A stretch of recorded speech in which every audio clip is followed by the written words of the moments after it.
to establish itself. Gonna refresh Twitch here.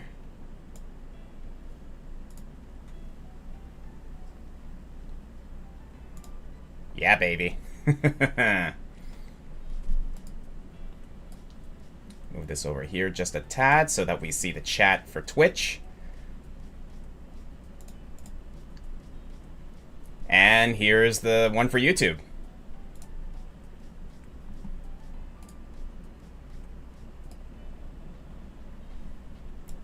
So yeah, if you want to keep up with the chat, right here will be the Twitch, right here will be the YouTube chat, and right over here on this screen will be both going up cycling. But excellent. If you need to keep track of anything, it's right over here. Awesome.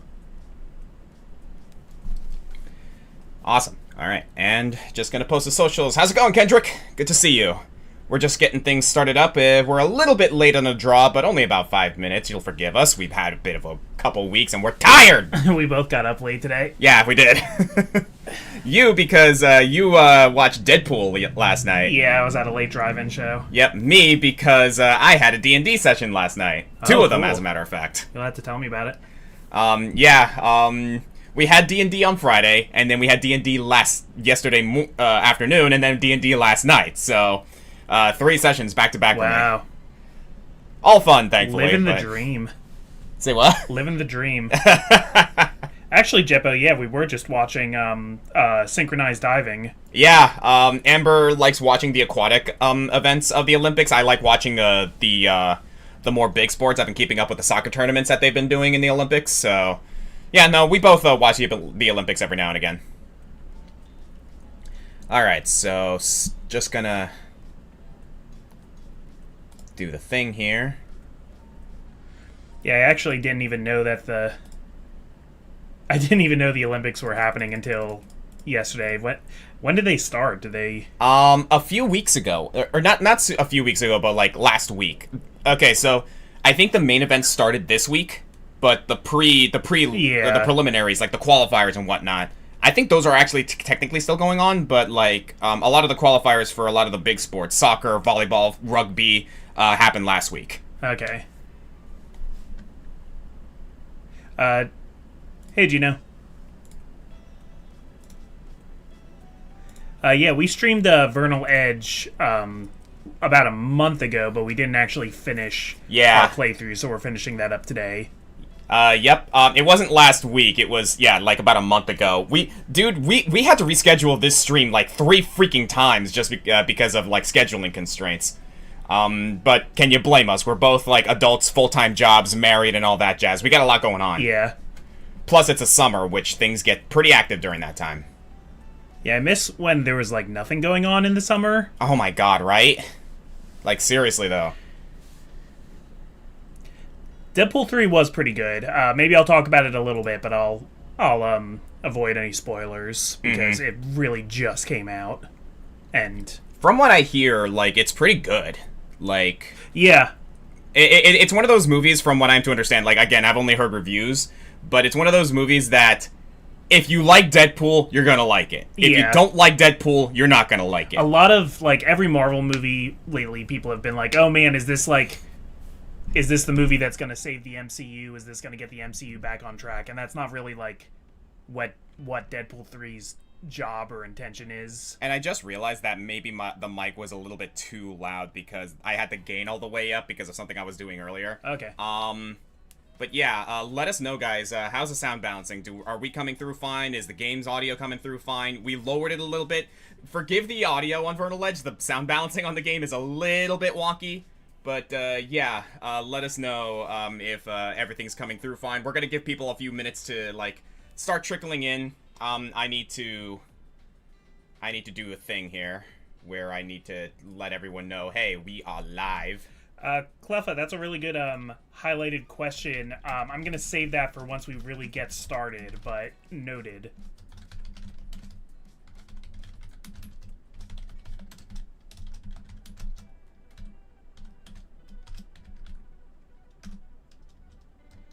Cleffa Lover asking,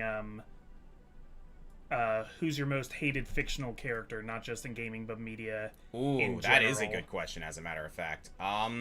Yeah, Gotta stew on that let's put a pin on that in a moment. Yeah, but also, yeah, go off in the comments too, everybody, of your answers for that.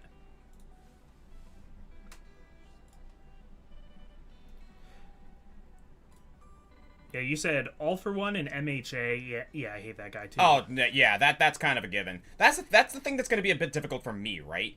Because I like it's easy to hate villains, but it's like, oh, well, duh, you're supposed to hate them, you know? Yeah, there's characters that I hate that I think are really well written, and I like want to hate them, and it's fun to hate them. And then there's ones where I'm like, I hate this character, they're making the story worse. Oh, yeah, definitely.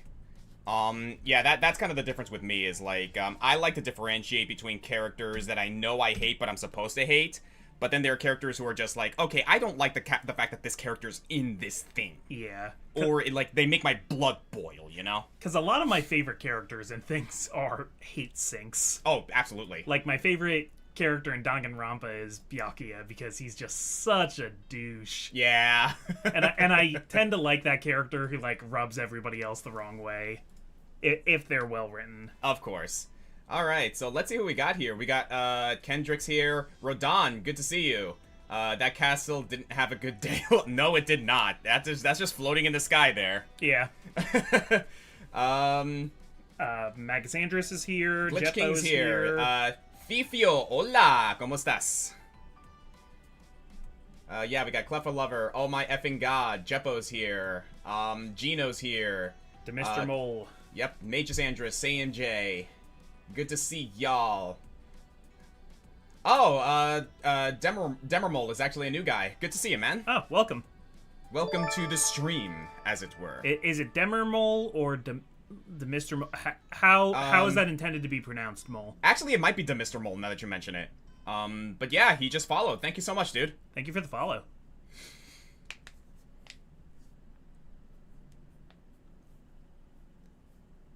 Okay, so yeah, let us know, guys. Are we coming through? Is the game coming through just fine?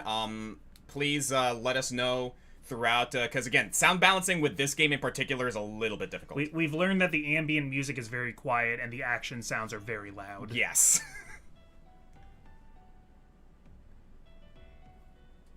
Conjoined cast, good to see you. Thank you for coming in. I'm actually a fan from YouTube. Yeah, thanks again, Mr. Mole. Once again, guys, like, it is live on YouTube as well, so keep that in mind as well. Minion! Good to see you, man. Always good to see you here. Yeah, so I think we both, like, came in, we're setting up kind of low energy, but we'll pick up. It's pronounced with a silent H, so Defio. Good to see you, man. Also, yeah, the DE is pronounced like the because funny. Yeah. That's kind of what I was thinking, yeah. Mm-hmm. And what's a villain you'd pardon all their crimes? Example, Dracula from Castlevania. We kind of talked about this a little bit earlier, but honestly, Magneto.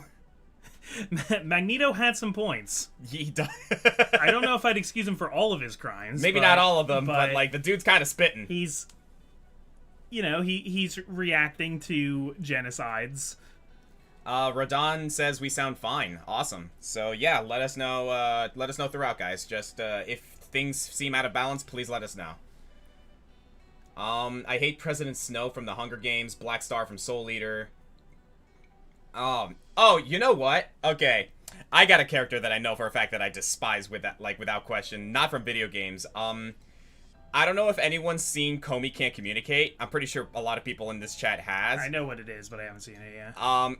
I forget her name. I think it's like Yolan or something. It's the Yandere girl. I despise her. She's absolute garbage. Oh, it's so brasileño, brasileiro. Good, awesome, dude. Hey, thank you for coming in from Brazil, man. I wish I could return the favor with the language, but I am not the one who knows how to speak Portuguese. My dad does, but I have been to Brazil. Beautiful place. Yeah, someone remind me, who's that character from Komi Can't Communicate who's a total yandere and she's, like, a despicable person? Does Kuze... Oh, Kuze from Yakuza. From Yakuza? Kuze's a pretty despicable person, but I like the fact that he's a despicable it's person. like, he's despicable, but also he's got, like, a code and that he's he goes awesome. by, so it's like actually a really good antagonist. At least he's sticking to his guns. Yeah, for Kiryu. I'm kind of thinking, like, villain I'd, like, excuse for their crimes. Like, maybe, like, he's dead anyway, but, like, Eric Killmonger, I feel like, from the Black Panther movie, I'm a little bit like, hey, you shouldn't do this. We're gonna stop you, but, like, then, like, if you want to kind of just, like, chill here. Yeah. Because, like, Wakanda did really wrong by you. In a sort of, like, in a sort of, like, this... Ren Yamai, thank you, Gino. Yeah, I hate her. I do not like her at all. One villain I would definitely, forgive because he's just bad at his job is Dr. Doofenshmirtz. Oh, yeah. Like, yeah, Dr. Doofenshmirtz has done some pretty heinous crap, but... There's this theory that... Who are the good guys in that? What's the organization Perry works for? Oh, I don't remember what it... I don't remember if it's, like... If they ever put a name to the organization, but I know that Perry works for Major Monogram. Yeah. And his subordinate is Carl. Yeah, so the theory is that the government and Major Monogram, that they know about Dr. Doofenshmirtz and that he's making these machines and stuff, and like they know where he is and they could arrest him at any time, but they just don't because Dr. Doofenshmirtz is basically unknowingly their R&D department and is developing technology and stuff, and then every time he gets too dangerous, they send Perry in. But it's like... Huh. But it's like, oh yeah, we let him, like, do his thing because he, like, comes up with cool technology. Yeah, that's true, actually. Like the Forgetinator. Yeah. Because the theory comes from, like, the one movie where at one point Monogram has a device, and it's the something-inator, and it's like, hey, wait, that's Doofenshmirtz's thing. And hey, say what you will about the man, the dude did his best as a dad. Oh, the OWCA, yeah, the organization without a cool anagram. Ah, that's acronym. That's awesome. Also, Tifio, yes, I am Honduran, as a matter of fact. Both of my parents, born in Honduras, immigrated to the U.S. I am first generation U.S. born. And your dad traveled a lot before coming here, right? He left Honduras, I think, right after high school because he went to college in Brazil for like 4 or 5 years. Eventually, he made his way back to Honduras, but then he wanted to get a better life for himself, so he immigrated to the U.S. It's actually kind of a serendipitous story in that he went to the East Coast of the U.S., but my mom ended up in the West Coast after she moved to the States. I think she was like around somewhere in her 20s, right? Yeah. But she actually worked as a maid and a chef in California. But eventually, like, situations made it so that she had to move to New Jersey. She met my dad. They got married, had me a year later, and the rest is history. So it was kind of, like, the reason it's serendipitous is because those two knew each other since the 5th grade. Wow. Like, they knew who they were in elementary school. After that, after middle school and high school, they went their separate ways and then just happened to meet up again in the U.S. And, yeah, like, going their separate ways is, like, throughout the Eastern Hemisphere. Like, yeah, this isn't, like, getting different jobs in a small town. My mom stayed in Honduras until her 20s and then moved to California. My dad went to Brazil and then eventually New Jersey, and then crazy. they just happened to meet up. You ever stop and think about just, like, how unlikely your own existence is? Oh, yeah, believe me. Because my... like, my mom told me that story, and I was like, oh my god, how did you guys come about? My grandfather was a World War II vet, got his Purple Heart because his ship was kamikazed. Yep. Survived, had 3 kids, but then went into the hospital because shrapnel that was still in him started protruding into his heart, almost died, had surgery, survived, then had my dad. Yep. I remember you telling me that. I didn't know the part about the shrapnel, though. I knew your grandfather was a war veteran. Yeah. That's awesome, though. What is prosopagnosia? Is that face blindness? Prosopagnosia. Yes, that is face blindness, basically. Yeah, you're like, your brain is unable to, like, register people's faces as different people. Mm-hmm. All right, so, on that note, I think we are ready to get going. So, It's too early for the obvious existentialism. Dude, this game. You want to talk about heavy themings, this game. Yeah. So, we are... I believe it was the jungle. We were in the hard jungle, mode. yeah. And I gotta like reassociate myself with this game. Yeah, so we were looking for the stones again here. That's right. So to kind of give everybody a recap on what the story is here, we're playing as Vernal, and she has a special sword called the Pulse Edge, and she's looking for her father Asphodel. Now, this world is made up of a whole bunch of floating islands in the sky, and this occurred about 20 years ago because of research that Asphodel was doing. They were studying unreality, which is sort of like matter and antimatter. It's basically another universe exactly opposite to ours, and being able to teleport or create energy by harnessing the realm of unreality. So there's stuff where you go through a rift, an unreality rift, to get to other places. All these monsters are things coming out of unreality. So right now we found where Asphodel's tower is, where his hideout is, but it's hidden in unreality, and to access it we need to collect a number of keystones. So that is what we're doing now. Yeah, and I'm trying to like remind myself of like where I'm supposed to go, because like we kind of stopped in the middle of this particular mission. Yeah, we gotta reorient ourselves here. No, it's all good. I can handle this. Frick.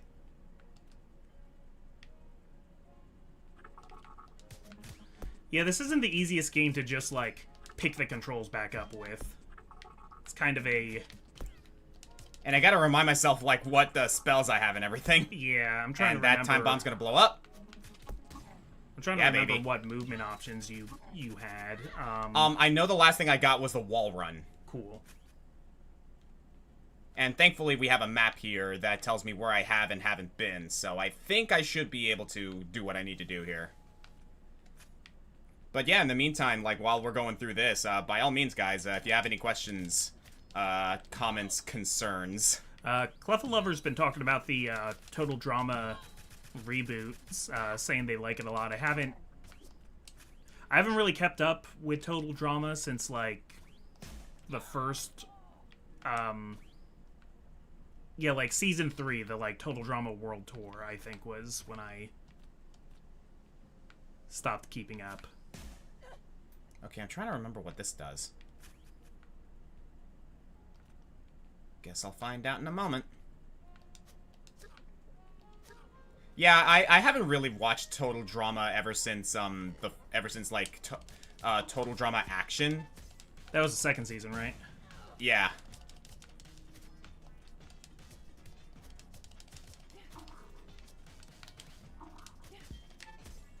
It was really cool having like basically a cartoon Survivor where you could kind of root on. It was kind of cool, honestly, because they kind of treated it like a they kind of treated it like a reality show. Yeah, and people would get eliminated. Do you remember who your favorite was? I liked Harold for a while. He was the guy who talked like Napoleon Dynamite, but then he's like, he does some really awful stuff. A lot of the characters are awful people. I think he like cheats one of the votes so that the one girl gets, Courtney gets, he like cheats getting her voted out just to like get payback on Duncan, and after that I didn't like him anymore. Damn. Yeah, I gotta get myself reacquainted with this. I think my favorite was the delinquent. What was his name? Duncan was the one with the green hair and the... yeah, Duncan was the delinquent. I think he was my favorite because he was just like one of the bigger wild cards who didn't give a fuck about like what was going on. Yeah. But that also kind of made him like actually a pretty competitively viable dude. Yeah, I think he was a fan favorite for a lot of people. I also liked Lashana, and I felt so bad for Lashana because she got cheated too. Just because of a technicality on the voting, during the resort episode. Yeah, it like the voting is like whoever's name you say first. Like, that was cheap. I'm sorry.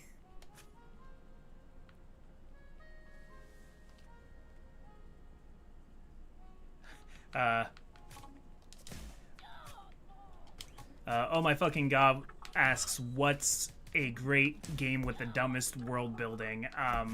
Off the top of my head, Power Wash Simulator has world building, and it is very dumb. I don't know if I would call it a great game, but it's a very relaxing game. Yeah, also Goat Simulator. So what was it? Like a great game with dumb world building. Kingdom Hearts. Yeah. I always wanted... Because I thought Kingdom Hearts was cool, and I was always kind of, like, waiting for it to all come together, but it is very much the point that, like, everything stays separate. Like, the Disney worlds are never really gonna, like, start crossing over with each other. Yeah.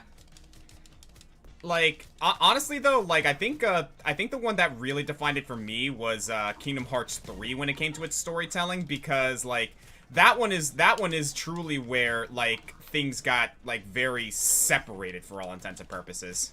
I think people had really high expectations of 3 that it didn't live up to for a lot of people. Oh, Kiss keeps going crazy. Comic to play devil's advocate. One, Harold was being bullied even. Yeah, I mean... I guess my thing was, it was unfair to Courtney. It wasn't... Oh, yeah. Like, it's one thing for him to retaliate against Duncan, but, Courtney was the one who really paid for it. Yeah. And Harold just kind of had, like, he was a nerd and he was bullied, and I, like, liked him for that kind of stuff, but he also kind of had some, like, low-key incel energy and was, like, a little bit of a chauvinist, I think. Oh, absolutely. Definitely doing... As the series goes on, a lot of that, like, milady energy. Xenoblade 3 kind of world building is gets silly sometimes. I mean, Xenoblade in general has, like, very silly storytelling, particularly after the second game, if you ask me. Yeah, I've only played the first game. Call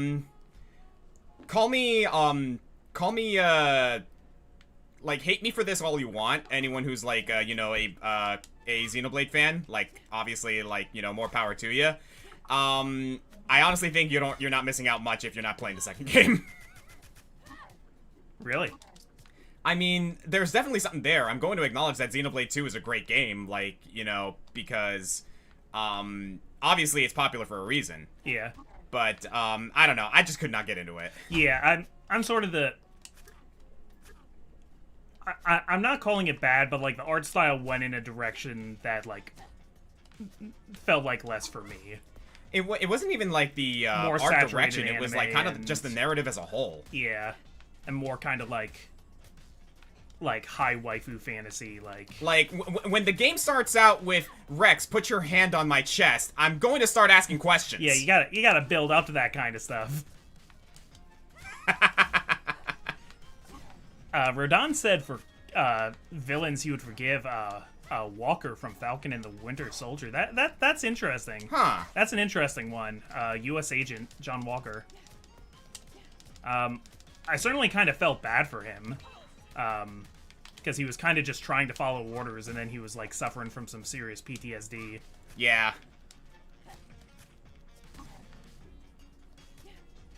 What's interesting is they, like, kind of set him up to be a bigger villain in the series, and then in the last episode he kind of comes around and is helpful. He's set to be in the Thunderbolts movie, which...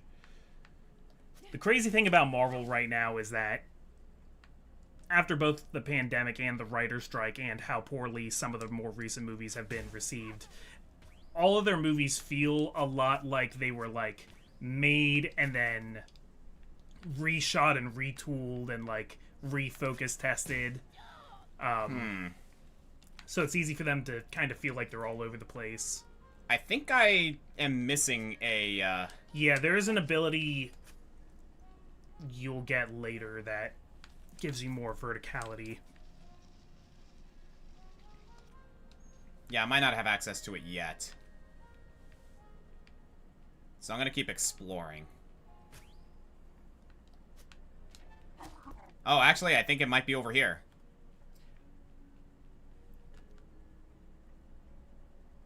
Oh, no.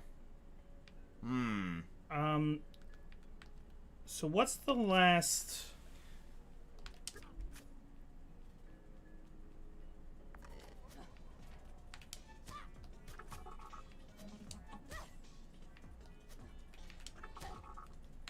Okay, we got the angle dash.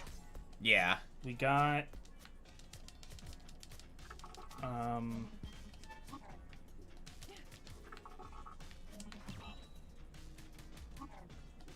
There we go.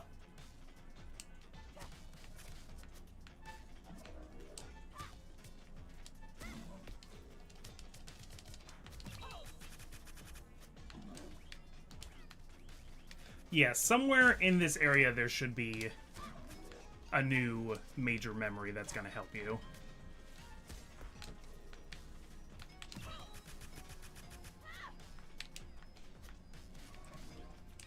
Glitch King, I love Xenoblade, and I 100% agree you don't need to play the previous games to understand. Yeah, it's like Final Fantasy in that, like, each one is kind of its own story. And then there is, like, some kind of, like, crossover and cameo and kind of stuff that, you know, you might appreciate more if you've played other games, but it's not really necessary to follow the narrative. Oh, highlighted comment. If you ever build an old PC gaming computer, what year would you restrict your chosen games? Not sure I understand the question. Yeah, I'm sorry. Can you clarify that? If you ever build an old PC gaming computer, like, are you talking to play, like, older, like, Windows 98 kind of stuff? Of, like...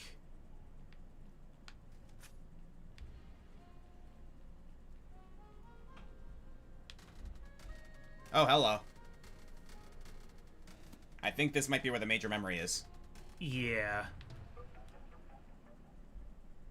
Oh, yeah, definitely.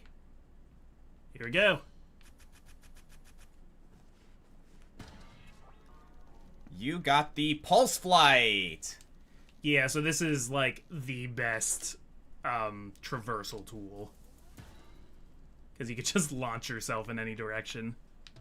It's gonna take some getting used to, but yep, that is a thing. Yeah, I don't know too much about PCs, honestly.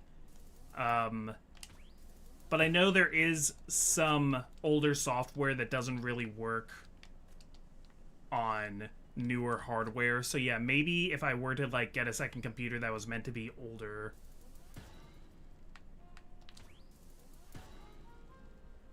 Like, I would make a gaming computer that would play games to 2002 games. Yeah, I think it would be cool to have something that could, like, better emulate, like, how it was in the 90s, and I'd, like, late 90s, early 2000s, play, like, some of the, like, original, like, backyard baseball and backyard football and stuff like that. Oh gosh, I remember those. Alright, I think I know what I gotta do now. Yeah, you can go back to that one place where you couldn't jump before. Does hitting those flowers let you use the skill again? I think it recharges the yes, it recharges the pulse meter. Oh. So that you can, because using this ability requires pulse. Yeah. Gotta get used to this. Yeah, I'm trying to think, like, what, like, older PC games I would really... There we go. ...want to get into, because... Nothing's super coming to mind. One of these days I need to play original KOTOR, but... Oh, nuts, yeah. Have you actually never played original KOTOR? Nope. Wow. I own it, but never got around to it. Great game. Oh, okay.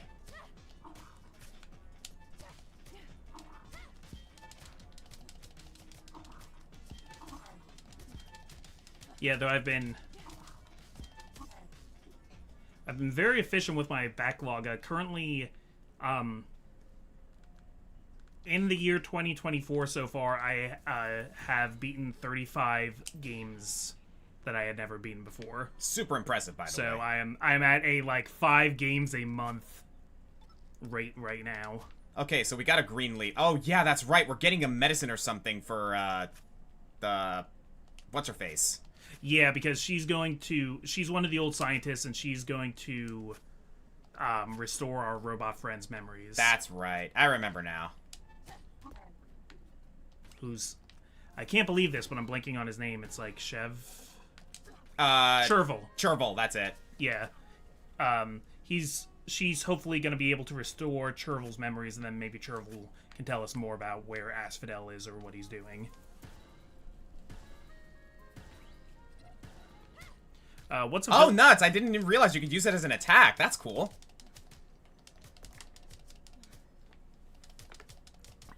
What's a villain that gained a redemption arc but really did not deserve it? Lusamine. Depending on the continuity, Lusamine. Sorry, I do not like what they did with Lusamine in Ultra Sun. Yeah, I see what you're saying. That I think, personally, I prefer how she's written in Sun and Moon. Sun and Moon. Like Ultra Sun and Ultra Moon, no. Yeah. Like, I'm sorry, I did not like what they did with Lusamine in Ultra Sun, Ultra Moon. It did a lot of favors for Guzma, I'll tell you that. But Guzma was fine. He was fine in the original. Like, ugh. Adachi and Persona 4 Arena Ultimax. Yeah, that's a good one. I will say this. I think Adachi is fine for all intents and purposes, particularly because of how it's handled. I will say he doesn't really need one in, like, the Arena Ultimax games. But I do like how they handled it in, what's it called? In Persona 4, Persona 4 Golden. Because, you know, for all intents and purposes, the dude's still in jail. The dude is still going to spend the rest of his life in prison. And it's like, oh, okay, yeah. Is he going through, a time of reflection and, like, you know, does he regret the things that he did? Maybe. And did we need that? No, but I like the way it's handled. If that makes any sense. Yeah. Like, they gave him a redemption arc that has not been completed. It's starting, and they leave it at that and leave everything else to your own interpretation. It's interesting when you read superhero comic books, because you'll have characters who have continuity stretching back 60, 70, 80 years. And, you know, they're always finding new ways to shake things up. So you'll have bad guys become good guys become bad, and then good again. So anytime anytime you redeem a character, it's kind of crazy because they'll have been like a villain for 40 years of continuity, and it's kind of hard to be like, oh wow, we're just gonna like you have to like kind of adjust your sense of morality for comic book universes where everybody's done such crazy things. I still remember when you told me about that one crazy redemption arc that Thanos had purely because of what's his face? Well, there's the universe where he's raised by the Punisher. That's it. Thank you. Yeah. He had another kind of redemption arc because in the original Infinity Gauntlet storyline, when Thanos originally in the comics used the Infinity Gauntlet to snap half the galaxy, right after that, there was an event where the full Infinity Gauntlet was given to Adam Warlock. Yes. And it was decided that, like, having all of them was too much power for Adam Warlock. He started going kind of evil. Doctor Strange had to stop him from doing crazy stuff. So Adam Warlock put together a team. Were they the Infinity Knights, the Infinity Legion, something like that? But it was 6 people to each hold one of the gems, and one of them was actually given to Thanos then, because Thanos had kind of had this change of heart after the Infinity Saga of realizing, like, oh, I did everything and it wasn't really worth it. Got it. All right, here we go. Ah, you found one. The Shell Project. It was only possible because of a crucial discovery. The soul is equally bound to reality and unreality by 2 threads, and it was possible to sever one or both of these threads, isolating the soul. Most credit Asphodel with Most credit Asphodel with that discovery, and he certainly helped. But the breakthrough itself was made by someone else. Someone else? Yes. You. Ah, another. Asphodel quickly became obsessed with becoming closer to unreality. He started the Shell Project shortly after it was deemed theoretically possible. By severing the threads of a soul and putting it into a mechanical body, any adverse effects of unreality travel would be eliminated. With his vast wealth and now a collection of his closest associates, that could be anywhere at any time. Or that could be anywhere at any time, he was ready to raise the islands. And that's all of them then. Wait, you're making tea? I thought you said you needed those for Chervil. Oh, I do. I find it very difficult to work without my tea. Wow. So why go through all this trouble? Why did Asphodel raise the islands? And how, for that matter? Honestly, I had left by that point. I'm not sure how he managed it. But I know that raising the islands did move them much closer to an area above Haricot where interference from unreality was very powerful. I have a hunch that he plans to open a large enough portal to unreality to fit every living being on the islands, killing most of them. What? Why would anyone do that? With enough desire in your soul, you can bring about to life anything in unreality. It's a blank canvas. He must want to create something using the energy from all the souls on these islands. How awful. So you knew all this, and you ran and hid? There wasn't much I could do. I'm only one person. Coward. By the way, I have some unfortunate news. I cannot reverse your memory loss. This isn't the same process we discovered in testing. Your memories were removed manually. Manually? But who would... I could think of one. If there's anything else I can do to help, let me know. Oh, and if you're looking for Asphodel, you'll need this. Thank you. We will stop him. Yeah, Magus, you're right. Fair reminder to keep in mind there are bookshelves in this game. Yeah, now that we have the ability to read. Yeah, we can read any bookshelves, anything previously where she was like, oh, nothing useful here. Our current objective is finding all of Asphodel's compass pieces. I believe this will let us navigate to the exact coordinates of his base of operations. Locating them all will be difficult. You may need to find your way in and out of unreality to reach places that would be inaccessible from our airship. Alright, so yeah, we have 4 out of 5 of them at this point, but now that we have access to... Oh, wait, no, actually, I just realized that a couple of the islands are still grayed out, which means those are the ones that we haven't explored yet. That's right. Awesome. Before I go, though, there is one place I want to visit real quick. Hey, Tanuki player. How you doing, Robin? I have not seen The Boys yet. It's been recommended to me so much, but I've never gotten around to it. I don't really have much interest in The Boys. I'm gonna be honest with you, I was never big on Homelander. Yeah. Same thing, right? Yes. Okay, good. Yeah, I just wanted to make sure that. Homelander is a character in The Boys. It's the same way that, like, I liked Watchmen, but I wasn't, like, head over heels for, like, I get it, it's kind of like a harder look at what if superheroes were real, but, like, we have so much of that. Yeah. And sometimes I kind of feel like The Boys is parodying things from superheroes we've been parodying for decades already, but I'm sure it's a good show. I just have never super summoned the interest for it. Alright, while we're starting out, I am actually going to do a little bit of backtracking, just to see what we can explore now that we have that flight. Yeah. Because that is going to be a thing. Highlighted comment from Jeppo. Idea, Adachi as a party member in a Persona 4 sequel. I mean, that would be a chance to continue the redemption arc that's kind of been left open.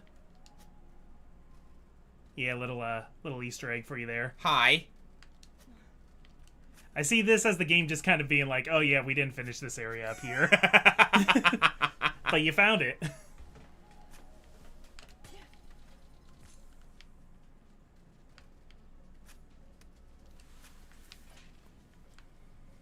Yeah, again, I'm kind of just like backtracking, and yeah, like we said, I can't even read those. No, but some of them you can. Is this the starting area? This is the starting area, yeah. Okay. Is there a way to know if you've picked everything up on a given island? Oh, wait, there is. I believe there's a disc. In one of the, in the hub area. Yeah. Or, like, one of the towns that you can buy that is, actually, I might have it.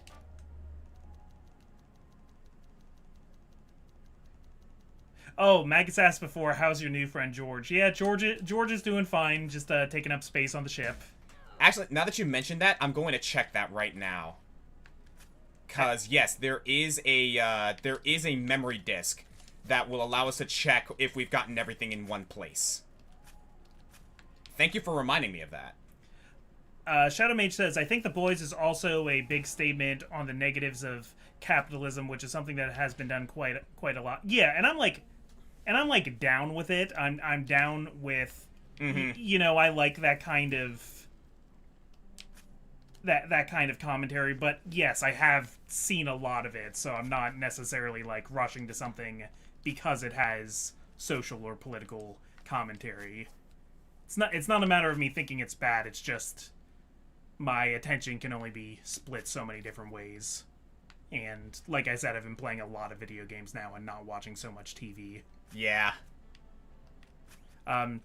No, George is the got a sleepy guard up here. Sure, I'll take that. George is the dummy in this game that you collect once you've broken all of the dummies. It's like a little Easter egg. And you bring it back and you call it George, but there's a little cutscene where it turns out that George isn't actually a training dummy, it's a mimic.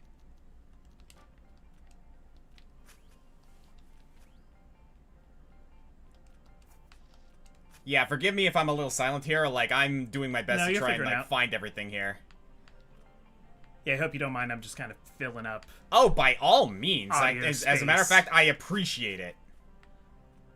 Who is an underrated DC superhero you love? For me, it's Metamorpho. Yeah, Metamorpho is a good choice. I have a lot of those. I can tell you right now, for me, Deadman. I knew that was who you were gonna say. Oh, absolutely. You know how much I love Deadman. Yeah, he's great. He's a great choice. I love Deadman. Vigilante and Shining Knight are big ones for me. Oh, yeah. I think they should get a series. Mm-hmm. Another one I can safely say for myself is Jericho.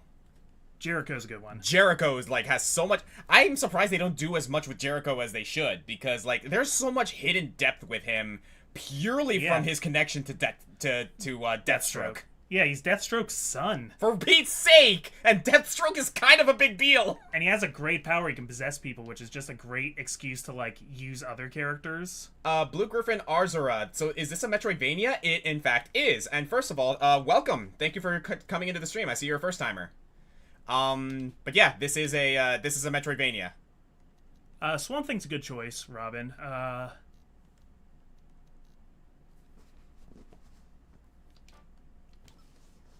I haven't been super following the DC movies very much. Like, I didn't see Blue Beetle, but I was really happy that Blue Beetle got a movie, and I feel bad that I never made time to watch it. Mm-hmm.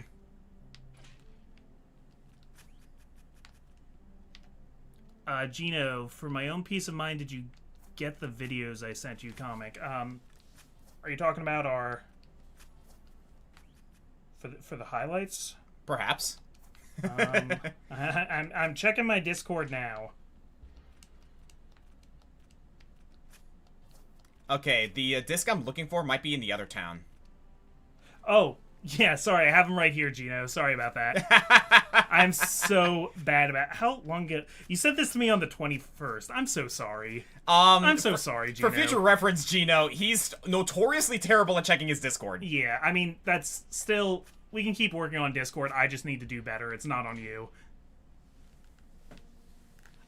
Gino, for those of you guys who don't know, Gino's been helping both of us a lot with both of our channels. But, oh, yeah. He edited the Pokemon Brilliant Diamond highlights on my channel, and now he's working on one for Bug Fables, so that's going to be coming soon.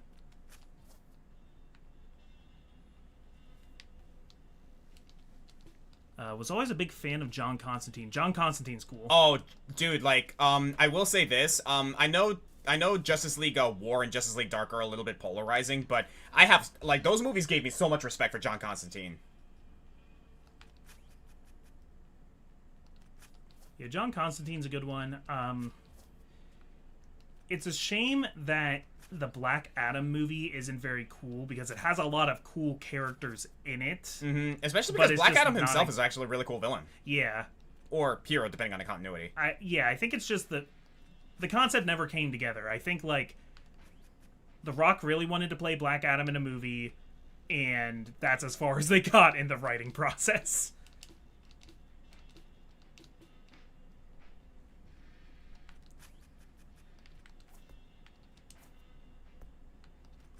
Is it you?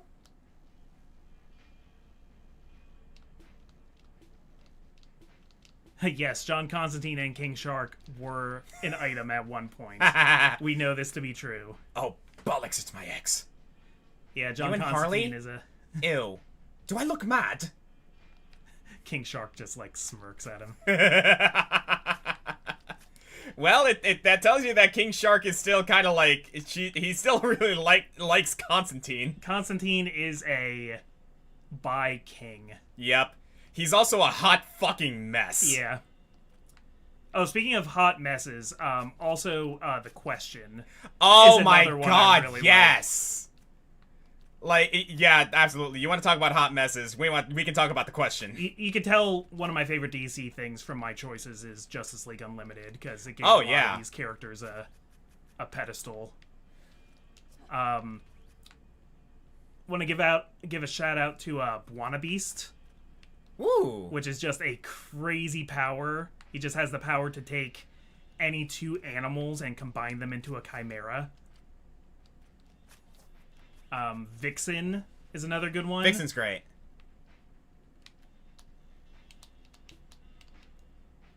Critical comeback and decisive strike. And some memory points. Okay, I swear I might already have it. I also only have 6,000 bits. Sense of direction. Pulse. Static's a great character for me. That, yeah, Static has, like, a really interesting, like, history as far as it as an intellectual property of, like, who has owned Static Shock. Plastic Man deserves to be an Injustice. Yes.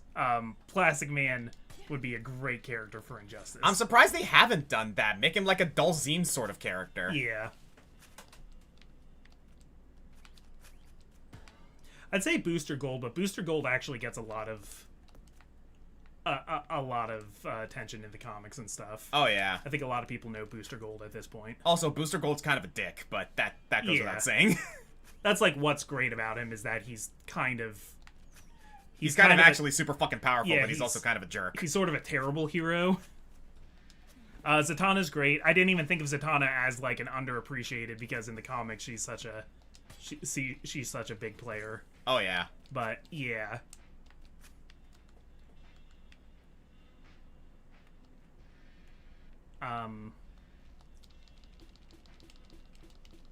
I started watching so I'm caught up with the Harley Quinn animated series, and they just started a spin-off of that's a Kite Man series, because Kite Man was a character in Harley Quinn.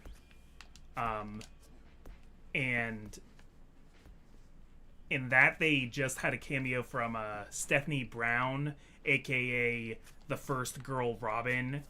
Now she usually goes by Spoiler, and that's pretty cool. That's pretty cool that she got an appearance. Okay. Anyone else seen the nightmare fuel that is Zombie Plastic Man? Yeah. I have not. Like in DC's version of I think that's in Blackest Day, which is the storyline about where they introduced the Black Lanterns, and basically Necron, who's one of the gods of death in the DC universe, basically starts the zombie apocalypse, where he can turn everybody who's dead into zombies, but also through life and death legality can also do it to anybody who ever has been dead, which is a lot of people in the DC universe. I was gonna say, yeah. So you have a lot of superpowered zombies, and yeah, Plastic Man's one of them, and he's a really dangerous zombie. Okay, I know for a fact that, like, there's a treasure-seeking memory that we can get in this game. I just don't remember where it is. So Oscar and Comic, with the recent announcements of MK1's Second Pass and other guest characters like Terry and Mai in Street Fighter 6, how do you feel about the amount of guest characters in video games? This has been a thing. Yeah. This has been a thing that's been happening for a while now, and honestly, I'm all for it. I don't think a lot of people understand the significance of Street Fighter getting guest characters, because they don't do that often. As a matter of fact, they don't do it ever. The closest we ever got was Street Fighter X Tekken, which, that's Street Fighter X Tekken, we don't talk about that, and Akira showing up in Street Fighter V from Rival Schools, but Rival Schools is a Capcom-owned property. Street Fighter 6 is actually the first time we're getting guest characters from a game that are not Capcom-owned, because Terry and Mai are SNK characters. Yeah, in a mainline Street Fighter game. Like, obviously they've made appearances in Capcom vs. SNK, Marvel, all that jazz, but never in a mainline Street Fighter title. They experimented with 5 with Akira, and now they're going full-on with Terry and Mai, and I think it's great. I think it's fantastic. Yeah, that's like the thing to do in fighting games these days. Mm-hmm. Yeah, Tekken, Mortal Kombat, all have crazy crossovers. Yeah, have there been any in like King of Fighters or? Not really. I know King of Fighters has shown up in other people's stuff. Like, yeah, I don't think they've actually had guest characters in King of Fighters specifically. They might have, but I don't recall one personally. Does anyone know if Tekken 8 will have guest characters? I'm hoping for Majima. I wouldn't doubt it if they eventually do. As of right now, we're not sure yet. Majima would be a fun one. That's a fun pick, Jeppo. Majima. Oh yeah, I think Goro or Kiryu in Tekken 8 I think would be a great choice. Yeah, I think Majima would be better just so that they could keep the thing that Kiryu never hits women. Oh, I think this is the place that gets me a certain thing that I'm actually excited to show off. Yori Yagami would be dope in Tekken 8, yes. You got the water slide major memory. While sliding, you can glide across water. Yep. I think, oh yeah, KOF had some Sam Show characters in it. King of Fighters. Oh yeah, that's right. But again, KOF is SNK is an SNK property. But yes, you are correct. That's like on the same level as Akira. Yeah. Showing up in Street Fighter. But yes, 5. you are correct. Darlie, Halmaru, and I forget what the last one is. Did show up in King of Fighters 15. I forget who the last one was. Who was it? Nakoruru, thank you. Well, okay, Nakoruru has always been in KOF, let's be real for a moment, and she's an asshole! Not actually an asshole. Nakoruru's character is actually an absolute sweetheart, and I love her to death. She's a pain to fight. I hate fighting Nakoruru in King of Fighters, dude. She is such an asshole. I think I've said this before, but my pick for a Tekken 8 guest character is Tifa Lockhart. Absolutely. And I love how Harada's just, like, teasing the hell out of the fan base. Yeah. Like, talking about it on Twitter, like it's actually might be possible, and I'm like, yeah, Harada, keep trolling us. We know what the fuck you're doing. Yeah, I don't think it would be out of place for there to be, like, knives in Tekken, because, we have swords. Yoshimitsu is a swordsman, for Pete's sake. We have swords, we have chainsaw arms, like, it's fine. One guy's a cyborg. One guy's a bear. Another guy's also a bear. Freaking, what's his face? The French agent dude who's like the, Victor. Victor has a freaking lightsaber sword. And he also uses a dagger. He has like 3 different weapons that he uses during his fighting. Yeah, so Majima could have his knife. Oh, absolutely, Majima can have his knife. Chainsaw arms, yes. Elisa. Yep, Elisa the cyborg. Yeah. As a matter of fact, has chainsaw arms. How did I know? How did I freaking know? Okay, I see what I gotta do here. Oh, never mind. Haha. Yeah, I don't think you can slide if you're not starting like on level with the water. You need to kind of run into it.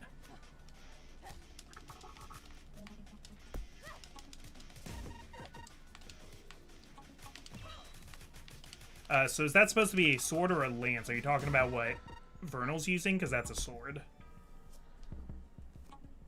In this game, that's the pulse edge. Oh shit, Wampu's in the chat. Hey, Wampu. Aw, man, put me all the way back here? Come on. Oh, I need to get the thing back, unfortunately.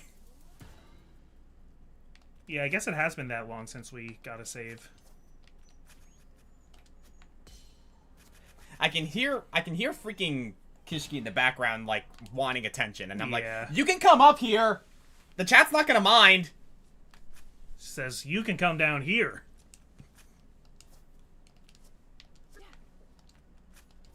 Wasn't Tekken on one of PlayStation demo discs that also had Tomba in its collection? That's probably true. I can neither deny nor confirm that. Back in the PS1 days with those awesome demo discs. I have a few of those sitting around, but I don't know what's on what.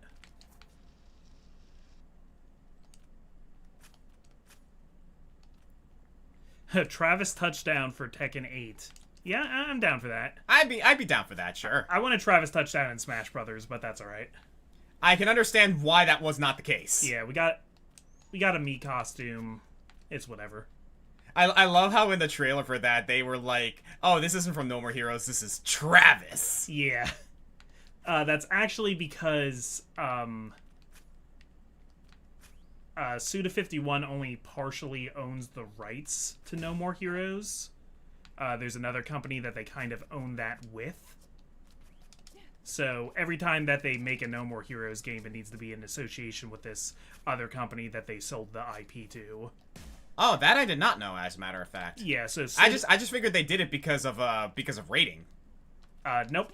Suda owns the character of Travis Touchdown, but this other company, whose name I'm forgetting, owns the No More Heroes IP. Sorry, I'm proud of that one. Very good. This is the mentality I have when it comes to Metroidvanias, man. Hit all the walls. When I see something I can get, I'm like, okay, how do I do this? Oh, hi. I just thought of that one guy playing Metroid Dread and not figuring out that he had to shoot through the walls and saying that that was so dumb. That it was a bad game because it wasn't clearly indicated, even though, like, it was. The game's not gonna spell it out for you, pal.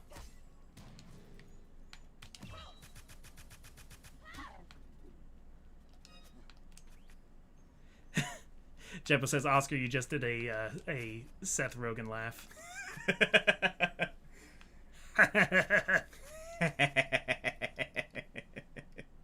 Anyway. Speaking of Tomba, have you learned that Tomba is getting a re-release? I have heard about this, yeah. Yeah, they're doing a big Tomba anniversary. Yeah, that was a neat game. Yeah, because I don't think it's on, like, even if you get the, like, really expensive PlayStation Plus account that lets you play retro games, I don't think Tomba's on there. I'm ashamed to say that I'm unfamiliar with this. It's kind of an obscure PS1 game. It was like a 2.5D. You were a little caveman guy. Oh, okay. It's up there with like Croc and stuff like that of like PS1 games that have been kind of forgotten. Here's a question for you. What's a game that... Oh, hello. Oh my god, he's back! Ah, my olive rival and his partner, the amusing thwart. I see you are trying to edge your Vernal again. I see you learned nothing from your first loss.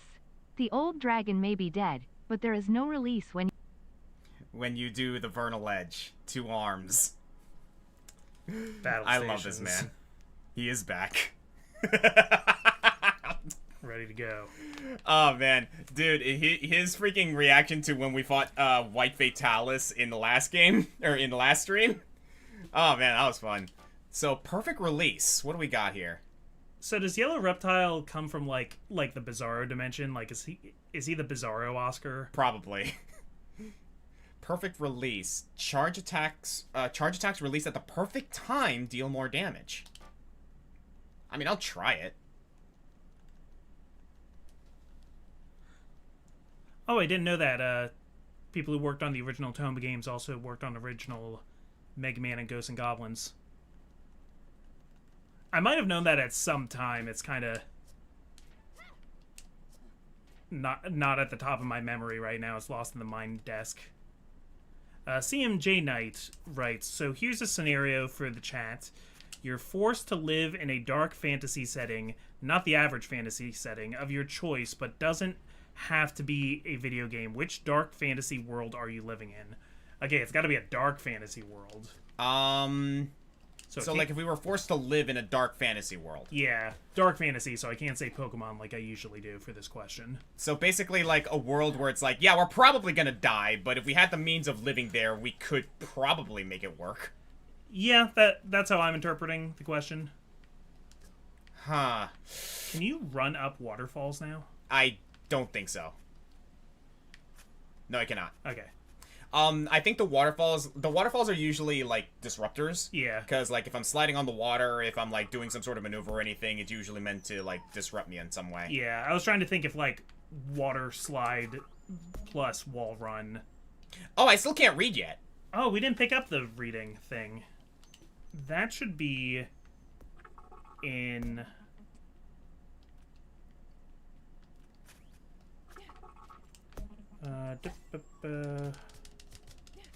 Unless, like, because we lost in a certain area, I forgot to pick it up again? Oh, no, we just haven't done that area yet. Ah, okay, so I thought we had it before, but we just didn't yet. Yeah, we'd have to go back to Barren Cave and go into the unreality portal to Mossy Isle. Racer guy, dang, ComicFoil looks good. Look at this shirt. What? Oh, yeah. Look at this shirt. Yeah, this is my Donkey Kong shirt. My wife got it for me. Would Tales of Symphonia be dark fantasy? I don't know. I don't know about that. See, the concept of Tales of Symphonia could be, and it's just the animation and music and everything is more lighthearted. Fair. But, like, could be. But by that same logic, you could also say the same about, like, I don't know, One Crab's Trash. Yeah.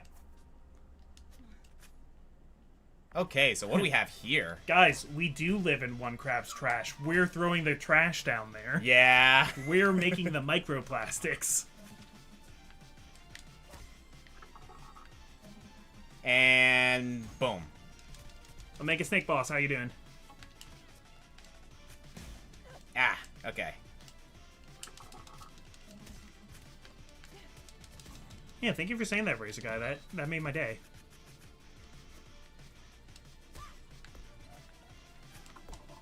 Oh, these fuckers.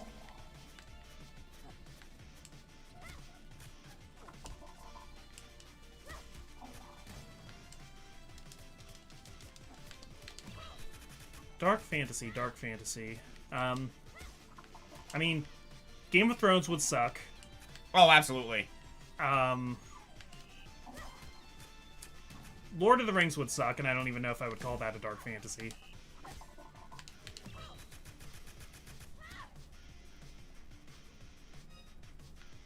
Dune would suck. The Witcher would suck. Oh, nice, he did the thing. Yeah, I ain't taking my chances against these Reaper dudes. What are y'all's thoughts on remastered collections? For example, I've been playing Spyro Reignited Trilogy, and it's beautiful, but it has lost a lot of charm of the originals had IMO. I think That's kind of remastered... that's kind of just an unfortunate consequence. Yeah, Is the thing. Like there is something to be said about the charm of the OG, as it were. Because, like, there is a certain charm to playing the original Genesis, like, Sonic Sega trilogy. There's a certain charm to playing the original Spyro and everything. The thing is, like, I don't think that's necessarily the remaster's fault. That's just something that, like, you know, oh, we wish we could feel the magic of, like, when we played this when we were kids. But the truth of the matter is, unfortunately... Man of Vengeance, okay. The unfortunate truth of the matter is that we're not going to ever have that same experience because that was years upon years upon years ago. And games tend to, like, harbor some level of, like, retrospect. You know what I mean? I look back, like, ComicFoil just played Sonic Colors, and I love Sonic Colors. But looking back at it in retrospect, watching him react to the cutscenes and the gameplay and how things were, I was like, yeah, that was pretty cringe, wasn't it? All that, like, rose tint turns to lead. I enjoyed it when I was in high school. Now as an adult, I'm like, you know what? Yeah, I can see where you're coming from with this. I think some of the magic is going to be lost, not because the game is remastered, but because of the passage of time. You know what I mean? I think it's a good example, though, of why games preservation is so important. And even when you remaster things and make them approachable again, I think it is still important for there to be a place where you can play the original Spyro trilogy and see how it was on the PS1. Lord of the Thousand Faces, thank you for the subscription. I've heard a lot of people say that about Sonic Colors, that the remaster wasn't good. The thing, if I gotta be honest with you, I don't think the remaster was bad. It was just, it was that same consequence of, like, you know, it just didn't have the magic of, like, the original, but I think a lot of that is because, well, passage of time. Like, that's just kind of how it is nowadays, you know?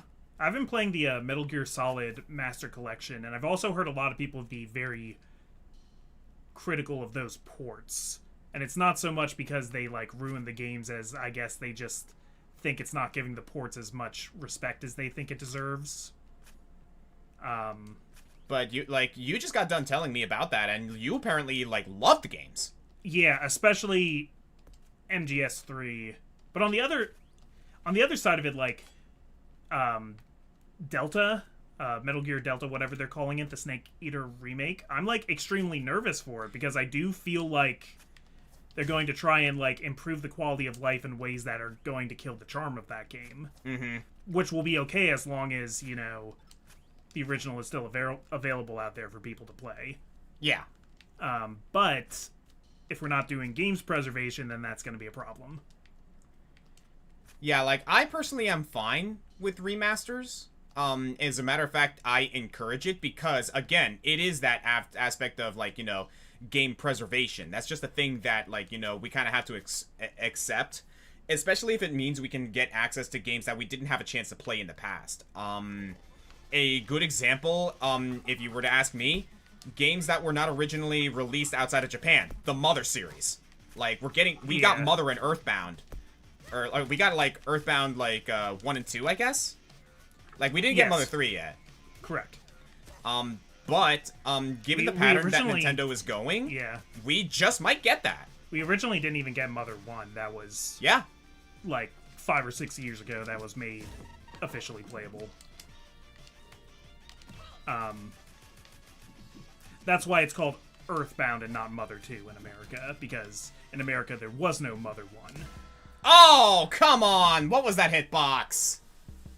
That was pretty stinky. Oh, please don't tell me I gotta go all the way back. Okay, put me here at least. Yeah. Well, I'll put you there because that's the save point. Yeah.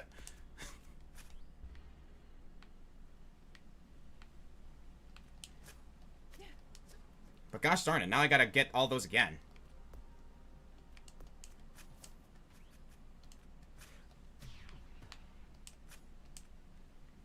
A lot of debate over if the Tales games are considered dark fantasy. In my head, what is and isn't dark fantasy, the Tales games are not dark fantasy. But I mean, I guess, like, you know, when it comes to dark fantasy, my immediate thought is maybe like Bloodborne. Yeah, Bloodborne, Dark Souls.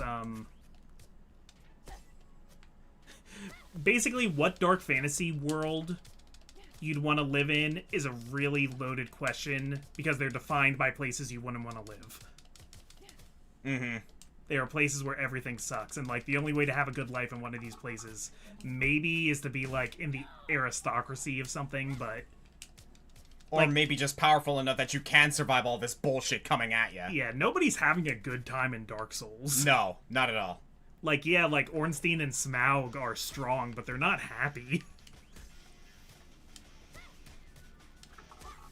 If only I was excited for the MGS remakes, but I tried Snake Eater and only made it past the pain and never returned to it. I also think part of... See, what's nice about remakes that will, like, improve the quality of life is that they can make something that will, like, broaden the appeal that more people will like. Uh-huh. Because I wouldn't recommend Snake Eater to everybody because and that's the thing about it, right? Is, like, you also need to understand going into, like, game analysis that I was actually having a conversation with Joe and my friend Ollie about this, right? It is important for a game to what was it? A game that is made for everyone is ultimately a game made for no one. Yeah. Like that, like you can say that about, like, oh, what about accessibility and all that, but, like, that's just truth. If you try to make a game that appeals to everyone, it's ultimately going to end up a game for no one. Yeah. I think accessibility is important too, and that's another conversation, but... Like, it's fine to make a game complex. Like, some games are designed to be like that. But, I guess you could say, like, there is, like, a certain... Like, when it comes to accessibility, you don't want something to be necessarily, like, tailored for everyone. But if you want to make something that will appeal to everyone, make it simple. Like, I think when... Don't make it easy. Don't make it, like, you know... don't make it, like, you know... Don't have everything on it. Just make it simple. Yeah. You know? I would go so far to say it is okay for some things to be made with accessibility in mind and be for a large audience, but it's also okay for some things to be like, no, we made this for a specific audience and we're not going to water down the product to make it more accessible for other people. Mm-hmm. I actually think the Soulsborne series is an excellent example of this because the Soulsborne games are meant to be difficult. They are meant to be you know, they are meant to be, like, a little bit, like, crazy when it comes to the difficulty, right? Here's the brilliance of a lot of the Soulsborne games, though. The best Soulsborne games give you a shit ton of options. They give you a lot of ways to deal with certain things. And, I'm just gonna call gatekeepers out right now. Gatekeepers saying that you need to do this, you need to do that, you need to optimize your build in order to get through this. They don't know what you're fucking talking. You don't know what you're fucking talking about. Yeah. Because the beauty of a lot of Soulsborne games, particularly Elden Ring and Dark Souls, is the fact that you have so many options to go about the game the way you want to go about it. And that leads into the argument of, like, some accessibility, because, like, having things having a lot of options without it getting too complicated opens the doors for a lot of people to be like, oh, hey, like, I want to play this game, but I want to do it my way. In addition, there's a certain brilliance to a game being simple enough that even someone who's not into Soulsborne games can get it, and they still have a ton of fun with it. A good example, One Crab's Trash. One Crab's Trash is not a difficult game by Soulsborne standards. It's still hard, but it's simple, and it got a lot of people into it. And there's a certain beauty to games that are difficult, or that... I'll put it this way. There's a certain beauty to games that are broken, but the game also lets you be broken. That's why a lot of people love Tears of the Kingdom and Breath of the Wild. The game can get stupid, but the game lets you be stupid with it. Yeah. Like, Nintendo had, like, the confidence to give you these tools that could break its game. Mm-hmm. Because they're like, hey, we made such a good game that you're gonna have fun even if you break it. Yep. And there's a beauty to that. Sometimes you get to certain shrines where it's like, oh, wait, they put defenses in so I can't break this the way I usually... Like, they know what they're doing for the most part. Oh, yeah. And this is why I love speedrunners, because, like, speedrunners will find ways to break a game wide open, and guess what? Nintendo loves that. That's why, like, Metroidvanias, like, the Metroid series in general, are a treasure trove for speedrunners, because they break those games so wide open that there's an art to it. there's a scientific art to all of it, and it's glorious. I also kind of, when it comes to accessibility and stuff, I tend to care more about the artist's intent being preserved than what the audience wants or should want being preserved.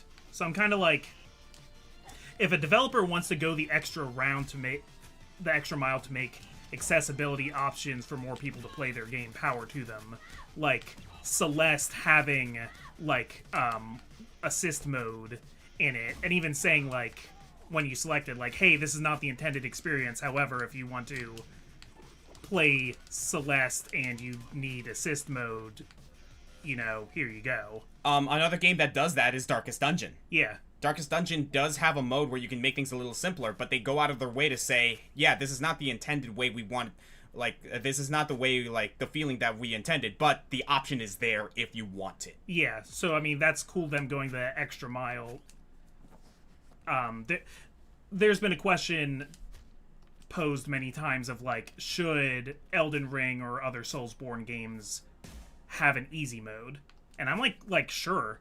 If they want to take the time to put in an easy mode so more people can enjoy it and they will enjoy it, that's great. And if you're saying, like, no, that's making it too accessible, that's making it so that, like, the filthy casuals can play it where I got good at the game and earned being able to beat this game, that's gatekeeping. Mm-hmm. Their experience doesn't affect your experience. You can still play the game on normal mode and feel good about yourself. Guilty Gear Strive.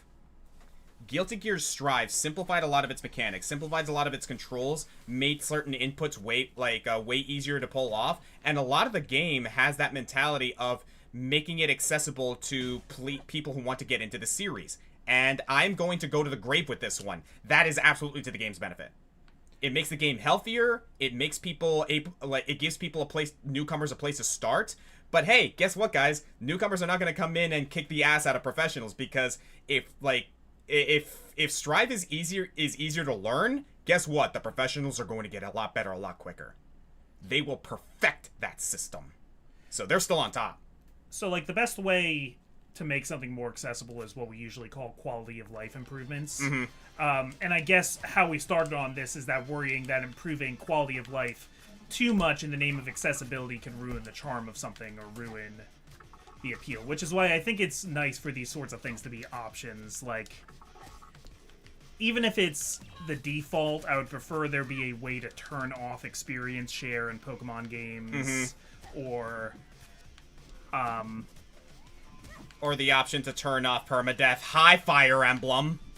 Yeah, that was a great choice to have casual mode in Fire Emblem. Mm-hmm. I don't care what gatekeepers say. Or like, you know, those like people who like really like the original, like, oh, permadeath, you know, all that jazz. If you want to play with permadeath and everything, that's perfectly fine. I prefer playing with permadeath. Absolutely. Yeah. But if you come here and say that casual was the worst thing to ever happen to Fire Emblem, you're delusional. You're absolutely delusional.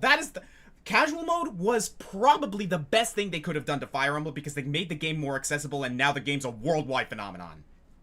obviously not the sole reason, but it's a big one. I just thought of in a Grim Fandango remastered, they improved the controls to make it more up to like modern expectations, but there's still an option to put it back to the original tank controls. And if you beat the game with tank controls, you get an achievement that's something like the right way or something like that. And then like the comment under it was like, Tim Schafer made us put this achievement in. That's amazing. That is cute. That is very cute. Like, if you want to poke fun at jokes like that, that's great. Phoenix mode and Fates, though. You know what? I will say that. Phoenix mode was maybe a step too far when it came to that. However, I'm not going to fault it too much, because it's still an option. You have to pick it. Like, you have to deliberately choose to do that if you want to, like, you know, if you want to, like, you know, play in Phoenix mode. If you don't want to do Phoenix mode and you don't like it, then just don't pick it. I saw a post, I don't remember who made this post, but I saw it on Twitter where somebody was like, fuck it, I think games should have inaccessibility options. I think there should be a colorblind mode, and one that makes the font for all the text boxes smaller. Oh my god. Dude, fucking thank you Guacamelee for having those, like, pulsing directional, like, lights in the shields, because God knows I can't tell the difference between, like, what should be the frog slam and the Olma-Cat butt. Yeah, or the dash and derp derp. The dashing derp derp is at least blue. That one I can tell.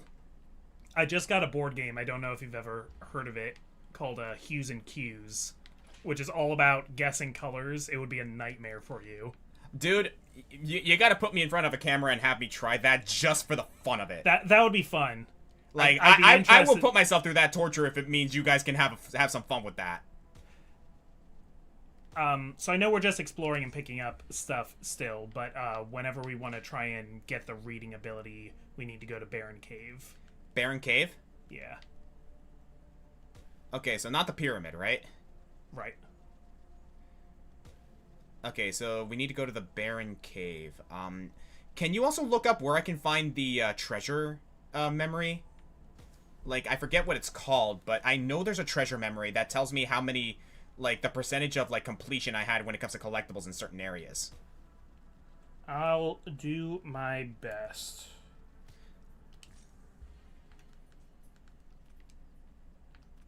Yeah, because trying to look up details with this game and, like, trying to look up, like, you know, guides and whatnot is a goddamn nightmare. Because, like, no one's played this game!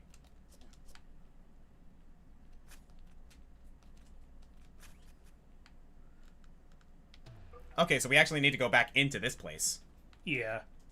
And we want to take an exit that gets us onto Mossy Isle. Got it.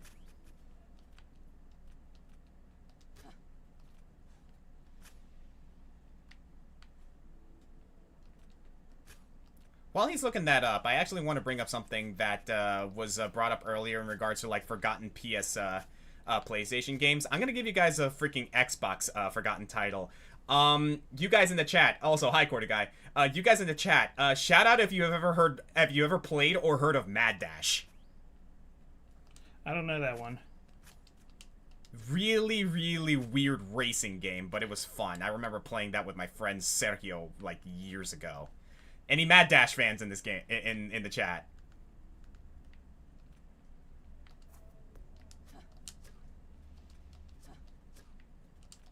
Jeppo's heard of it. Gino's heard of it. I don't know if anyone's played it.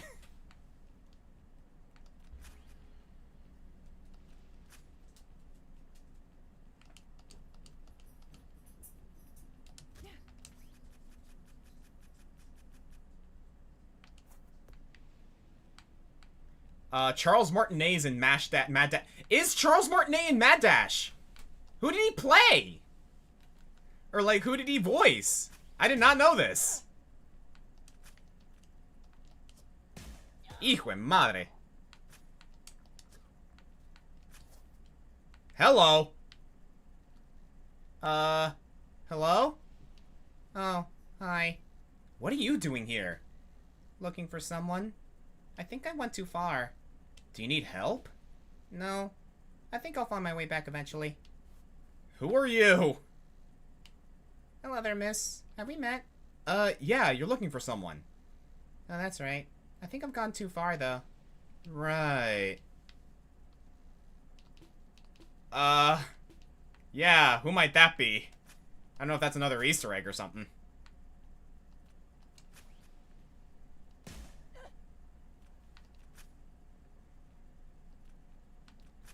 Yeah, Charles Martinet is Vigoro in Skies of Arcadia, I know that.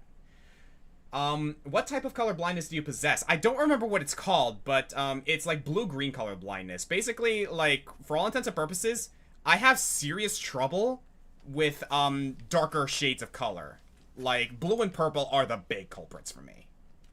But sometimes I also can't tell the difference between certain shades of green and red, certain shades of orange, but no, blue and purple are the big ones.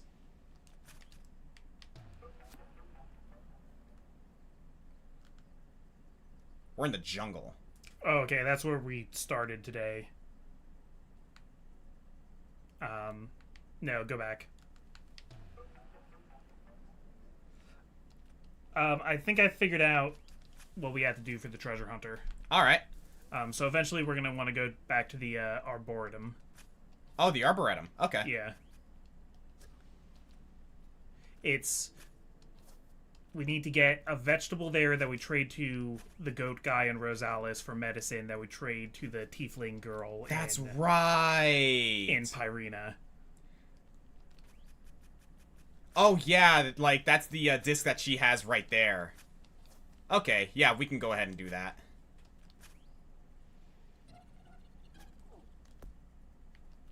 Trying to determine where I've gone and where I haven't. Somebody asked me before if I remembered the 50-cent video games. I do. I am aware of those. I've never played them.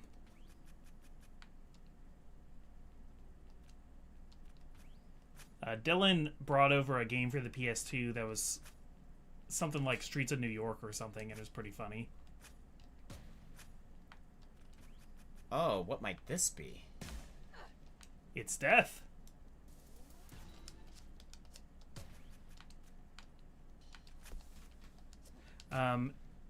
If you do that as a video, you should also put up a color filter on the screen to try and replicate what Oscar sees.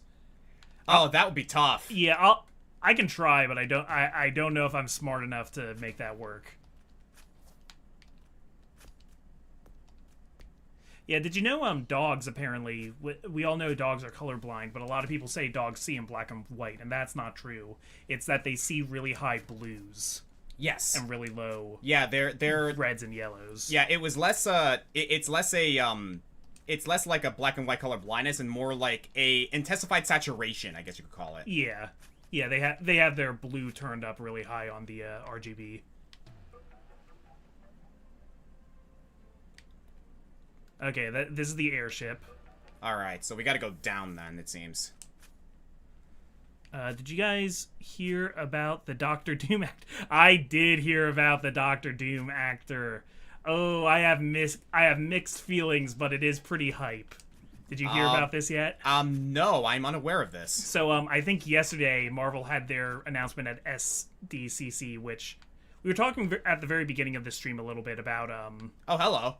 About I just went and saw Deadpool and Wolverine, yes. Which I enjoyed. It's not for everybody. It's for really deep cut Marvel fans, but nothing wrong with that. Yeah, so on the horizon we've got Captain America Brave New World, where Sam Wilson's going to continue as Captain America. There's going to be a Thunderbolts movie. They have retooled. They were originally going to have Kang the Conqueror be a big villain going forward, and they've kind of cut that storyline short for various reasons. So they're pivoting. The next Avengers movie was going to be Avengers Legacy of Kang, and then Avengers Secret Wars later. They're going to do another, like, twofer the same way they did, like, Infinity War Endgame. They're now changing it so that instead of Legacy of Kang, it's Doomsday, and then Secret Wars. So at SDCC, this isn't a spoiler, it was an official announcement. Yeah. So they announced the name Doomsday. Guy comes out with a Doctor Doom mask onto the stage. They say, and presenting Doctor Doom, walks up, takes the mask off. It's Robert Downey Jr. What? Exactly, like, what? So I think the implication is going to be that Doctor Doom is an alternate reality Tony Stark variant.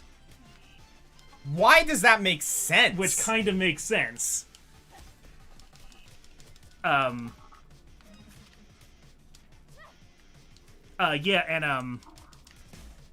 Somebody's saying, so in the comics there was a Brian Michael Bendis story about how after Tony's death, Doom became Iron Man. I did read that story, actually. That is a pretty good story. Superior Iron Man. Or no, infamous Iron Man? One of those adjectives.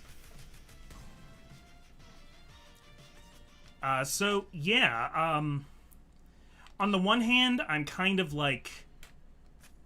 I'd kind of prefer they do things more with the other characters, and, like, there were lots of people saying, like, bring Tony Stark back, bring Tony Stark back. I'm like, don't bring Tony Stark back. He had his ending. Let him rest.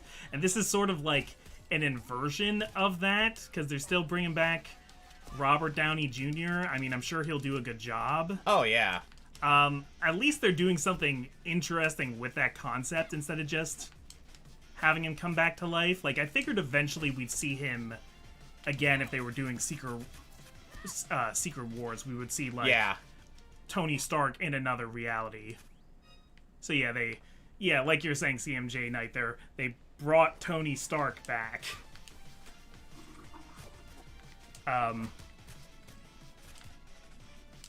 Yeah, I agree. I don't want to disrespect Iron Man's death.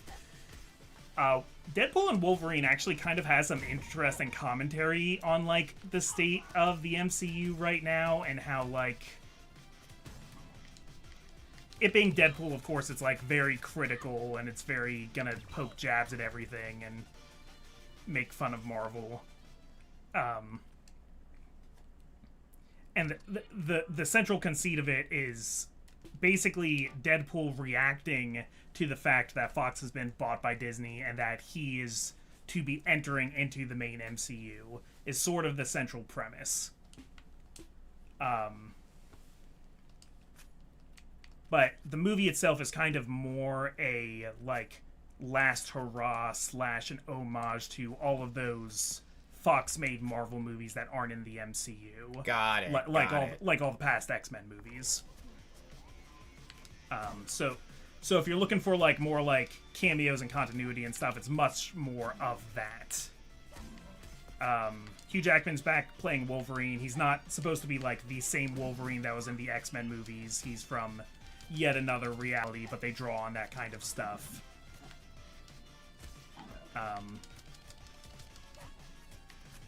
Because in that movie, the very first scene of it, they kind of make a statement about Deadpool's, like, well, you know, this movie's called Deadpool and Wolverine. What are we...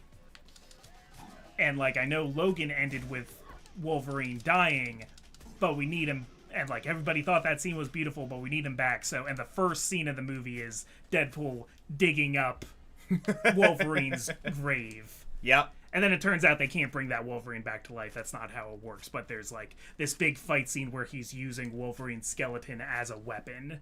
And the whole point is supposed to be kind of how, like, oh, look at how they'll just, like, ruin the sanctity of a good ending just to dig it up and you parade it around again.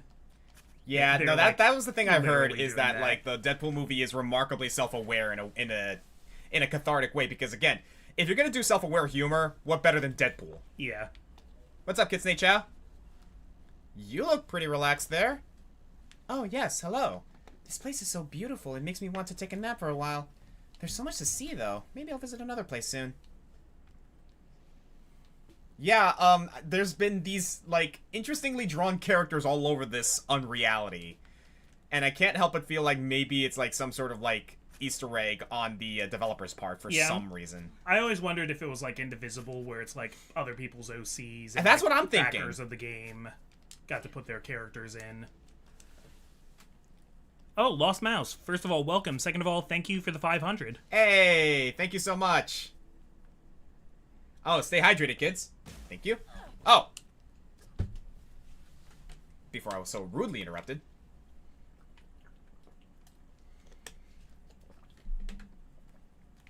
Yeah, it's a lot of self-aware humor, which has always been Deadpool's thing. Okay, now I know for a fact that we haven't been here.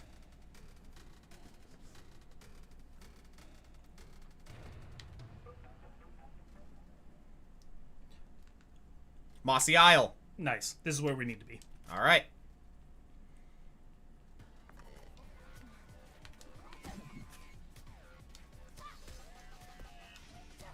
But yeah, I am like an MCU shill. And even though I have my own problems with it, I have kept painstakingly up to date with everything. I mean, some of the recent TV series have been truly awful. Not that there wasn't anything good in them, but Secret Wars and Echo were both so bad. I was so disappointed for Echo, too, because Echo's such a cool character, and they make her cool in it. It's just like... So would you say it's the Marvel Infinite?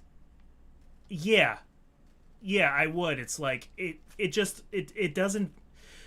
And what it turns out is that they kind of, like, weren't... It's part of the reason why there was a writer's strike, because they weren't paying writers enough to have like a real writer's room, to have a real show Bible, to have writers there on set to point out little continuity things that the fans are going to notice. Them trying to cut corners because CGI is so expensive that they try to take it out of the budget of the writers. And that's not a good idea. Yeah. Yeah, this place is kind of a big deal. This place is going to be big and complicated. Oh, yeah, that's right. Okay, so right now, I don't think we can go do much of anything around here. Because, oh, these fuckers. CMJ Knight says, in my opinion, Endgame should have been the end of the MCU. And I respectfully disagree. I think that is, like, a valid opinion, and a lot of people share that.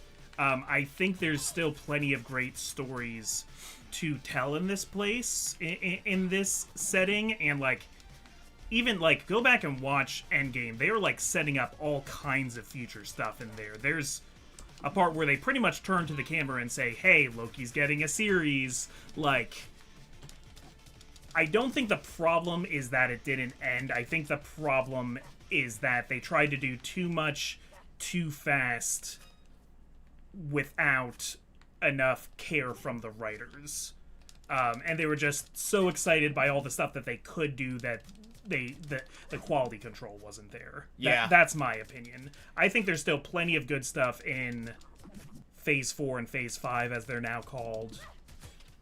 I think it's stupid that they changed it to Phase 5 when Phase 4 was, like, starting to get unpopular. I feel like it all should have been Phase 4, but honestly, one of the few things I know about Metal Gear is that rising revengeance is a thing, and also a very long climb up a ladder. Yep, those are two things about Metal Gear. I love how that's their takeaway.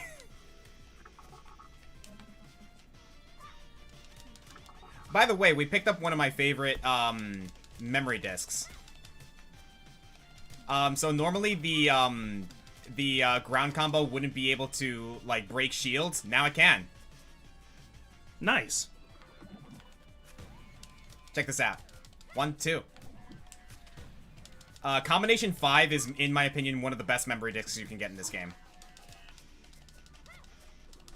Yeah, that's pretty good.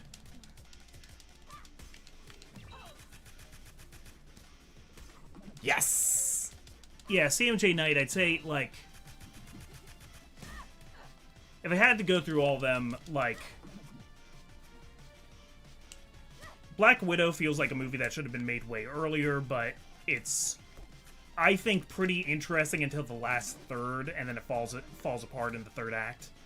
I think Shang-Chi is pretty good. I know a lot of people don't care for the Eternals. I loved the Eternals. I think that's a great movie. A lot of people, myself included, really liked Spider-Man No Way Home. Guardians of the Galaxy Volume 3 was really good. Oh, I agree. Black Panther 2 was pretty good. The Marvels was pretty good. Y'all are just mean. People just, like, didn't really give it a chance. I think a lot of the TV series, especially the earlier ones, are pretty good, but then just the writing starts to fall apart the longer and the more series they do. Because they kind of try to stick themselves into this weird, obligatory 6-episode structure that doesn't really work for all of its stories, and then they usually run out of budget or time by the end. So the finales are always kind of a disaster. Okay, I'm pretty sure I gotta just turn on the power in here somewhere. And the Into the Spider-Verse movies are amazing. That's not MCU, so I'm not even, like, counting those in this discussion. But yeah, Into the Spider-Verse and Across the Spider-Verse are both amazing. I agree.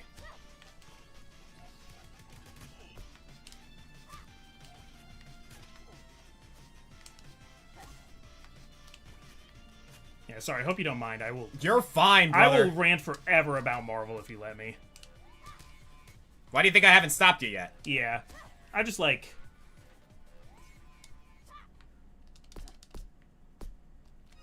Yeah, I wonder why that piece isn't moving. I gotta turn on the power in here somewhere. Right.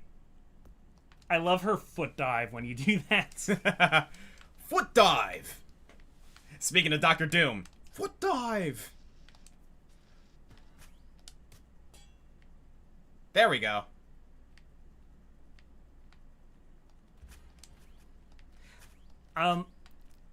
Yeah, Robin says, and I've seen other people have this opinion too, that Spider-Man Far From Home and No Way Home feel a little bit too much like nostalgia bait and stuff. I mean, that is kind of true of No Way Home, and it kind of the frustrating thing for me at the time was that at the time everybody was saying like, oh, well, Marvel needs to do something different, why can't it just do something different? And then those same people were praising Spider-Man No Way Home for being all about past movies. Yep.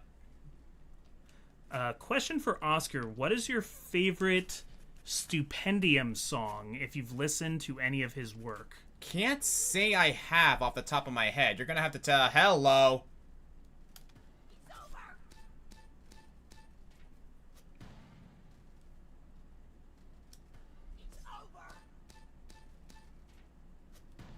There we go. Got it. UK-based musician, animator, and content creator.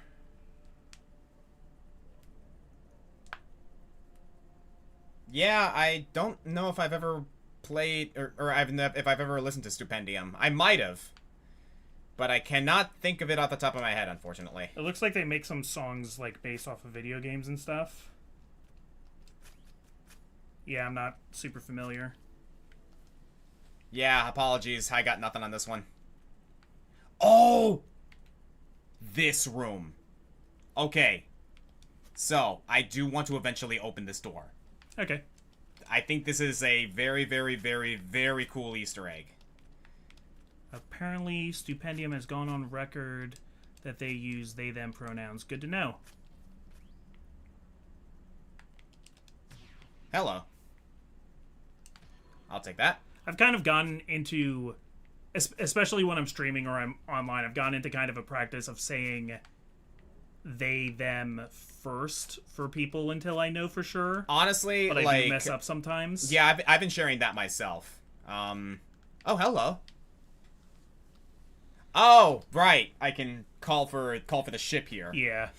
At the very least with this, I can get some details from Chervil, wherever he is. Is Chervil even here? Apparently not. So I think now that you've actually like gotten this out of unreality, you might be able to hit those switches. I don't even need to. Just gonna. I should grab a latte, so I can do like while this is happening, let me grab a latte. Latte percent. If anyone knows Gamer Champ, she's pretty famous for that one. Yeah. Also, speaking of pronouns, she, her, trans queen. Yep. Hot or cold latte, Oscar? Hot. Wanted to know. I mean, I obviously, like, it'll depend. I like either one, but I tend to prefer hot lattes. If it's a latte, I want it to be hot. I like iced coffee, but if it's a latte. Like, iced lattes are a thing. So, take that for what you will. I need to find a map for this place. Oh, nope, that is a bottomless pit. Okay. Man, I thought I would never be a coffee person, and now I drink so much coffee. One of us. Yeah. One of us. I'd like to be a tea person, but I don't have the discipline. Oh, that's right. I remember this now. Yeah, so this is a crazy little dungeon where you're moving this, like, elevator around a central core. I don't have much of a history with the PS2, but I Will Live and Die by Scooby-Doo Mystery Mayhem. I heard that's a great hidden gem. I hear that's a great game. I can't say I've played it. You're gonna have to educate me on this one. Scooby-Doo game for the PS2. That's all I can really say about it is that it's a pretty solid game. Fair enough. Question, white or black coffee? Black.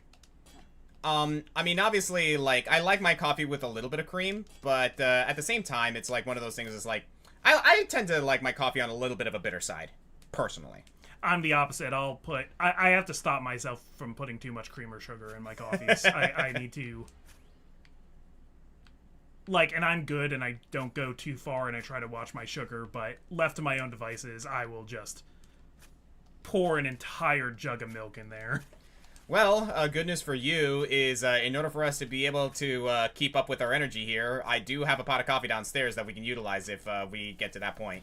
That sounds amazing. I will take you up on that at some point. Again, we've had quite a active month or two these past few weeks. Also, how's it going, Silvercloud? Well, I mean, you you work for a news station, and it's not like anything's been going on in the news in the summer of 2024. Oh, absolutely. Like, I'm actually kind of bored at work now that you mentioned that. Yeah. It's been quite a, Man, this pre-American election has been a snooze fest. Mm-hmm. Like... Somebody throw a pie. Man, dude, I would absolutely vote for the candidate who decided to take a pie to the face. And actually have, like, dignity about it, you know? We need a little more fun with our freaking with our freaking politics. You remember the time when Barack Obama had Peel come in and be like his anger translator? Oh yeah. I want more of that, man. Yeah, we need a good, like, fun presidential stunt. We at the Green Scorpion do take politics very seriously, but I've made it no secret that I hate them. There's a question. Jeppo asks, Oscar, since Josh and Quarter Guy have done it, will you ever do top 10 dads? I've considered it, honestly. People have actually told me that I should totally do that, after, you know, I obviously did, top 10 worst dads. Yeah. In the past. Okay, yeah, we need to deactivate this thing, and I need to grab, something from over here. But no, like, I have considered doing top 10 best dads, and there's a lot of really good ones. Okay, I see how this works. I've never seen a top 10 video game moms. I've thought about that one, too. I remember at the time, I think Quarter Guy had I think the same Father's Day that Quarter Guy did top 10 dads was when we did top 10 worst dads. Because I kind of partially wanted to do, like, the opposite of what people were expecting at the time. That's also kind of a sillier video from us. I wouldn't take it too seriously. Yeah. If we were to do top 10 best moms, what would we do?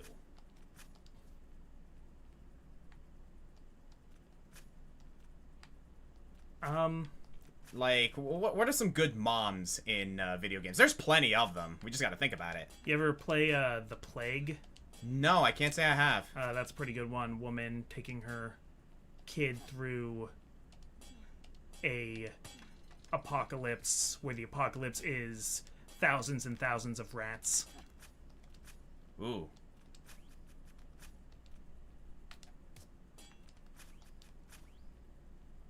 Yeah, I remember this puzzle. This puzzle's a pain. You're doing it, though. A Plague Tale, that's it. Thank you. Oh, okay. Thank you, Black Rathalos. There we go, got it. Easily one of the best moms in gaming is the Pokemon mom. Because, you know what? Like, not a lot of moms are going to support their kid going on, like, on a strange adventure, doing, like, such a dangerous, tasks of, you know... Animal husbandry. That's the problem, is that I feel like a lot of video game moms are, like, moms who just are, like, there at home for you when you're done adventuring. But that doesn't mean they're bad. Mm-hmm. It's just, they maybe tend to be less dynamic, which, you know, is its own problem. I don't think there's anything else here. I think I can just go. I'd say one of my favorite moms is, like, in that vein, is the one from Earthbound, where it's just that, like, that's why the series is called Mother, because, like being able to, like, call home to your mom to cure homesickness and stuff, it's very sweet. And then Mother 3 takes that up to the next step with Hinawa. Oh, I know what I gotta do.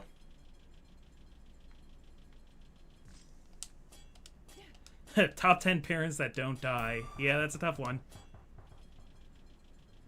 Man, yeah, I'd have to really think about that, of like cool moms that aren't just cool because they die early on.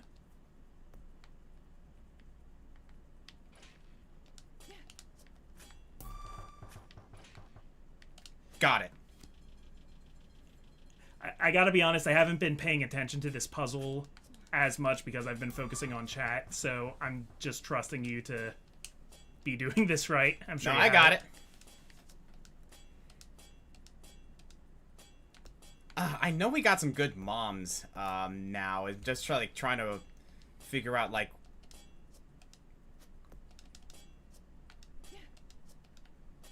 It's...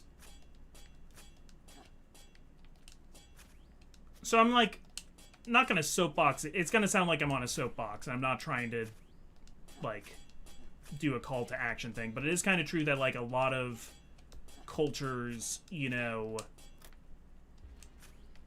traditionally think the mom should be a stay-at-home entity, which, I mean, is great for families if that's what works for them. The point is that, like, moms, like, women shouldn't feel like they have to be stay-at-home moms if that's not what they want for their life. But yeah, in a lot of video games especially, and in media, a mom is perceived to be doing things well by the story writer if they're at home for you when you need them. And that's what, like, kind of makes them less exciting to talk about. Whereas then, like, a dad who's a cool dad, like, shows up out in the wild and helps you with something, or yeah, fights a guy or protects you from something and probably dies taking a sword wound for you. You know what? I would really like for Fire Emblem to have a cool mom. Yeah. Mercenary. You know what I mean?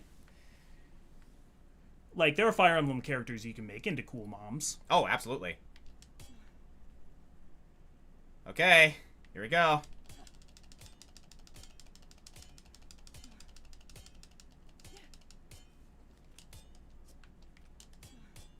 Toriel from Undertale. There it is. See, that's an interesting one, because I love Toriel. Vernal, the room's about to heat up. Yeah, he got it. Oh, Jesus. Like, I think Toriel is a very flawed character, though, so I mean, I don't know if objectively I would call her a good mom or not. Yeah. I love her, and I love everything they're doing with her. I will say, considering that she does eventually let you go, recognizing the situation, I can argue that she's like, you know what? Like, she eventually does choose the right thing. Yeah. You know? Unless you kill her, you monster. You gotta get out of there. Oh, I see. I just gotta keep on, Yeah. Hit this a little bit, eventually it'll heat up and you gotta duck into another room. Kill the enemies there. Alright, I gotta take some time to heal up. Oh, this fucker! It's the same thing with, like, there are a lot of dads who are, like, you could say are, like, good fictional dads because you can tell they really care, but, like, really caring isn't necessarily, you know, the be-all, end-all of, like, there's, the guy from Lisa, or there's Joel from The Oh, that's Last of right! Us. I can reflect projectiles! How about Lady Dimitrescu? I can never say that right. Lady Dimitrescu. Dimitrescu. I forgot I can reflect projectiles.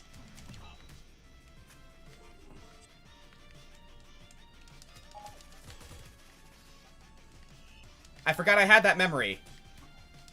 Cool! Like in Fire Emblem Engage, like, Tamara and Fogato's mom, like, she's doing a pretty good job. Oh, yeah. Being the queen and also being a cool mom, but... Oh, you know what? If we're talking Fire Emblem Heroes specifically, freaking Henrietta is actually a really awesome mom for the Aspen Royals. Yeah. Persephone, that's a good one from Hades. Again, it's a character in a much more, kind of passive role, but, like, she's so cool whenever you do meet her. Get to Yeah. her. So I would say, I don't know if this is more than Persephone, but also I want to make a case for Nyx in Hades. Oh, Nyx is wonderful. Because she's the mom that stepped up. Yep. No, Nyx is amazing. I love the way they portrayed her, because especially because like even after the whole reveal with Persephone, right? The game still goes out of its way to like have that conversation between Zagreus and Nyx, where like Zagreus acknowledges, "Hey, I know." Oh shoot, crap. Well, gotta try that again. But no, the game has that conversation where Zagreus goes out of his way to say, "Hey, I know, like, you know, I know Persephone is like my actual mother, but you're the one who raised me. You're the one who actually like made me who I am today, and no matter what, I absolutely adore and love the hell out of you. So, Yeah. you know, maybe you're not my biological mom, but you're still my mom." And I love that conversation. It's really, really amazing. Especially because, like, you know what? You could argue that Nyx may have messed up on a couple of things, like, regarding, like, how, like, messed up the Pantheon can be, but give her a break. She has a lot of kids. Yeah, I mean, it's a lot of people who've made mistakes, and everybody's just trying to do the best that they can. I love the way Persephone puts it. It's that, like, you know, yeah, we're not a perfect family, but, like, what family is. Yeah. We all have our drama. We all have our, like, we all have our issues, but, like, you know, we're all we've got. We have to live with each other. And, as long as we're together, well, then, at the end of the day, that's all that matters. She put it really well in the ending of Hades, where, like, you know, when they're doing that whole family feast, and everyone's like, "Oh, yeah, we're totally lying to our family," but, Persephone understands that, like, you know, I think the family knows we were lying to them, but they recognize that, you know, sometimes that's just how it's supposed to be. Yeah, it's everybody going like, are we cool now? Can we have peace? Yeah. Let's all be cool. Let's move on. I love how Zeus afterwards is like, "Your mother is very shrewd. That was very well done, what you did. So, kudos to her." And like, I know Zeus is a total simp, like, in every aspect of the word, but the fact that he's willing to praise Persephone's, like, tact is something. Cooking Mama, they named the game after her. Cooking Mama. You know what? Number 1, you're right. So here's a weird one. What's your stance on Bayonetta? She's not the actual mom because Cereza is actually, like, her, but still. And I mean, we meet her kid from the future, but we don't really see her being a mom. That's true. I mean, I think notable only because we're having trouble getting other notable examples.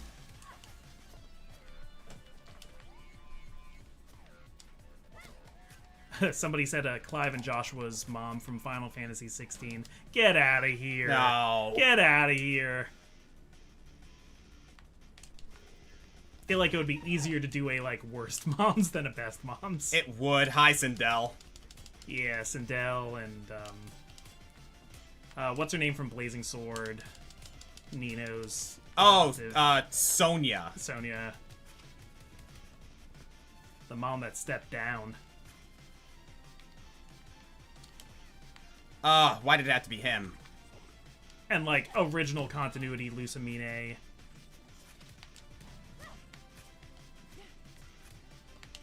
I guess I always liked Lusamine in the original too, of just, like, how kind of emotionally complicated it is that it is, like, a character who, like, lost everything and went off the deep end a little bit. Oh, come on. And how you can, like, still have sympathy for her despite acknowledging that she's being horrible.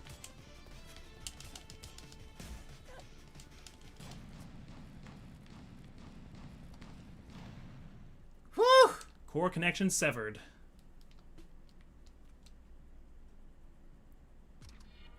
Offense. Oh. That's a good one. Combined with defensive stance, it's a straight buff. I'm going to get rid of perfect release. Hell yeah.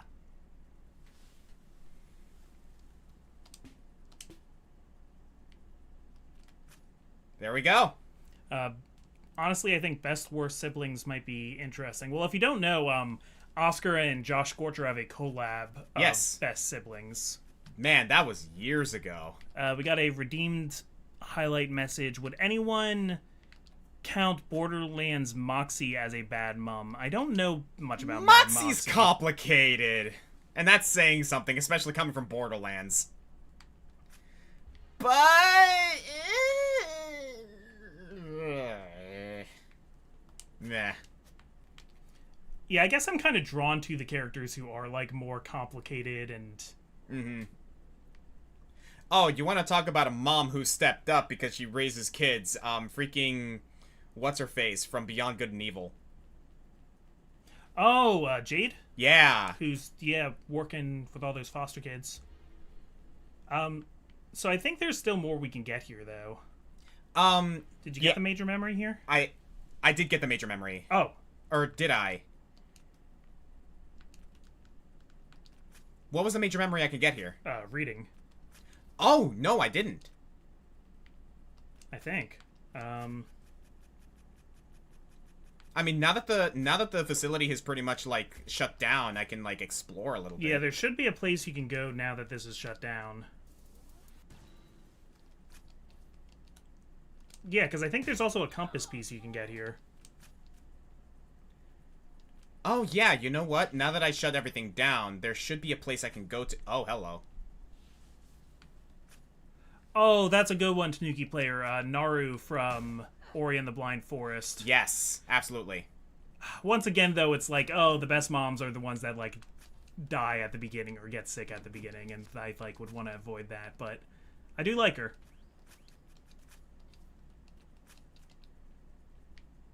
Okay, you know what? I think it's somewhere here. I remember I was, like, going through this place, but, like...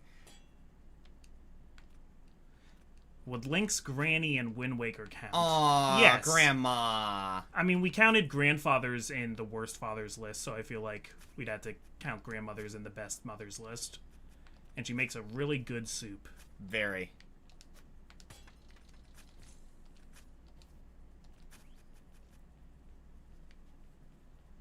Oh.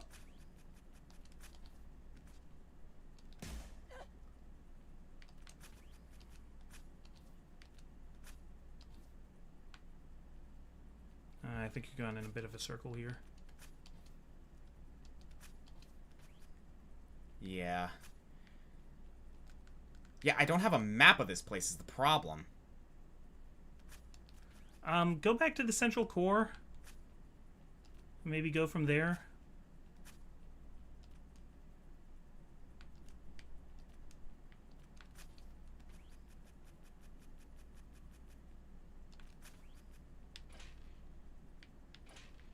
Yeah, so is there a way out of the central core that you couldn't get before? Like if you go down from the central core?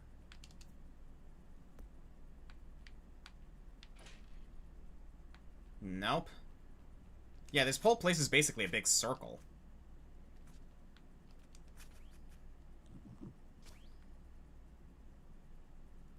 Where does that go on the right?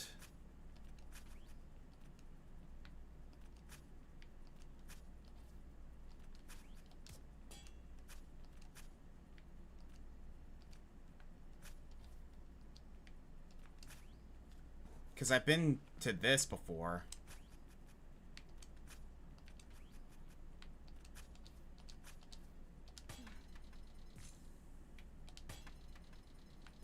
Worst mom I can think of is Hera from God of War. Does Hera show up in God of War? I believe she does, yes. I don't remember ever seeing her.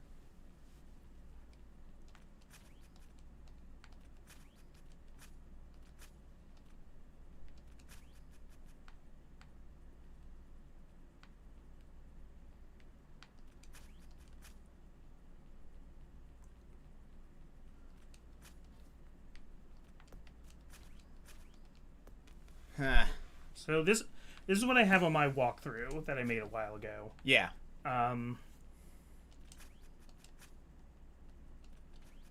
Unreality portal to Mossy Isle. Destroy the beacon.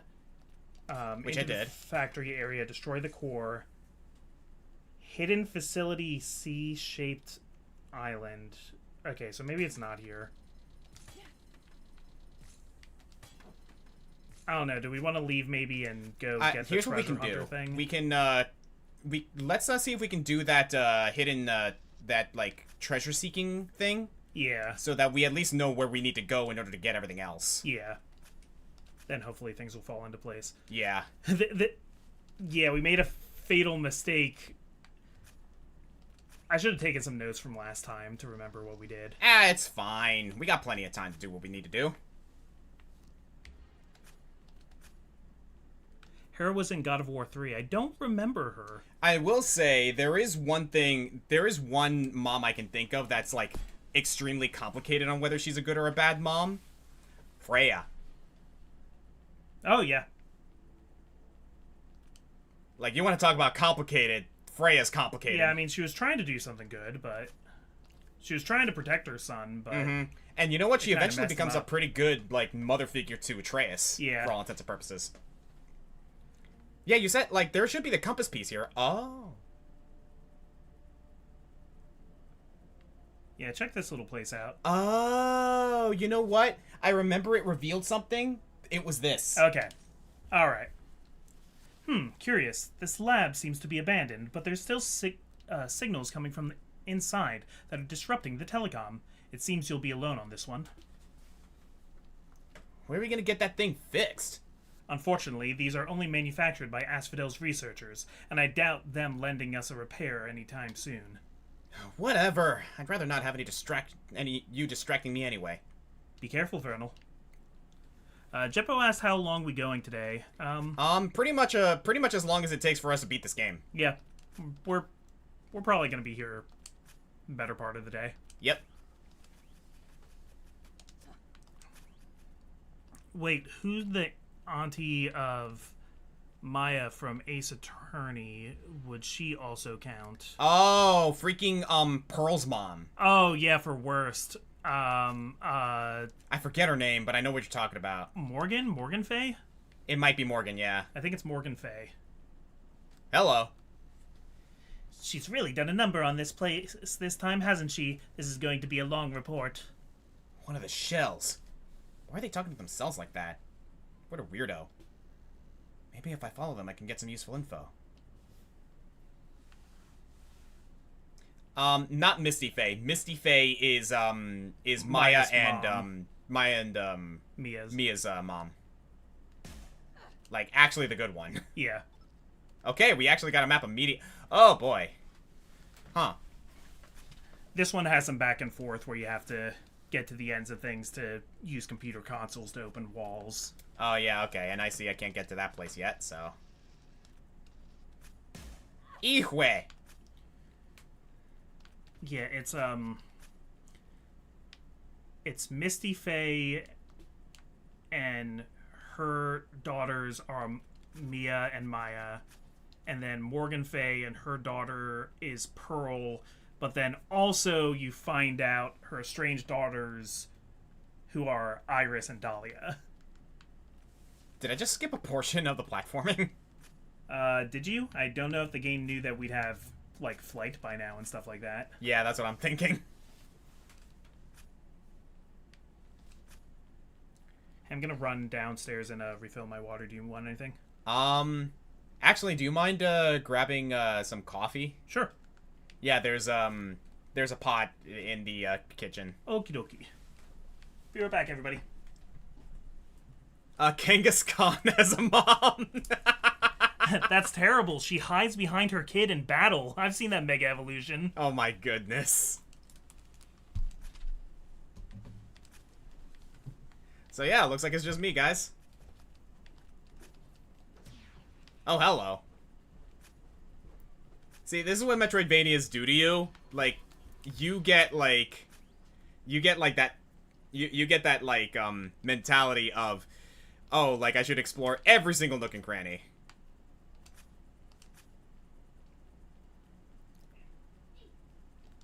I cannot reach that yet. I think there's a button over here, maybe. Oh, hello. Such a waste of time to catalog all this damage. It's not like we even use this lab anymore. If we did, Asphodel wouldn't let her tear up the place every week.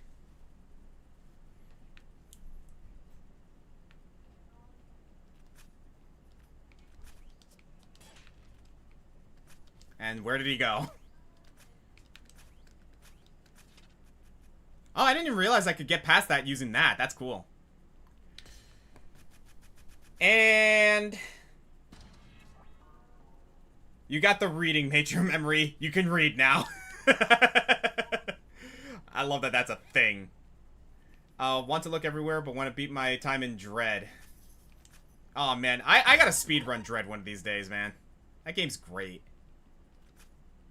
Rosalina from Mario Galaxy. Ooh, I actually like that idea, because, yeah, she's essentially a mother to the Lumas for all intents and purposes. I dig that.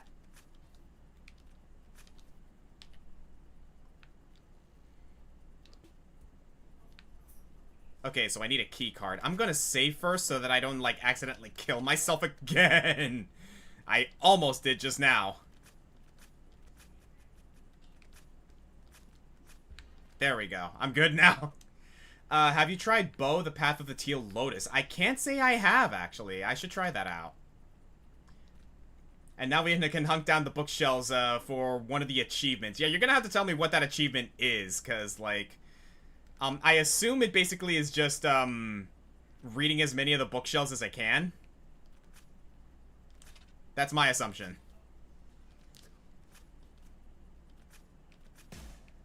Oh, come on. Well, at least there's a save point right there.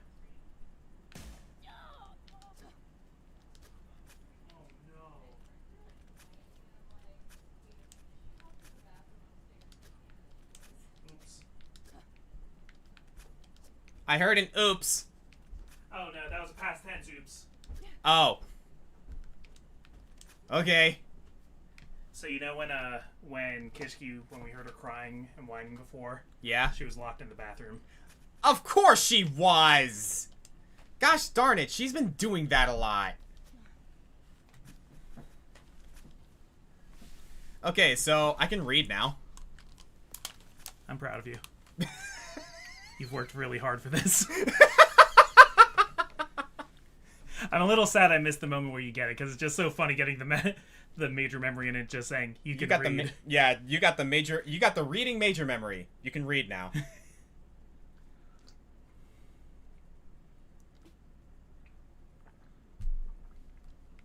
Right, I need a key card of some kind. Oh yeah, what if we flip this on its head? Instead of worst moms, just worst mommy issues. Or worst parental issues or whatever, because then you get... Oh no, that just might be top 10 edgelords again. Oh, what's this now?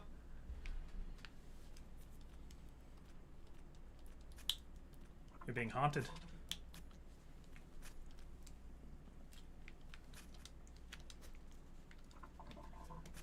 So what, do I just need to rush towards the thing? Yeah, truth be told, I've never actually played the original God of War games. Really? I've seen a lot of the fights, so that's why I guess I didn't know Hera was in God of War 3. Because, yeah, I knew you fought Hercules, but I didn't know Hera was around.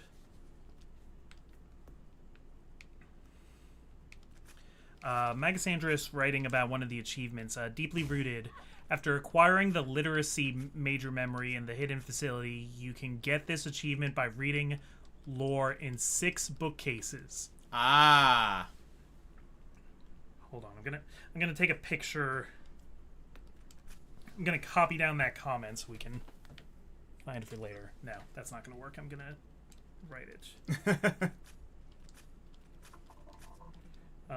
Lore. Okay, so we're looking for lore on bookcases in Arboretum,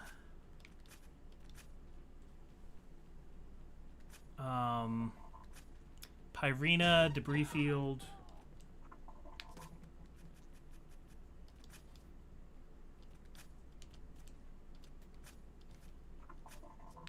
Airship,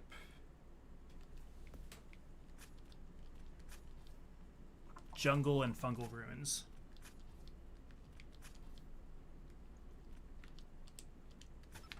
Okay, there we go. This is a really cool like puzzle, by the way, in that when you get the key card data, you have to like rush to the console.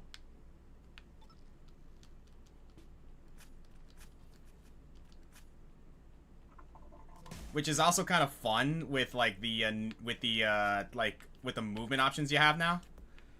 Highlighted comment on the subject of Metroidvania. Do you two think it's possible for a Sonic light Metroidvania to be good? And if so, any idea how it should work? I've never thought of Sonic for a Metroidvania. I'm sure it could work. That's kind of like playing into the idea of like Sonic being in a more open world setting, which, let's be real for a moment, Sonic Frontiers kind of already like started.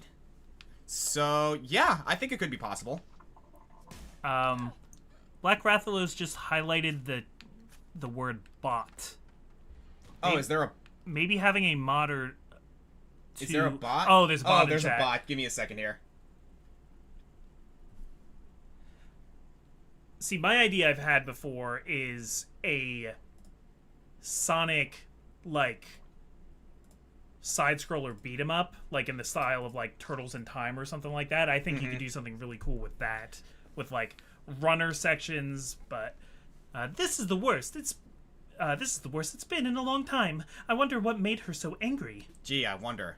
Alright, I'm bored. I've followed you long enough. Huh? Following me? Who are you? How did you get in here? I just want your thing. My what? You know, the thing. The one that points to Asphodel. My hand? Are you trying to make fun of me? No, you must mean this, right? Here, just don't hurt me. Security system, intruder.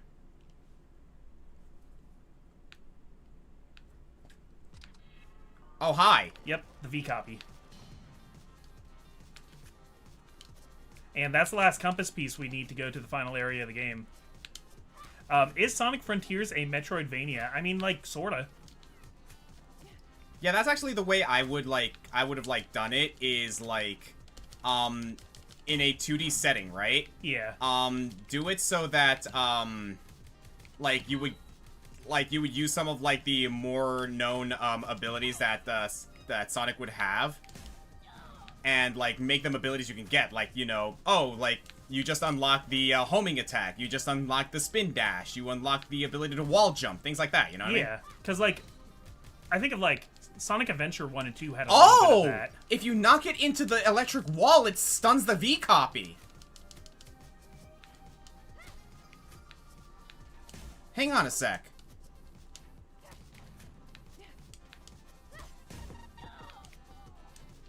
I mean, to be fair, we did just openly mug her. We sure did. Okay, I got it. That got close. Yeah, you want to hit that save point again? Oh, you don't even have to.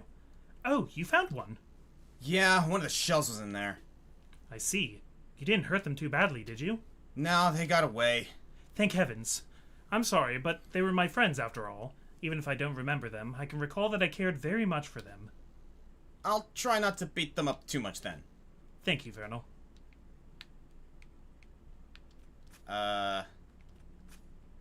So there's the game save. Okay, I think for now we should go to the Arboretum, try and get the thing we need to get the treasure hunter item, and I then agree. We can start combing more. And now that we have all 5 compass pieces, we can unlock the final level. What the hell is that? The compasses have finally cleared the distortion field. That's where Asphodel has been hiding. Vernal, I think it's time we finish this. Well then, what are we waiting for? We are waiting for us to do some much-needed exploration. So, you said the Arboretum, right? Yep. Actually, now that I think about it, there's one other... Oh, yeah, we haven't done the pyramid yet, have we? And what's this place, actually? Timid Islet? Oh. So, do we want to do the treasure exploration first? Yeah, let's do that first. All right, so let's put a pin on that Timid Islet. We'll put a pin. Put a pin on Timid Islet.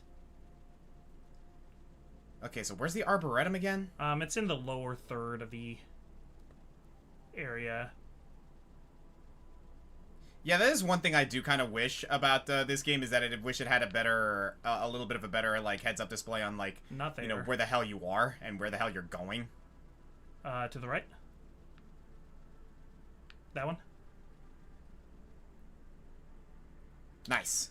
Okay, so we're looking for a vegetable, and we're also looking for a bookcase with some lore on it. Okay. And anything else you're able to get now with your special jumps. This place is huge. I think it's in that tall vertical column in the center. You might be right. Like, I think it's one of those things that you can get to by wall running. Oh, real quick, actually, I think there's also something in here. Yep.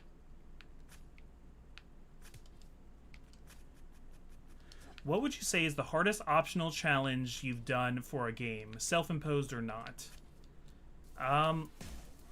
Well, I've beaten a good number of Nuzlockes. Same here. One I can think of off the top of my head. Oh no, this takes us back to the jungle. Never mind, actually. One I can think of at the top of my head is the freaking,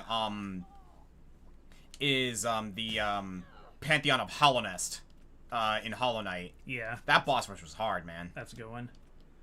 I'm thinking about the, Sigrid from God of War 2018. The last Valkyrie boss fight. Mm-hmm. That was one that was really tough for me, at least.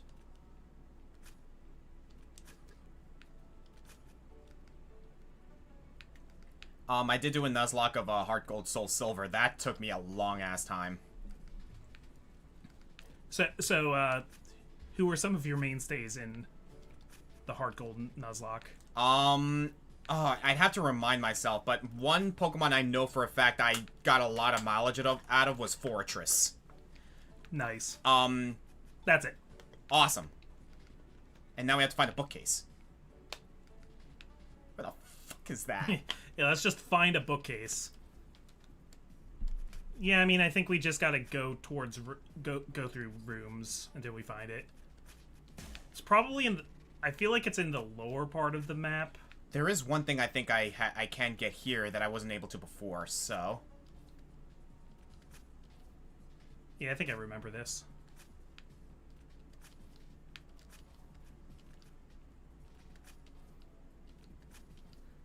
You, like, move so much quicker through this game than I can. You got, like, really good... Oh, hello! You're just really good at, like, stringing movement chains together. Thank you.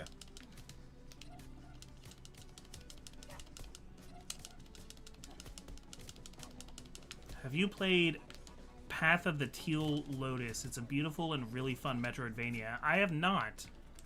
I'll put that on my list to keep an eye out for.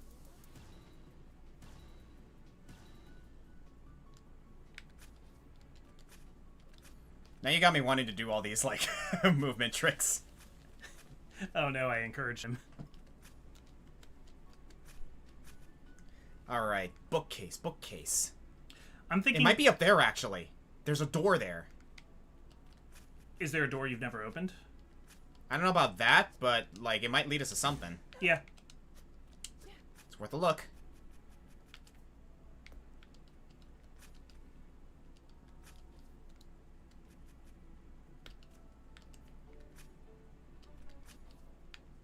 Yes, I'm starting to remember this now. Would Mass Effect's Samara be a bad mother or a complicated Ooh, case? That's a complicated one, I think. I think the lesson here is that parenting is actually really hard. Oh, absolutely. And you're never going to do everything right. But most of the, like, bad dads we had on that list were like, oh man, they, like, weren't even around, or they weren't even, like, trying to do what was right for the kid. So I'm definitely, like, kinder to ones that were, like, well-meaning.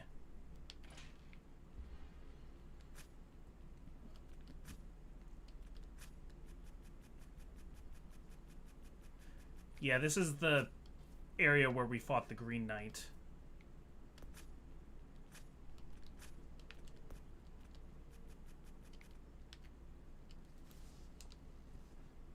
Yeah, that room collapsed, so we can't go in there anymore. Ah, okay.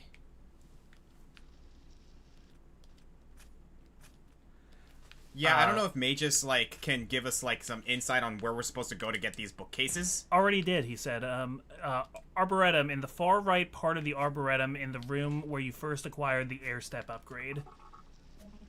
So we're talking, like, lower right. Got it. Of the map. Thank you, Magus. You're a hero. Rosalina from Mario Galaxy. Yeah, someone mentioned that earlier. Yeah, mother the mother of the Lumas. Yeah, that's a great one. Makes her kind of like the mother of space. So, that lower right or that lower right? That one's closer, so I'll check that one first. Yeah.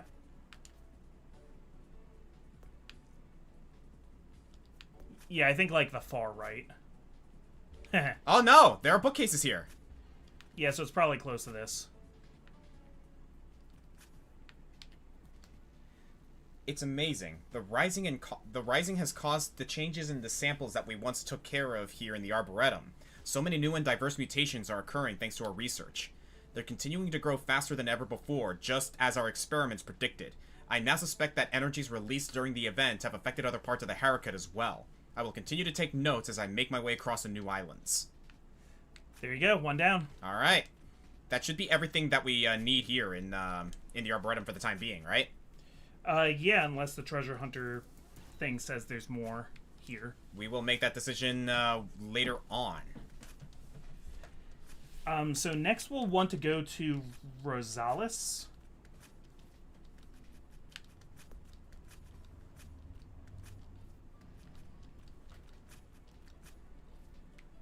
My immediate thought right now, like, just hardcore parkour is, like, suddenly, like, just rushing through my head right now. Scars McLovin says, good afternoon, Oscar. How are you doing? I'm doing all right, man. John and I are a little tired, but that's because life. But we're doing all right. We're here hanging out, playing some Vernal Edge. So you said we gotta go to Rosales, yeah. Or Rosales, yes. I actually know what that one looks like. I think it's that one.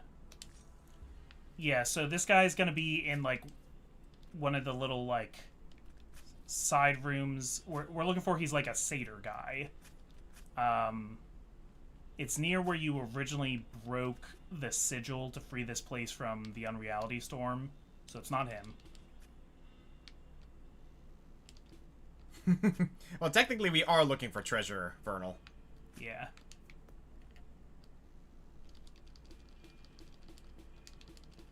Okay, not him. I like how every time you're done talking to somebody, you fire a laser. That's a mood. Just woke up and about to crack some packs of the new Bloomborough set in about an hour. Oh, heck yeah. Awesome. Good luck. Hope you get some good pulls. Speaking of which, I gotta get back into joining my friends for Magic the Gathering. I haven't been to Beast and Brews in a little while for that. We need these for later anyway, so I might as well grab them now. Yeah. But yeah, we're gonna have to come back for that later. I know for a fact that like one place in particular is going to give us a crap ton of treasure that we'll be able to utilize later on. So this is the guy. Here's your broccoli guy. What? How did you find that? You told me where to get it, so I went and got it. Yes, but to be honest, I didn't believe there were any there. A deal is a deal, I suppose. Lucky me, then. Where's the sand? It's not sand, it's medicine. I hope whatever you need it for is worth its rarity. Medical powder. And now we gotta go back to, Pyrena, where there should also be another bookcase. So there's no bookcase here in Rosales, right? Nope. Looks like there's something up there. I was gonna say, though. I think there is something up there. Yes, there is. Awesome. At one point, I gotta, like, reestablish my skill sets with all these memory points I'm getting. Alright. So, Pyrena.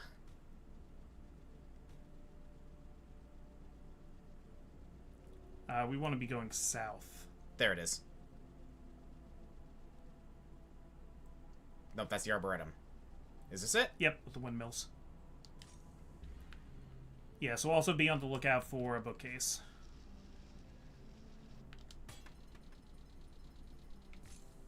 Trying to watch this and Murray at the same time. Watch this and what? Murray. Is that another streamer? Ah, okay.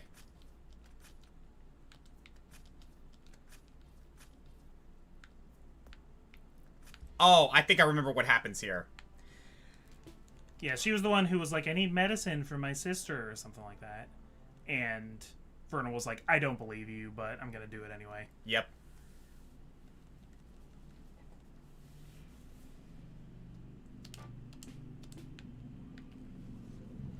Alright, got the medicine you wanted. Took me a while. It was annoying. Where's that thing you promised me?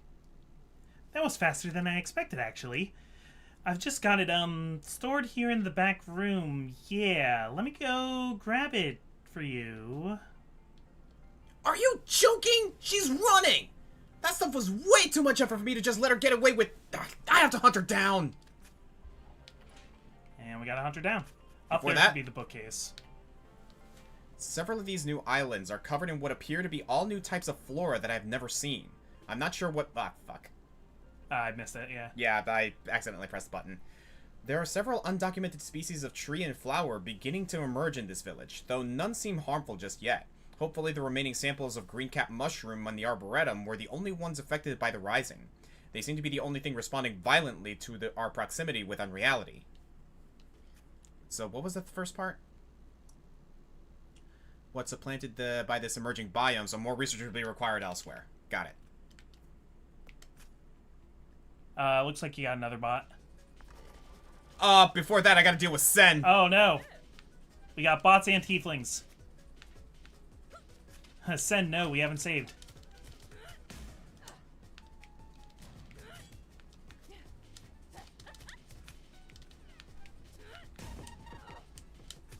And she's a zoner. Yeah, watch her health.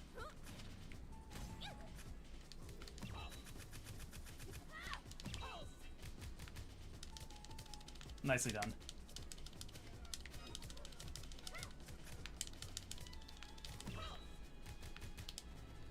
Nice.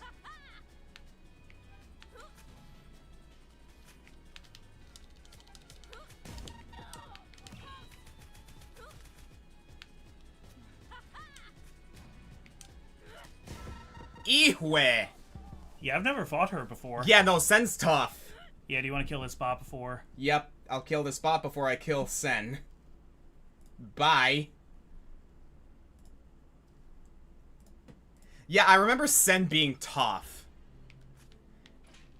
Okay, grab the bookcase again, Yep, because that's a thing. just in case.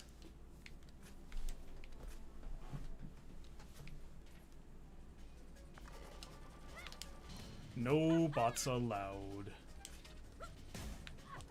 Okay, I need to, like, block that, I think. Jesus. That laser. Yeah. Bot held you back, now you'll definitely win. Yeah, you sure about that? Top 10 drone fighters. Drone as in, like, they send out drones and shit? Yeah, give me some examples. I've thought of, like, top 10, like, turret-based fighters before. We could have, like, Weevil and Torbjorn and Heimerdinger and the Engineer and, the Mechanist from Borderlands.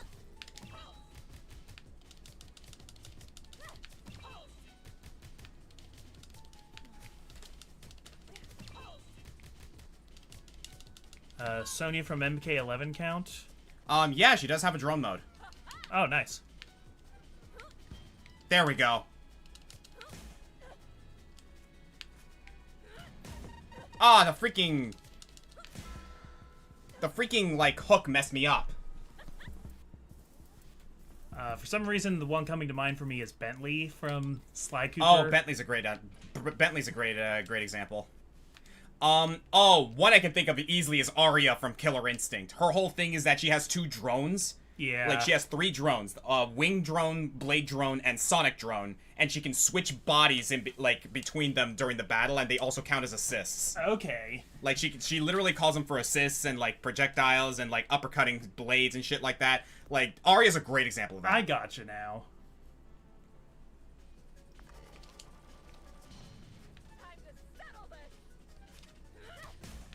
Settle this? You're the one who's, like, going back on a deal, pal. Yeah, this is all you. This is why I'm glad I got Combination V. So that you can break a bunch of shields when she's charging like that.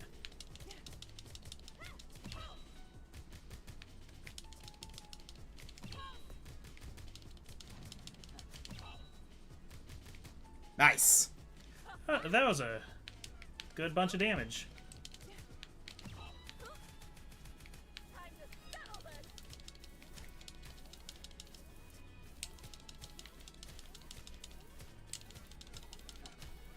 She's charging her spirit bomb. Is that an insta-kill? That's an insta. And she did that, like, off the ground, too. Yeah, so that was mean. It was hard for you to land combos. What the hell?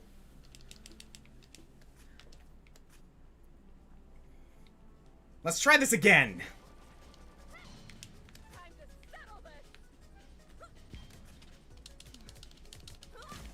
Yeah, you're a real piece of work, Sen.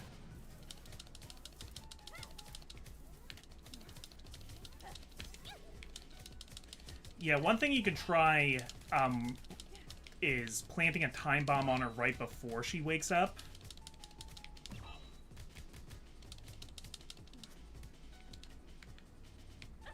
Where'd she go?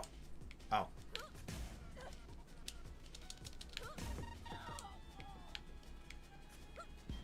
Whew. Good block.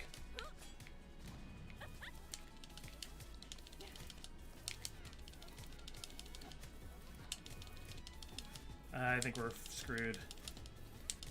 Nope. Nice! Take us home.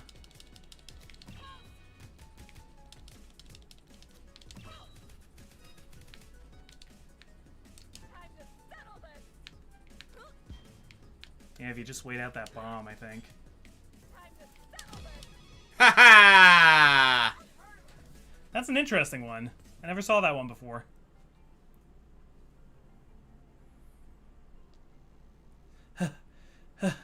You're stronger than you look. You got me. Enough of your con job. Hand over what we promised, and I'll let you keep your dumb sand. Sand?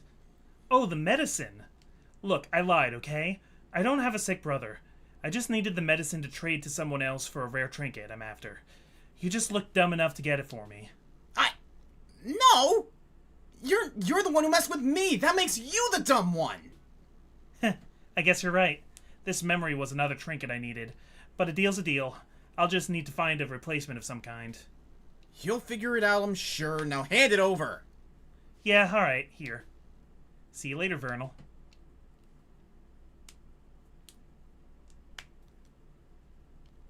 Good riddance. Wait, did I ever tell her my name? Keeping tabs on you, I guess. Treasure sense. There you go. Ah, thank goodness. I'll get rid of Mana Vengeance for this. Oh no, it's a free one.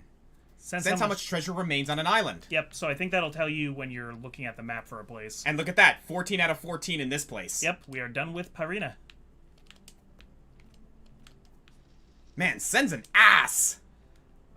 Would you say Tails is a drone fighter? I don't know about that. Oh, depends on the game. I know sometimes he has stuff like that, but... I know he does in Sonic Chronicles Dark Brotherhood, but we don't talk about that game. I've never tried it. I hear it's not very good. It's not worth your time. Yeah. Good ideas, poor execution. In a sense, yeah. And, like, really bad use of the DS sound card. So some of the places Maybe let's focus on the lore if we want to go to the debris field or the airship or the jungle or the fungal ruins. Okay, well, here's the good news. 3 out of 3 in the abandoned lab, so that's fine. Nice.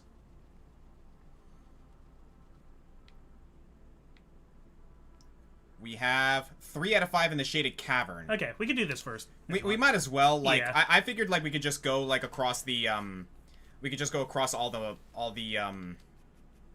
islands, and whichever ones have a, you know, a bookcase will, do that.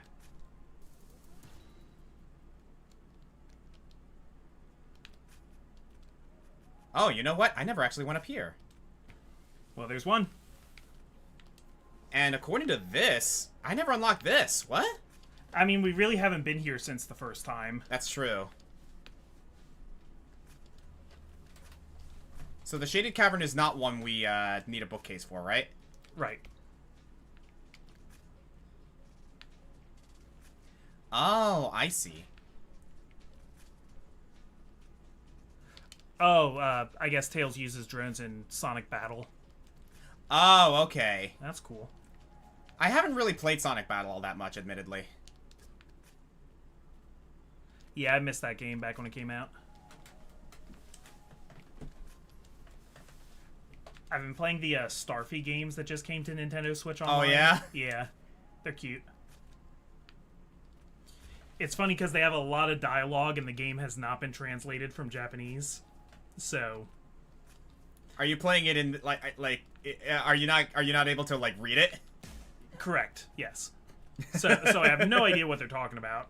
I had to look up a thing to get, like, what the general story was, which most of it I was able to, you know, piece together just from watching it, but... it's tough because a lot of the level progression is doing things for NPCs and going back and forth through the 2D levels. And it's usually like, okay, this person's not letting me pass, so let me find something and then give it to them. So it's usually not too hard to figure out. There's only been a few times where it's really been a barrier not being able to speak Japanese. There was one where there was a trivia part and there were questions, and that one I had to brute force my way through. Oh my gosh.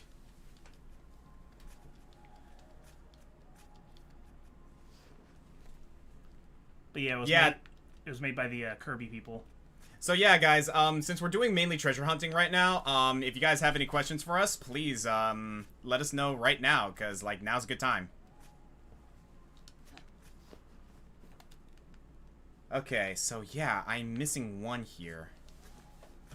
It might be an obvious one, admittedly, so I may have to do just a little bit of exploring. Yeah, we're just gonna have to comb, because besides knowing the island that it's on, there's not really any closer we can know. Mm-hmm. Unless May just wants to come to our rescue down there. Can we discuss dads? I mean, we've been talking a lot about video game moms. Yeah, I'll also hear nominations for great or bad dads. Plenty of them.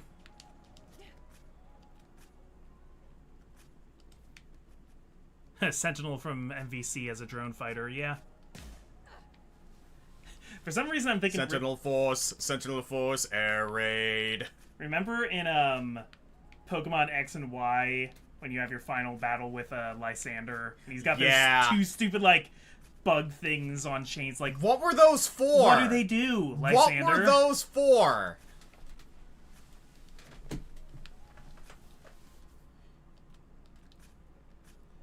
Have you ever seen any analog horror? Are you talking like Blair Witch Project, like those sorts of movies? I have no clue. Or like Paranormal Activity?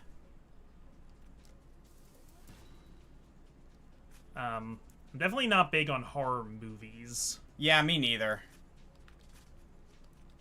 I almost saw Longlegs last night as part of the double feature with Deadpool, but we were all tired, so we went home. It was already midnight, and they hadn't even started showing Longlegs yet.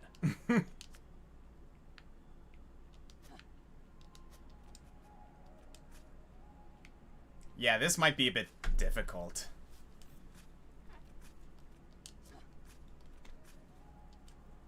Mainly because, again, I have no idea where I'm supposed to go to find these gosh darn treasures. Analog horror is like Slender Man or Local 58. What about, like, Cloverfield? Would that be considered analog horror? Like, is it the whole idea that you're, like a found footage horror movie?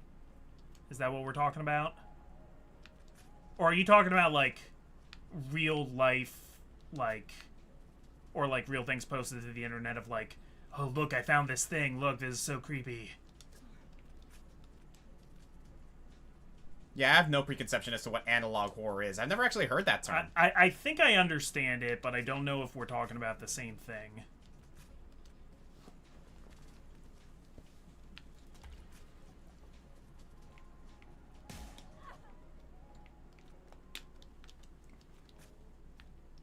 Hey, JJ. We're doing good. How are you? I do not mind stuff with horror elements. What I hate is jump scares. Yeah, I'm not a big jump scare guy. Yeah, I think Sheikah, you guys remember him. He said it best in our, there it is. Nice. Man, that's hidden. Cutter. What does Cutter do? Does it throw a little boomerang? Is it a spell? Oh, it might be a spell, yeah. Creates a magical spinning blade a short distance. The blade will... Oh, I know this one. This is actually really good. Hang on a sec.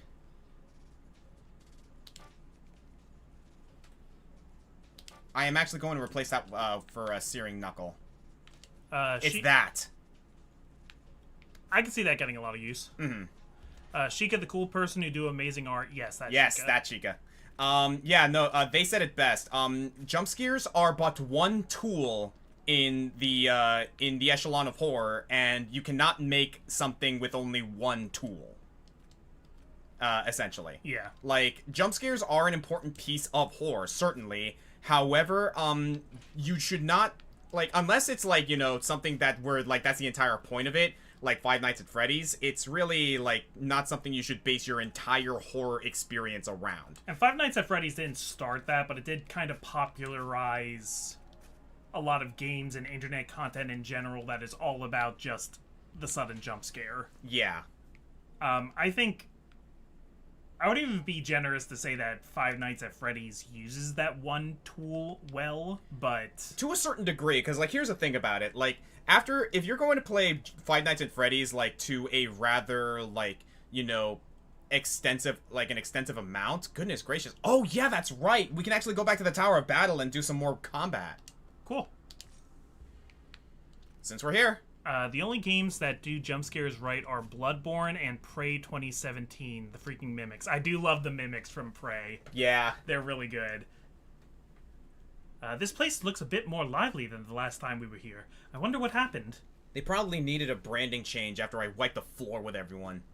Are you planning on investigating?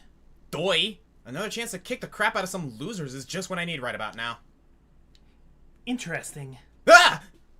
Oh Speaking my. of jump scares. Are you perhaps the new arena director? Director? I suppose that's correct. I am definitely in charge here. However, I'm afraid it's invitation only, and I certainly don't recall a short thing like you being added to my fight roster. You are pushing buttons you do not want to push, lady. Apologies for insulting you, even if it is truthful. I'll tell you what, since you're so eager to pick a fight, let's see if you can make it all the way through to the end. I'm sure that'll be a suitable challenge for someone like you. Someone like me? Short-sighted, high-tempered. I bet that sword isn't even really yours, is it? You're not even holding it right. Listen, you little... I'll be waiting inside. Don't take too long to reach me now. Ta. She seems a bit much. I think it best if we proceed calmly. She's going down! Chervil is like, say something. I'm gonna kill Praxis!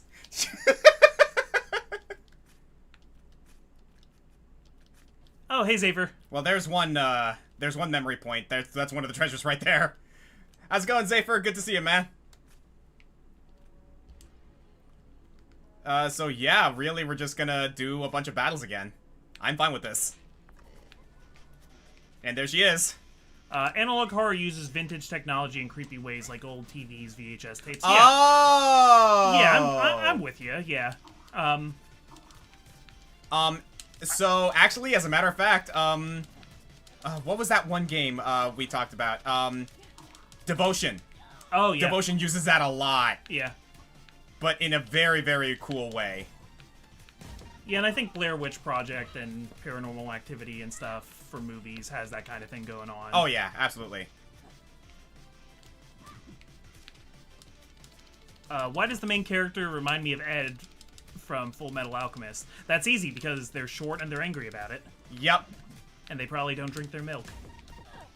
And their partner is a human soul in a metal body.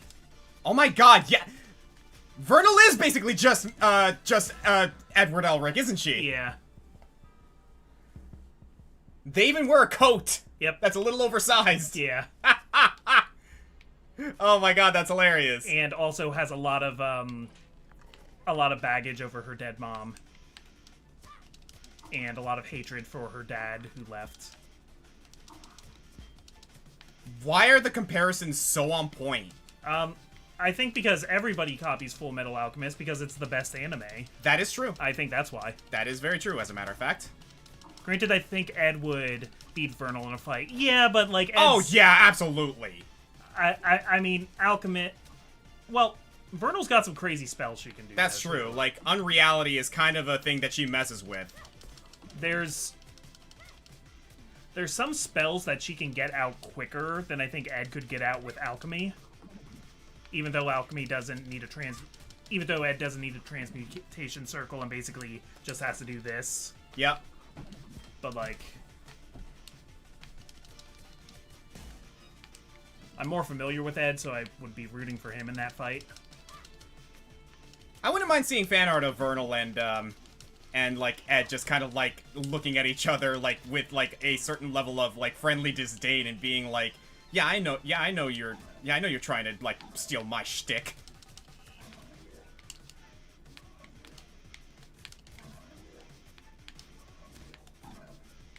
Ed is pretty tall by the end of the series. That's true. Because it turns out part of the reason why he's so short is because he's malnourished, because a lot of the calories he's intaking are actually going to preserving Alphonse's body.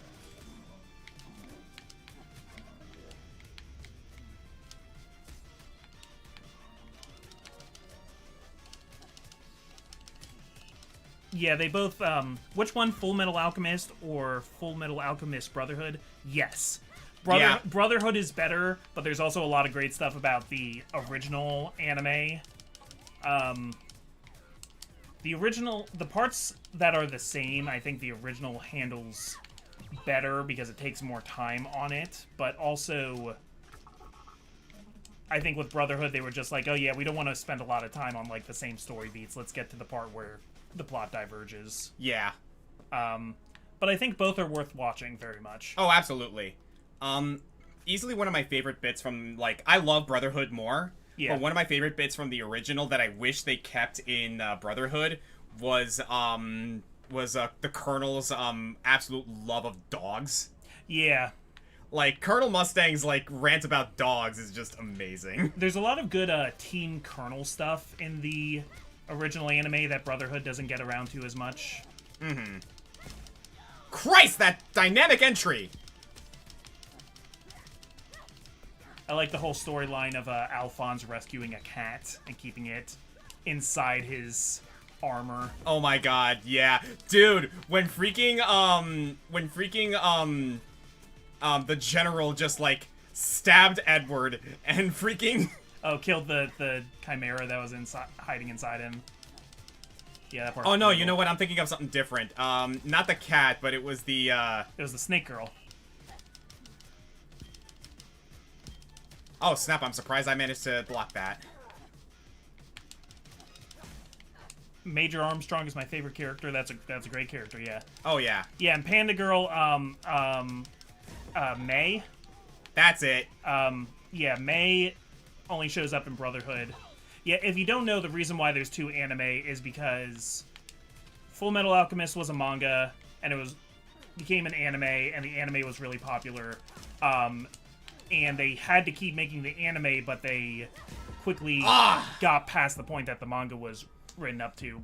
So the writers just decided to make their own version moving forward of the story. So it diverges drastically. Pretty much after they first meet Greed, it becomes a completely different story. Yeah, and then that's eventually right. the manga did finish, and credit to what the anime came up with, but the manga story was better. And then they made Full Metal Alchemist Brotherhood, which was an anime telling the full manga's story. Yes.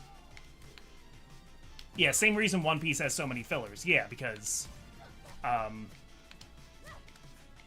you tend to get more done. Like, one episode of an anime usually covers multiple chapters of a manga, so you catch up pretty quickly.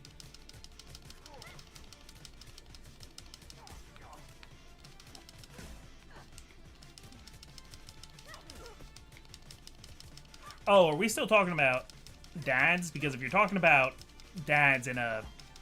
Oh, you're right. No, May was Hughes' first name. May Hughes. Oh, Maze, yeah. Yeah, what was the Panda Girl's name? I was thinking her name was Mei Ling or something. You might be right. FMA...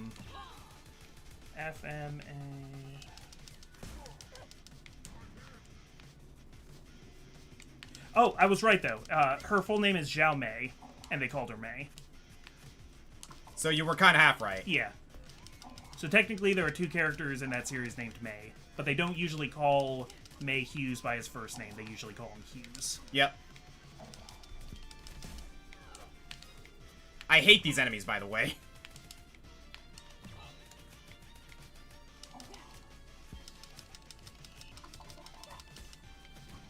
There we go. Oh, Zhao Mei was the name of the panda. Mei Cheng is the name of the girl. Still May. So there are three characters with Mei in their names. That's exhausting. For some reason, I'm just really bad at, like, East Asian names and surnames and stuff that I, like... It's easy for me to forget the names of anime characters or, like... Fire Emblem Birthright, I had trouble getting all their names down for a while.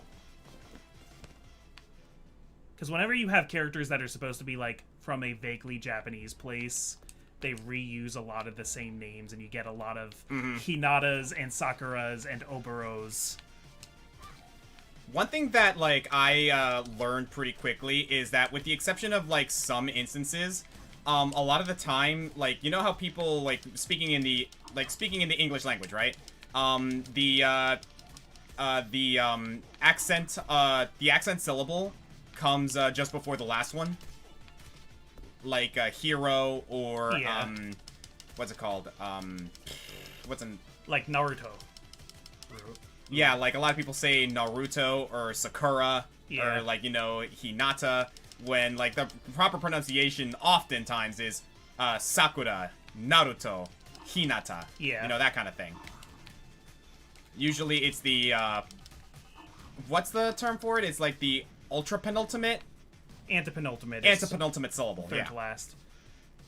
I mean, I think really it's that you're not putting the accent on any of the syllables, but to us it kind of sounds like you're putting it on the first syllable. It's a little bit of an auditory illusion. So, like, it bugs me so much in Fire Emblem Fates they call him Takumi, where anybody with that name in Japan would be named Takumi. Takumi, Ryoma, again, Hinata, Sakura, Oboro. Would it be Tsubaki? I think so. Probably. I don't know for sure. I'm not a fluent Japanese speaker. Me neither. I'm going with, like, what I've, like, essentially, like, come to understand after, like, talking to others who actually speak the language. I can count to 10. That's as much Japanese as I know. That, you know more than I do. That bomb is getting a lot of mileage. Here's a challenge. Say Scar from FMA's real name without stuttering. Oh, what is his real name? I don't remember off the top of my head. I don't remember either, actually. Yeah, it's been a little while. I'm gonna look it up. FMA Scar.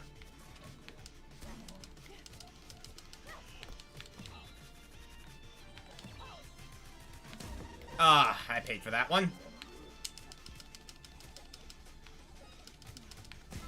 Crap! Oh, he has like a ridiculously longish Valen name. Here, let me see.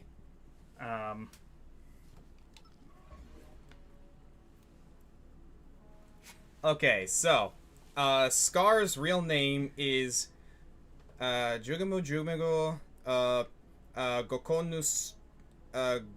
Gokonosriki Kaijari Suigyo Matsu, Unraimatsu, Furaimatsu, Kurenoto Koro ni Sumutokoro Yaburakoji no Burakoji Paipo no Shuringan no Gurindai no Pompokopino Pompoko Nanyo Chokyu Mei no Chosuke. Non-canon. I mean, I think that definitely counted as stuttering. You know what? Oh, definitely. Have you ever seen that one video where the guy is playing with his kid and the kid's actually saying repeating what he's saying perfectly until the last one? What? Papa, papa, mama, mama, aguacate, aguacate, parangariku tirimikwaro.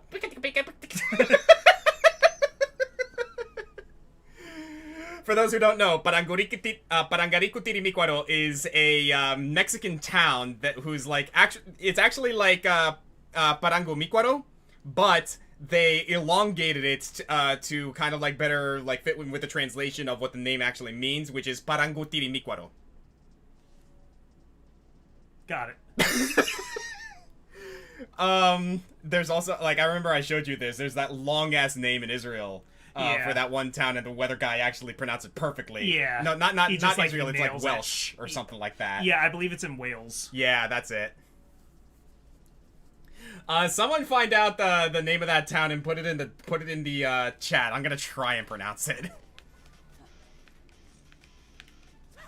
I am not trying to yell. I promise my keyboard is not working. Please help me. There's nothing I can do for you, man. What's he trying to do? He's just typing in all caps.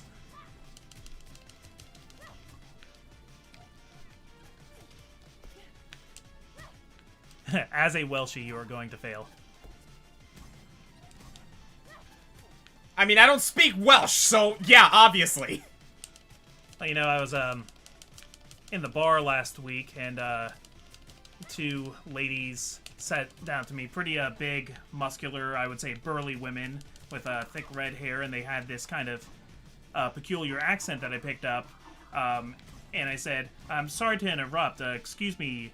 Are you two ladies from Scotland?" And they said, "Wales, you idiot." And I said, "Oh, I'm so sorry. Are you two Wales from Scotland?" Oh my god. Don't remember what happened after that. Ihwe! Throw that freaking...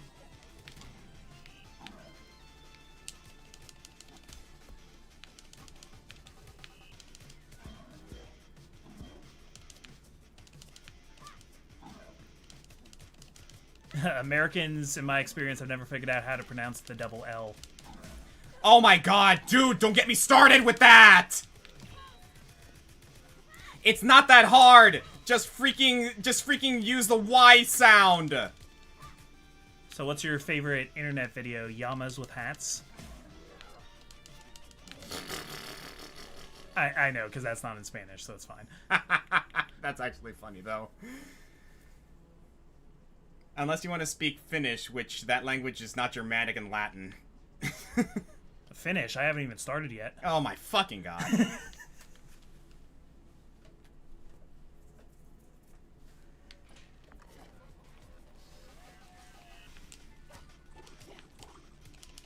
I'm trying to develop... I'm not going to demo it here.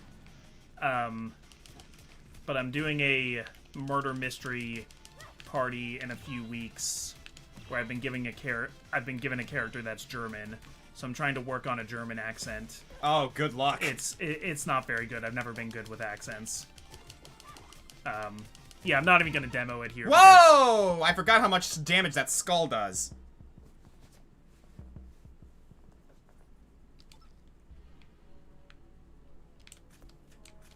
Have you ever heard of a musical from a musical called Come From Away?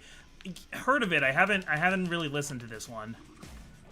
It's about a town in Newfoundland that suddenly doubles population after a major crisis. Anyway, here's the name. Yep, that's the one. That's the one with the crazy name.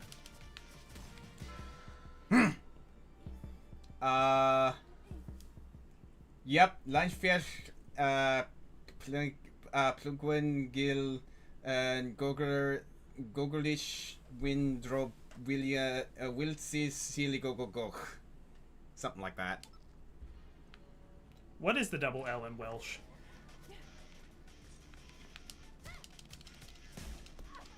Is it a Y sound like in Spanish? I don't think so.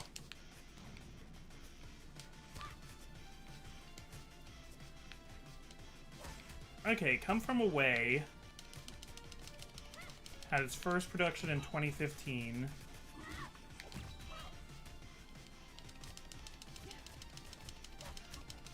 It is based on the events in the Newfoundland town of Gander during the week following the September 11th attacks, when 38 planes carrying approximately 7,000 passengers were ordered to land unexpectedly at the Gander International Airport. The characters in the musical are based on actual Gander residents and stranded travelers that they housed and fed. Interesting. Nominated for 7 awards, including Best Musical, Best Original Score, etc., etc. That sounds right up my alley. I will look into that. Was that really a decent attempt on my part with that name? I don't believe you.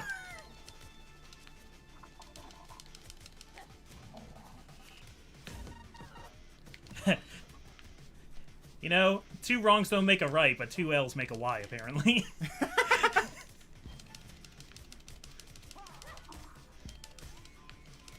It's very hard to type it out, but it's like you put your tongue in the same position as saying a hard L, but you breathe around it. Kinda? Question mark? Like, yeah? Yeah. Just don't ask me to roll my R's, or I will leave this stream. Also, the name translates to a very specific description of the place, like the church or something or other by a whirlpool.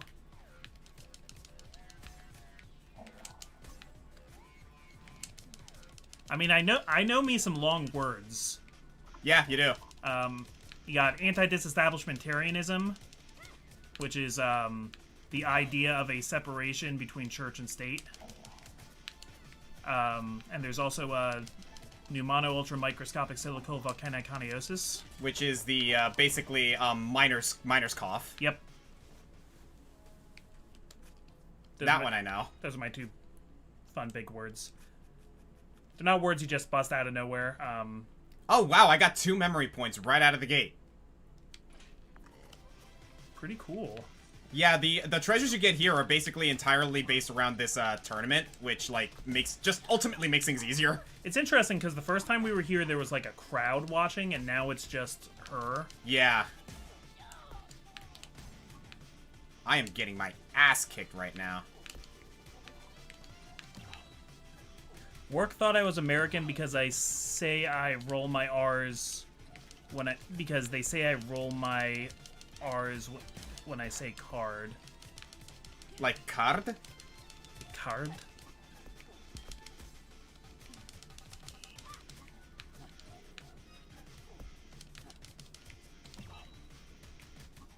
Nice. Team Great Britain have won 3 medals. Cool. I just want to ask you a brief crossover question. How would any of the Fire Emblem cast react to all 3 of the StarCraft factions? Terran, Zerg, and Protoss. Unfortunately, I don't think either of us are huge showing up fans of in StarCraft. their world. I mean, I don't think anybody would react well to the Zerg showing up in their world. Yeah. That's an extinction Or event. the Protoss, for that matter. Yeah. I think there's some people who would, like, maybe try to get to know the Protoss, try to, like, be diplomatic with them. Fair enough. You don't really... I think if you're reacting to the Zerg with anything besides abject terror, you're not a sane person. I mean, considering that they've like the Fire Emblem characters have basically dealt with like things akin to gods, like I think they should have at least some semblance of like ability to deal with them to a certain degree. Like, I gotta narrow it down a little bit, but like, say it was Ike. Like, yeah, Ike would be like, yeah, I'll like fight to help the Terrans if I want. They seem good enough, but also I'm not gonna like, I'm gonna keep my guard up around them. You know, I'm not going to. I would definitely have they're... some sort of like wariness against them because given their history. Yeah, I'm not gonna trust them just because they look like me. You know, the Protoss is gonna be the same kind of way of like, yeah, if they give me trouble, I'm ready to fight them, but also like, let's give them a chance. Kind of coming at it the opposite way of just like cautious skepticism, but willing to give them the benefit of the doubt. I think the Zerg show their true colors pretty quickly wherever they show up, and Ike would just be ready to fight them. Yeah. To the best of his ability.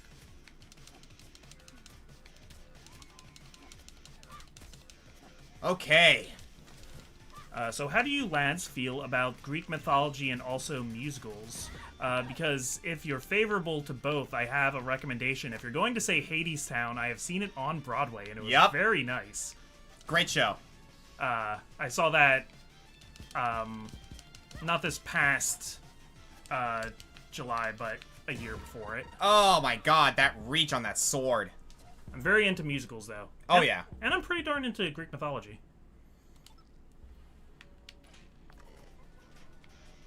I was going to say Epic the Musical. Epic the Musical. Oh, that one I don't know. Okay. Let me take a look here. Epic the Musical. I'm a little bit, like, out of the loop with Broadway, though, since the pandemic. That's fair, honestly. And, like, it's not like I'm actually going to go to Broadway very often. That's expensive. Hadestown was the first one I went to in 10 years. And even then, like, that was for, like, a special event, right? That was for my birthday.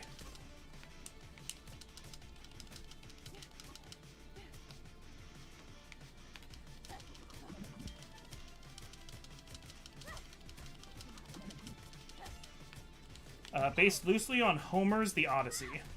Ah. It's about Odysseus' journey home from Troy.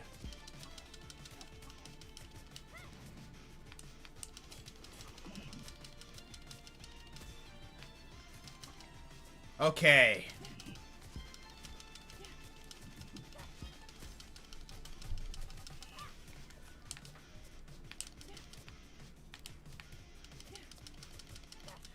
Yeah, from what I was reading there, it was, he, like, had this unfinished musical that he started posting parts of on TikTok, and that's how it gained a lot of traction. Oh, nice. That's pretty cool. On the topic of Fire Emblem... Please explode. Yes! Nice. On the topic of Fire Emblem again, which of them would you think have interesting and fun interactions with some Persona characters? Huh. I mean, if you want Mirage that, section? just play Shin Megami Tensei? Or, what? No, not Shin Megami Tensei. What was it? Tokyo Mirage Sessions? I could see, like... I mean, I could see, like, Lucina hanging out with, like, the Enema crew or something like that, or the, you know, with Seed. I think she'd get along with them well. I think definitely some of the younger characters would, like, fall right into that friend group. The Dawn Brigade would definitely get along with the Phantom Thieves. Yeah.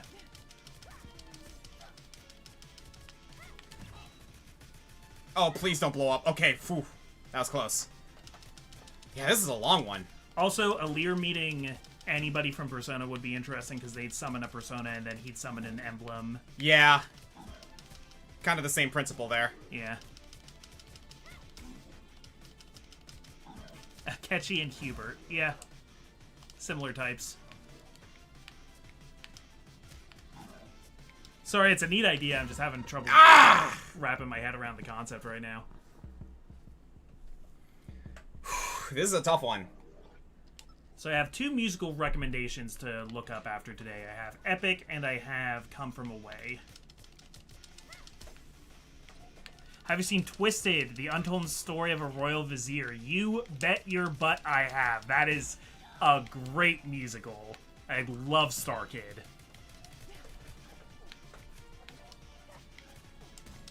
Have you ever heard of that one, Twisted? I have not, no. It's made by the people who...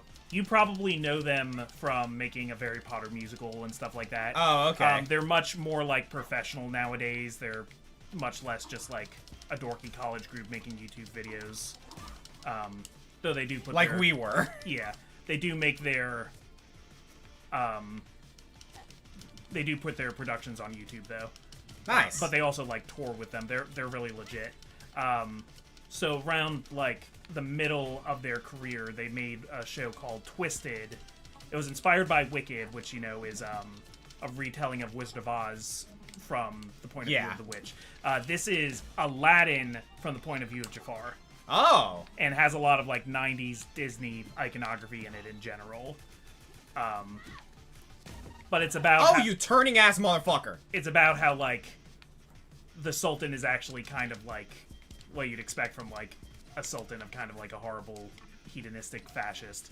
And that, like, Jafar is really just, like, trying to, like, make the world a better place. And there's, like, this thief has stolen... I got this thief's help to get this lamp from the Cave of Wonders, but now he's just, like, hoarding it and using it for his own self-interest. It's a really good one.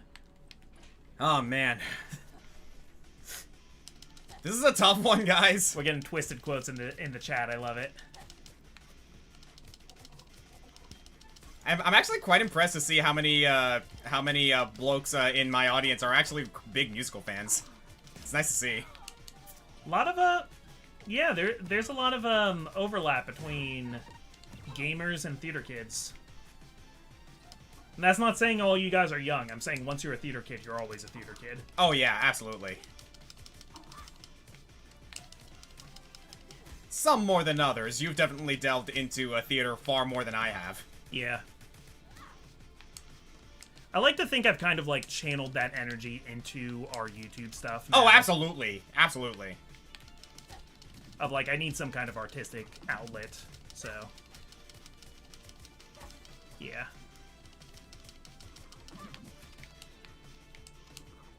One to get into musicals, only seen Hamilton. I mean, Hamilton's pretty good. Oh, Hamilton's a wonderful one. Though I'd say if you really like Hamilton, the next step for you would be to see the musical Lin-Manuel Miranda made before that, which is In the Heights. Mm-hmm. In the Heights is a really great one. There's a movie that's pretty darn good. I'm a really big Stephen Sondheim guy. Not everybody who loves musicals loves Sondheim, but I certainly do. That's the very heady, very complicated lyrical processes. A lot of, like... It's one where you gotta listen to a song multiple times to even get, like, what they're saying. But, yeah. But I love that stuff. He did stuff like, Sweeney Todd and Into the Woods, and, some other ones I really like are Company and Sunday in the Park with George and Assassins, which we've talked about on our channels a few times. Because Oscar and I were both in a production of it once.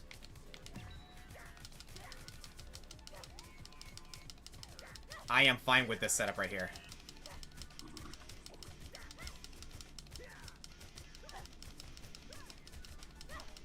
Nice! If you want more, like, comedy musical kind of stuff, there's stuff like The Producers. If you want really raunchy comedy stuff, there's stuff like Avenue Q or The Book of Mormon. Oh, Avenue Q is, like, a great one. Everyone knows, like, the internet song. Didn't you also say you were a fan of the musical Chess? Yeah, Oscar was in it. Yeah, I wouldn't say I'm a huge fan of it, because for all intents and purposes, Chess is a bit of a divisive one. It's not one of my favorites. Yeah, like, if you were to ask me what I think of Chess, I would tell you, it's okay. Like, I was in it, but, like, that is the extent of my interest in it, I'll be honest with you. Though I know there are some people who are, like, diehard fans of it. I know my director was. Yeah, that's when you But were... he chose it! That's when you were doing your first 2 years in community college, right? Yep. I was like, hey, I'm not a theater major, but I might as well, like, you know, I like doing theater. I like, you know, performing, so I might as well go ahead and channel this. I didn't get into, like, communications until my second year of college. Comic, does Road to El Dorado count? It is technically a musical, but that's not really what I'm talking about. Yeah, here. we're not talking, like, animated musical or anything like that. We're talking, like, theater musical. Like stage Stage shows. play. Yeah, that kind of thing. But I mean, it is an animated musical. And it is just a fantastic movie. Oh, yeah. Same vein as, like, you know, The Prince of Egypt, which is also an amazing movie. If anybody's ever staged Road to El Dorado, I'd be down to see it. Oh, absolutely. One of my favorite movies as a kid. Still love it to this day.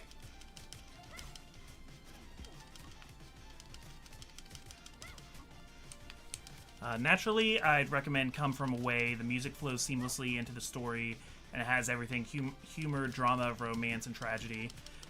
Yeah, and I'm pretty like wide variety of musicals that I want. Does The Count of Monte Cristo have a musical? Not that I'm aware of, but I wouldn't be surprised if there's a musical version of it out there somewhere. Because there's a ton of adaptations of that.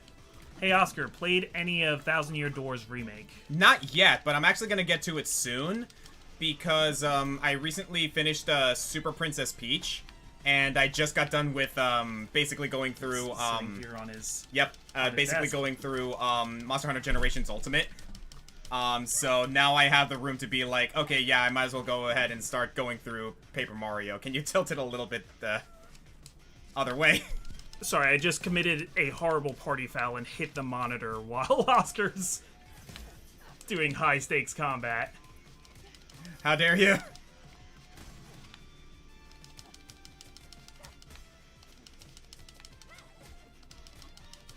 Yes, it does. It was featured in Josh Scorcher's top 10 theater villain songs.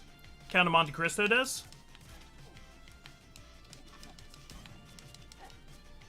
Yeah, Josh Scorcher, also a theater guy. I need to talk to him about that sometime. Yep, him and Ari, as a matter of fact. Yeah, I don't really talk to them all that much. Kind of just in passing on the Discord server. If I was on Discord more, I'd love to get to know them better. Okay, here we go. Now these fuckers. Oh no, it's not the...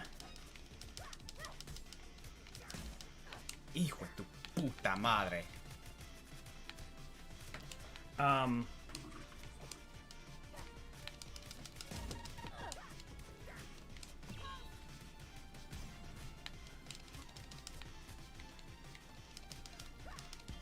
Josh is the Weird Al of countdown making. Yeah, I don't know about that. He said that himself, I guess. Yeah, Oh. okay. Okay, fair enough. If I were to... Who would I describe as the Weird Al of countdowns? I don't know if we have one of those. Honestly, the closest I would say is maybe, maybe Fawful's Minion, because his spoken word expertise is absolutely insane. My god, that axe! Oh my god, how many attempts is that? Sheesh. Wombu as the Weird Al of countdown? Nah. I would say Wombu is the Terry Gilliam of countdown making. And that's high praise. That's a compliment. I love it.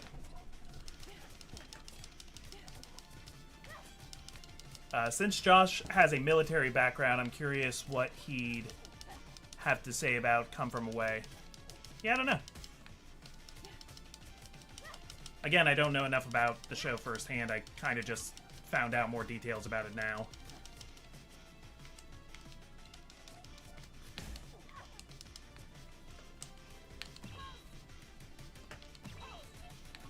Okay, there we go. What are some of my... I mean, I got like 5 Sondheim musicals that are like permanently tied as my favorite musical, but besides that, I really love Fiddler on the Roof. Oh, Fiddler on the Roof is personally my favorite. I got a soft spot for Your Good Man Charlie Brown and a soft spot for Seussical the Musical. That's one that I can't really say I share the opinion with. Seussical the Musical never really did it for me. Personally. I don't really have a good defense of it. It just, I have like, nostalgia for it. Yeah, like, that I understand. Like, it's Dr. Seuss a musical. What more do you want? Yeah. Not saying it's bad, it's just like, it wasn't a me kind of musical, if that makes any sense. Yeah. It did really bad on Broadway originally, and then it got much more popular as, like, in, like, community theaters and high schools and stuff like that. Oh, yeah. That's sort of how I feel about the SpongeBob musical, is that, like, I'm glad, like, kids like it, I'm glad people like it, it's just it's not doing it for me. I like the first song a lot, but besides that, I don't really like the SpongeBob musical. Mm-hmm. Well, that's good to know. Like, I heal even if he blocks it. I cannot believe I blocked that. Comic, you've seen Book of Mormon. I have not seen it live, but I have the soundtrack and I've listened to it many, many times. It's funny when you're really into musicals that sometimes you, like, haven't seen a show, but you know a show. Because it's expensive to go see shows. It's something that maybe I get to do, like, once every 5 years if I'm lucky. Yeah. But yeah, I know the plot and I know all the songs pretty well. I think it's a pretty good one.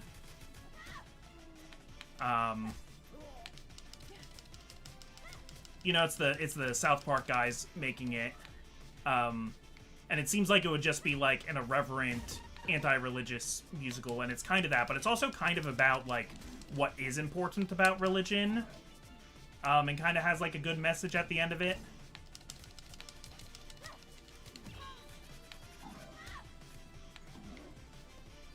I think this guy would be number 12 on the top 10 axe wielders list.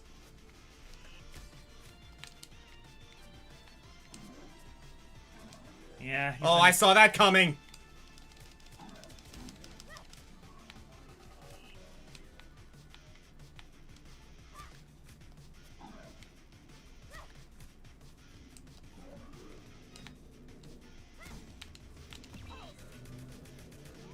Ay, madre puta. It's still going! It's still going, baby. Nope! Oh, wow. These are like the 3 worst enemies that could be hanging out together. Yeah, choose your target.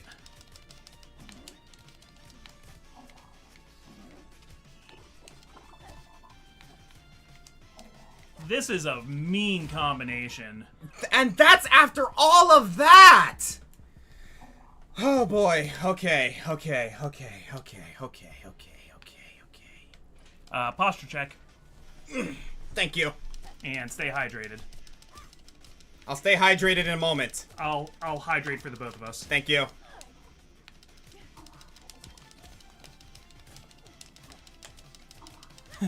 We got a highlighted comment. What's the silliest thing Kishki has done since you got her? I'll hold on to that for you for when you don't have to concentrate quite as hard.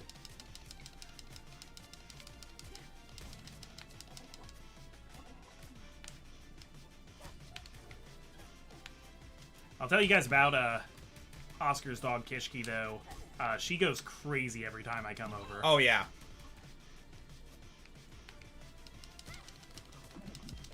In the Maximilian dude voice. It's still going? It's still going? What is this? It's still going? Hagar's team is weird, I'm sorry. It's still going? Ah! Ah! Fuck! Shit! Mother effing! Don't look at me that way!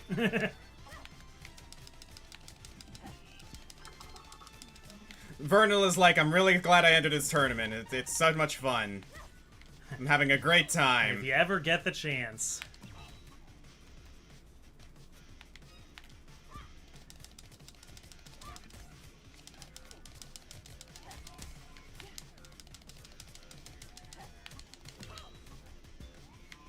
This game's combat system is interesting because it's never like, oh man, you're getting like worn down, you're out of resources. Because all the resources you can gain back during a fight. It's just... hard to be without something when you need it. You need to make sure you have the good moves at the moment you need them. No, you don't. Hijo de puta.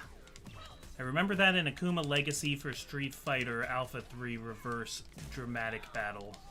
Yeah. My favorite Maximilian Dude reaction is when he's doing something for Ultra Street Fighter 4, and he does the super on... Oh, on Hugo! On Hugo, and Hugo just keeps going and kills him. Oh, dude, did you see the awesome moment with Hugo in the Evo tournament this year? No.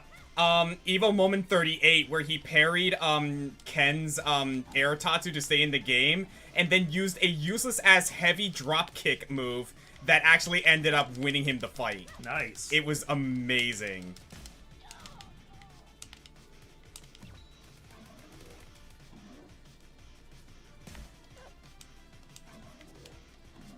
Hey, Enderman's online. Thought you'd want to know.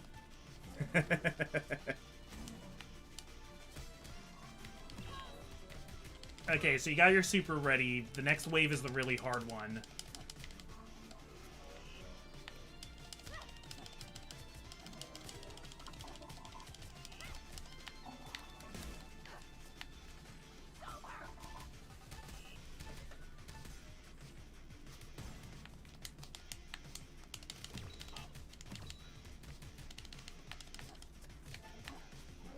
Not bad.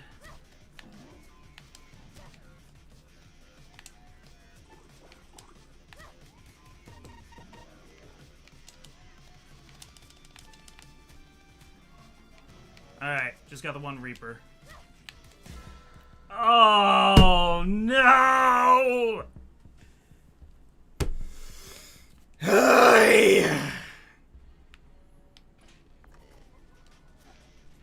Hey, John, can you do me a favor? Sure. Call Amber. Tell her to come up here. Okay.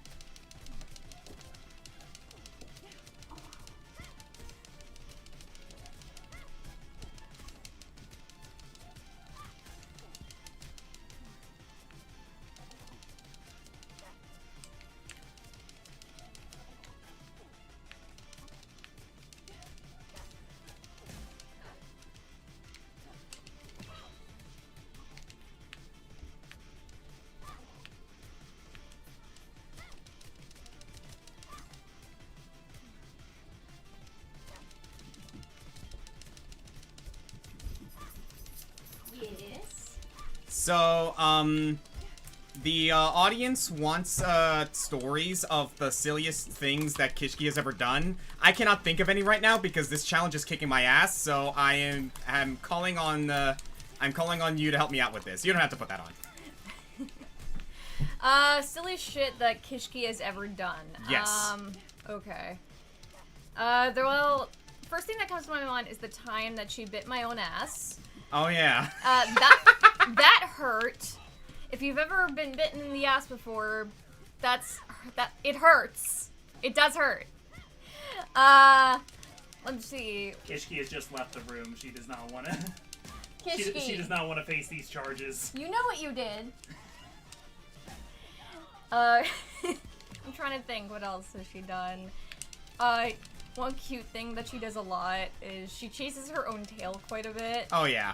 I think at least once she's like, while she's been doing that, she's like hit her face on something. Cause she didn't know like where she was spinning. Trying to think what else has she done. What's the worst thing she's chewed up? Oh, the worst thing she has chewed up. I know she's gotten a few shoes. She's gotten through at least 5 pair of Oscar shoes. Ooh. Yep. 2 pairs of mine. She's gotten better at it, thank God. But we've learned to hide our shoes from her, regardless. The worst thing, though, I can think of that she got her hands on, well, when we first got, well, there was 2 things. When we first got her, I I thought I hid them well enough, but apparently I did not, and she somehow got a hold of her own, like, documentation records. Yeah. She's going off the grid. I was furious, I'm not gonna lie, when I found that out. Let's see.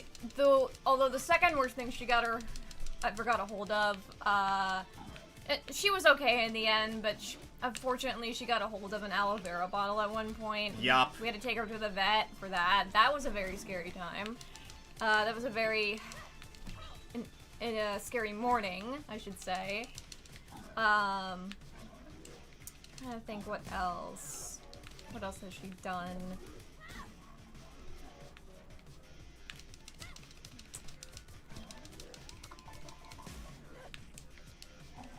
Ishki, what do you have to say for yourself? Puppy, are you going to admit to these charges? No? Are you the goodest of girls? I wish I could pick her up to show the camera, but I know she won't like that. She's just staring at us, y'all. She is pleading the fifth. Yeah. She actually plays fetch really well, which honestly has been a nice surprise because none of my other Thank you. What, am I your good luck charm or something? You might as well be after that nonsense. Dang, glad I wasn't sitting there.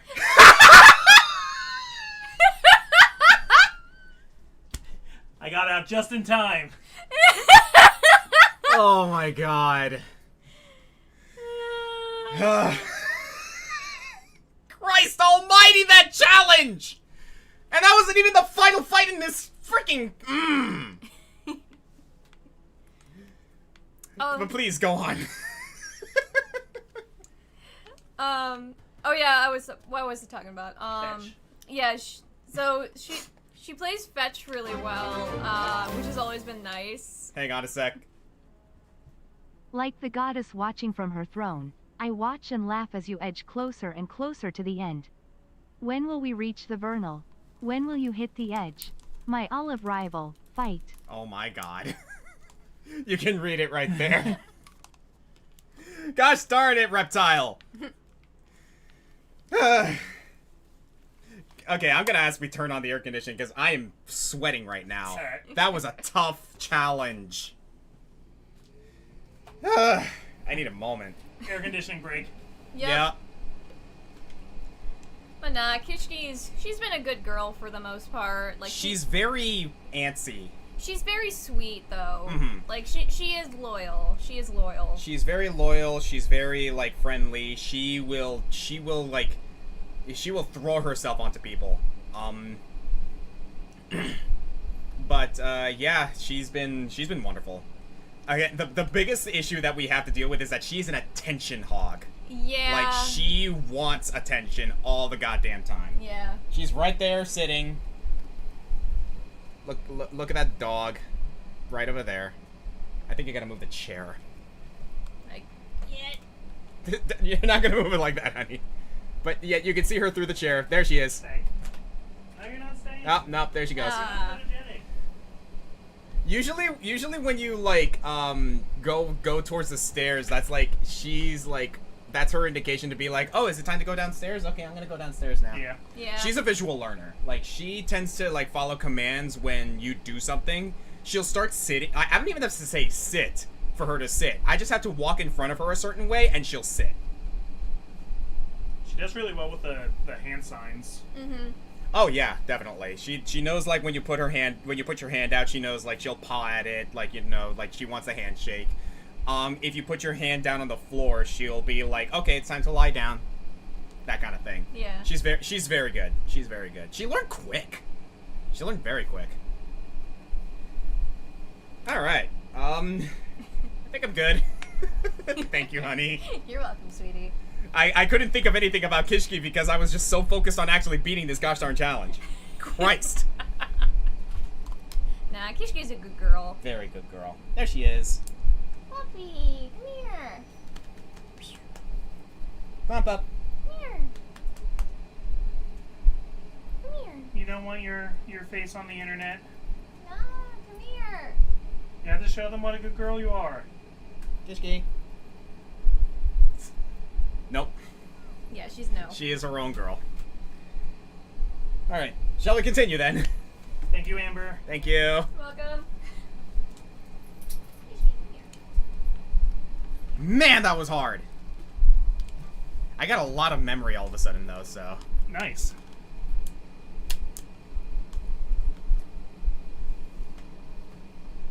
Everybody, how's our sound levels right now with the air conditioning on? I forgot I can block in the air. Yeah, Kishki's too shy.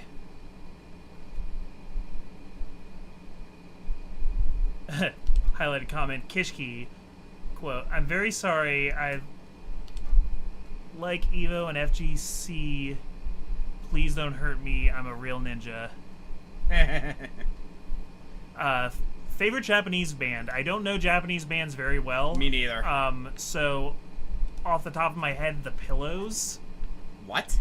The Pillows, they did the music for the anime FLCL. Oh, okay.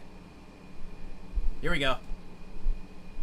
Well, okay, I frick. missed it. It's fine. Sorry. I thought there was more to that. Count yourself lucky I didn't get you first, lady. I don't need luck. That's just how the rules work. Or have you been cheating this whole time? What? No, quit trying to psych me out. I'm here to beat the crap out of you. Mia?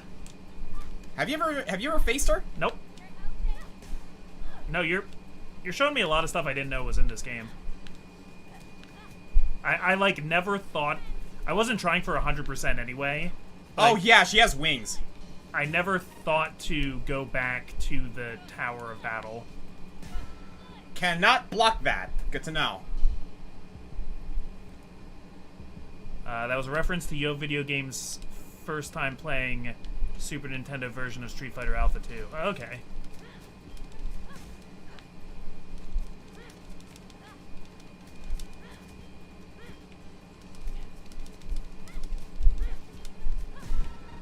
Christ! I really like the woman who does the vocals for the songs in Persona 5. Oh yeah, she's wonderful.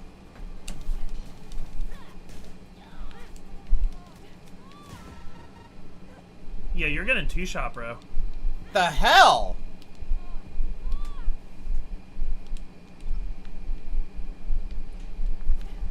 You maybe want to come back to this one? Huh?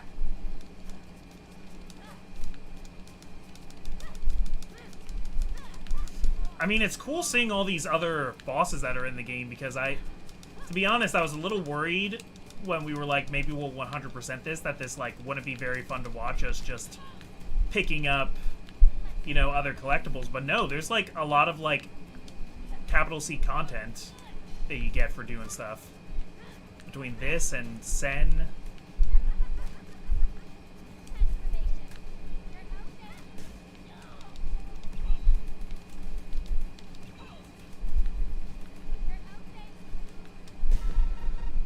What in the world? Okay, yeah, I gotta, like, this is all about reading. This is all about reading. I bet the yellow reptile would have been this first try. Eh.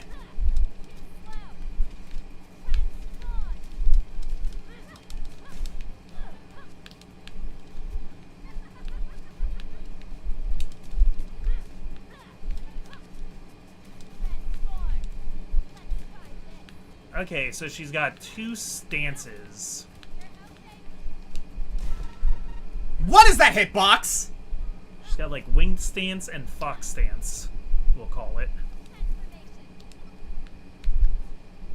At the very least, the game has the decency to like give me a checkpoint there.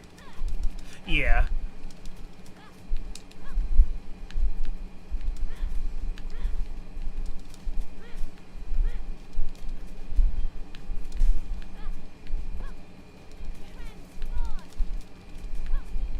Alright, you have full pulse.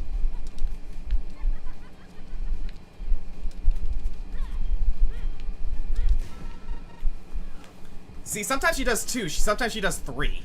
That's why I never am good at Souls bosses, because...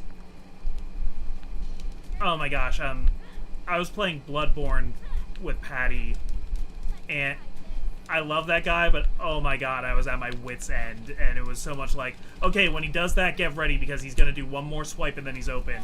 And then the guy would do like 3 more swipes, and he's like, okay, yeah, but like sometimes he does like a 4-hit combo, but like, and like, it was so much like, I'm learning this slower because you keep giving me advice.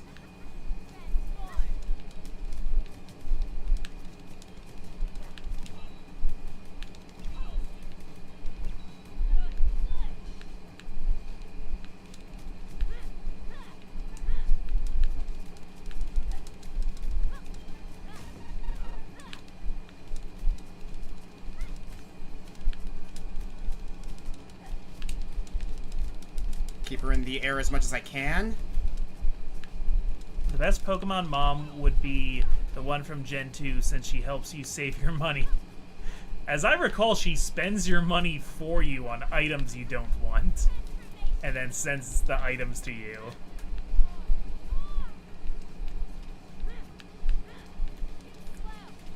Yeah, I'm glad you guys are able to hear us pretty well. I was worried the AC might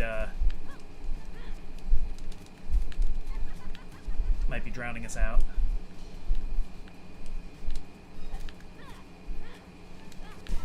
No! Ah, mistimed it. I was about to say you're so close, and I didn't because I didn't want to jinx it.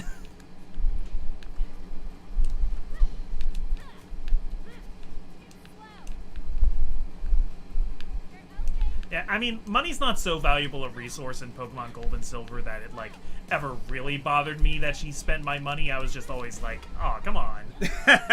It was more of a funny quirk than something that legitimately I mean, bothered sometimes me. she sends you something useful. Yeah.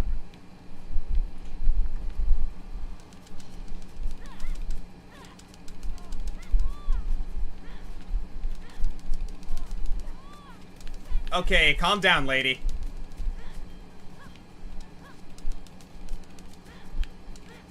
Third. Got it. Pretty good. Vernal, what are you doing up there? Get out of the corner, you're not in trouble.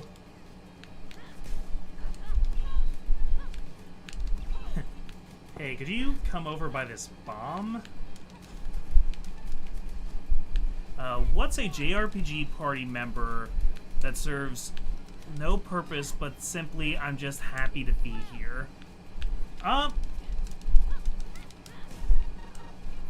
You can make arguments against this, but coming to mind is Ricky from Xenoblade Chronicles 1, who is my favorite character in Xenoblade Chronicles, don't get me wrong.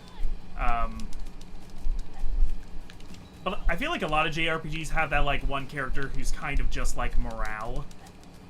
And then maybe they're, like, also... My answer would be Quina from Final Fantasy VIII. That's also a true one of, like... That's true, actually, Quina's kind of, like, just along for the ride. And, you know, has less dialogue, but there's, like Umaru and Mog and Go-Go from Final Fantasy. That freaking quick draw. Yeah, wow. Try to think. I guess in a weird way, Miss Mouse.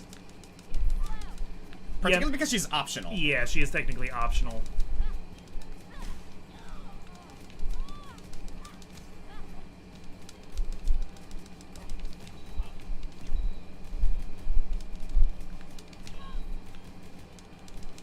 Some people have accused Haru of that in Persona 5, but I don't think that's true. It's just that Haru comes in kind of late in the game. And in vanilla, she didn't have as much development as everybody else. Yeah, that's the unfortunate thing with Haru, is that, like, I like the idea of where her character is going, it's just that we don't get enough time with her. Yeah. Yeah, Royal goes some ways to alleviate that. I mean, I like Haru just fine.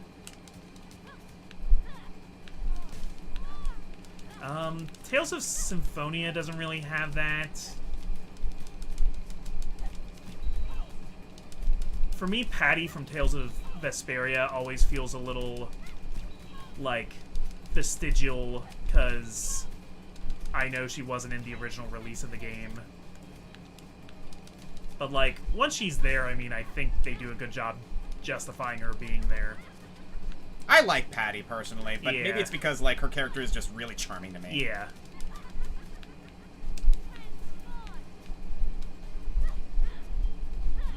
Haru is great in Strikers, I agree. Yeah, I like, Haru gets this kind of neat little character chapter in the one where it's, like, with like, the Ice Queen. I'm sure you guys know what I'm talking about.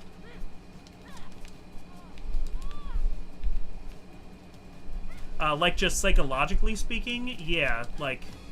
There we go! Yeah, sometimes you just have characters who are just, like, there and happy. No way! I didn't expect... you. Nobody does. Call it an advantage. What are you talking to? Who are you talking to? You're just talking to air. Yeah. Counterburst. Counterburst. Block counter is replaced with a powerful burst attack. Okay. You got 5 more points you could spend. I mean, I might as well do perfect release. Actually, no, not perfect release. I'm gonna go critical reversal. And I think that's good for now.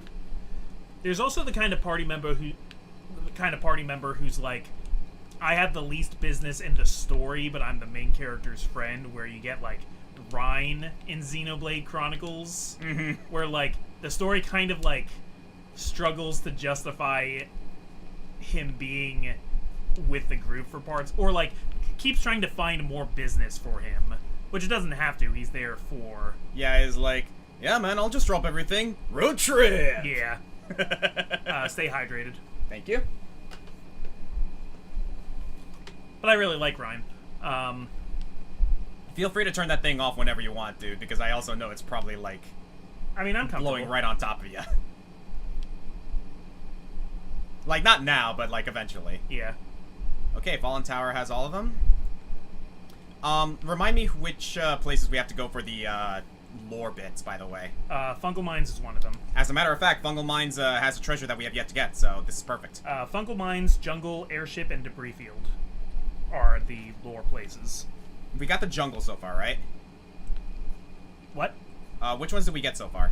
We got the Arboretum and the main town, Pyrena. So we didn't get the jungle yet. Nope. Okay. No, we learned to read after we did Jungle, so we gotta go back. Alright, let's see if we can find, let's see if we can find this, then. Oh, right. Elevator. That's a thing we can use. Well, Xenoblade ended up playing with that to reveal the future mechanic. Yeah, definitely.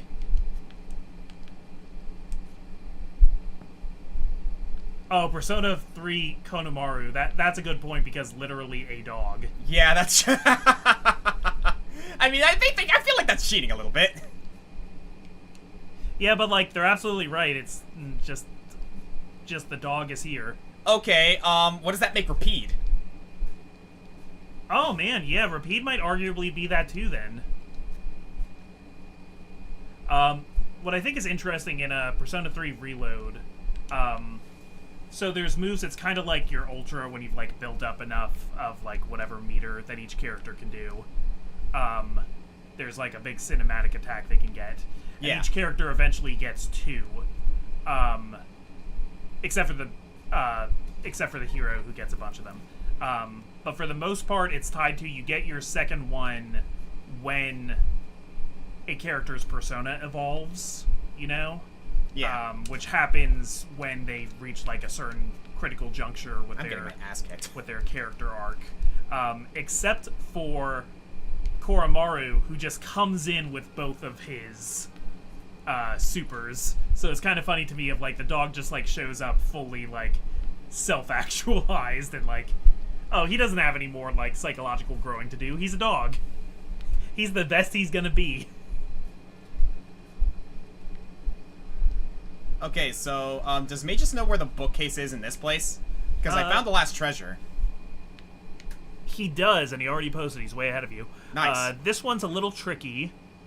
In the center of the upper right section of the fungal ruins, there is a small section comprised of 3 small rectangular rooms. The topmost room has a bookshelf in it. Ah, down there.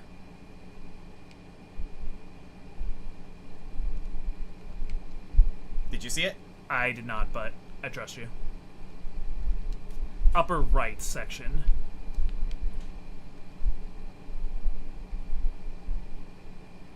Oh, upper right. Yeah.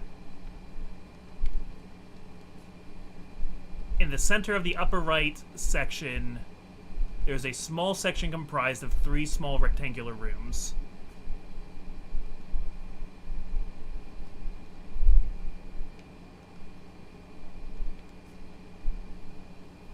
Let me see. Say it again? Uh, In the upper right room? in the center of the upper right section of the map. Oh, in the center of the upper right, so down there. That makes sense. There'll be 3 rooms, and you want to go to the topmost. 3 rectangular rooms. Hey! We're working here. Oh, we're reading the map.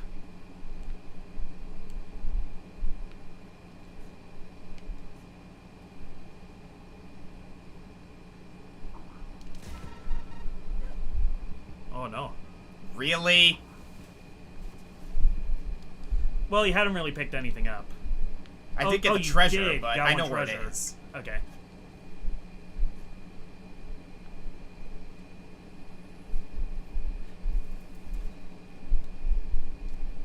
If Persona 6 does get announced, what setting would you like for the game to be in? Oh man, I don't know. I mean, they all pretty much take place in Japan for all intents and purposes. Yeah, like I feel like it has to be in Japan, unless it would be like a really big departure for it not to be in Japan. Yeah. That being said, all the Personas are based on different things, so... Yeah, because... We got Greek and Shinto in Personas 3 and 4, and then there's, what's it called? Then the Persona 5 did a theming with theirs. Yeah, with Thieves of History. It's also, like, Persona 4's setting of Inaba in, a small town is very different than Shibuya in Persona 5. So, like... Yeah, what if...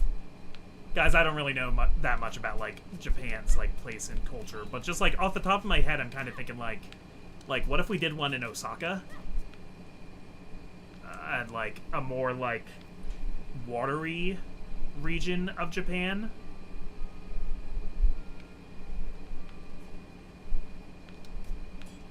Yeah, I'm going to admit, I'm a bit lost here on where to find this gosh darn bookcase. Yeah, I guess we're just really gonna have to comb. 3 rectangular rooms. Because the only 3 rectangular rooms I see are down there. But that's not the upper right part of the map. Apparently Persona 5 was originally meant to be more of a world trip. Like...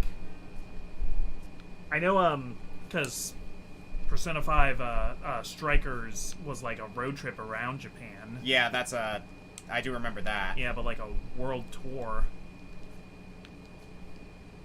Yeah, but you could... Yeah, you could do like a Norse theming with the Personas or an Egyptian. I kind of would rather they do something like how they did with 5, where it's less like what mythology they draw from and more like how they connect all of the different ones.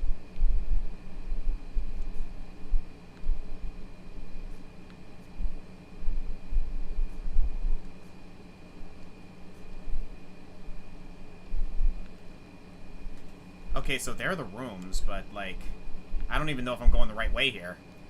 Yeah, Mayan. Mayan would be another option. Oh, no, this isn't it.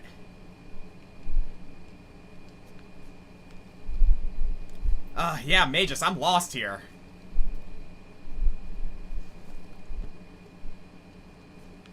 Also, screw this fucking thing, because Yeah. it is messing with the audio and it's messing me up. I'm gonna try and hit you with it. Go ahead, the take audio. it.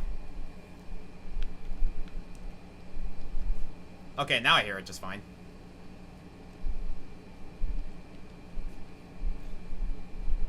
So many areas in this game don't have music that sometimes I don't even notice when the audio. Yeah, again, the audio balancing in this game is weird. This definitely has music. It's just very quiet. Wait, what map are you on? We're in. Oh, wait. We're in the fungal mines. Is it fungal? Okay, no, it's not here. It's in the fungal ruins, which is a different place. Oh, yeah, that's confusing. Well, at the very least, we got the treasure here. Yep. So, we're good. Good catch, Magus. Magus, you're getting an executive producer credit on this stream. Put that on your IMDb. Okay, we know we have to get something for that rock there, but for the little sprout, but I'm gonna check the debris field real quick. Some people are saying they would like Persona 6's protagonist to be a college student, make it more college age. Yeah, I think that could definitely be a direction they go in.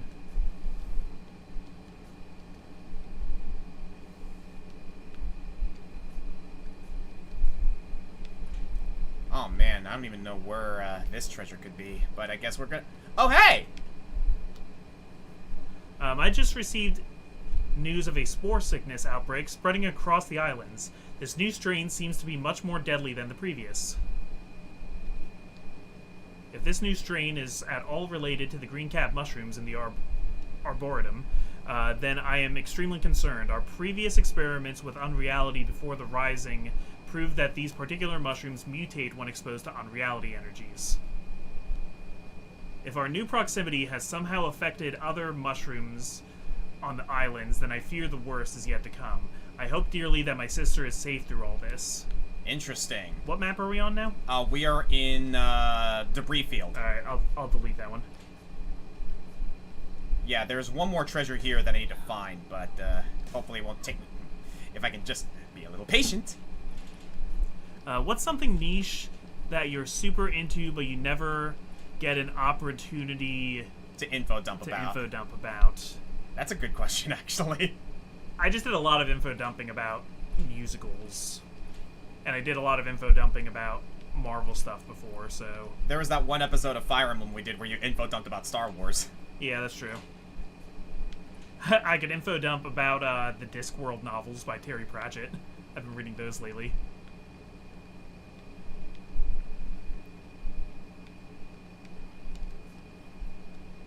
I feel like definitely in my YouTube career a big thing is my theater background is something that I don't get a lot of opportunities to use. People aren't gonna be mega interested to hear about some of the time.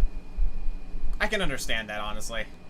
Because there can be an overlap, but not everybody is gonna care, and that's fine. It is kind of a niche interest.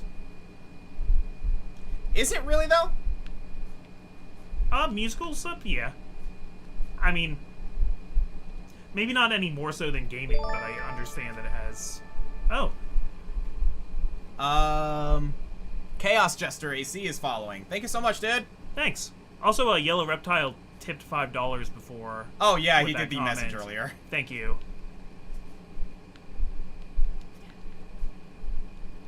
Redeemed message highlighted. I don't know why, but I enjoy comparing one series to another, what class someone would be in Honkai Star Rail, Fate, or Fire Emblem. Oh, absolutely. I do that all the time. Yeah. I literally had a whole spiel on a Discord recently where I basically is okay, what if Mario decided to do a Fire Emblem? What would their classes be and what would their roles be and everything? Which Fire Emblem game is close to Star Wars in terms of theming? Well, more than you think, because Star Wars has less in common than sci-fi than it... While the setting is sci-fi, the storytelling is fantasy. Oh, yeah. It is very much a fantasy story. Honestly, if I had to think of one right off the top of my head, right? Yeah. Path of Radiance. I don't disagree, but how so? Young Padawan taught by a man who was eventually killed by the Dark Knight. Yeah, by a guy in black armor. By a guy in black armor. Has to transport a displaced princess. Yeah, you definitely get a very clear like hero's journey. Very.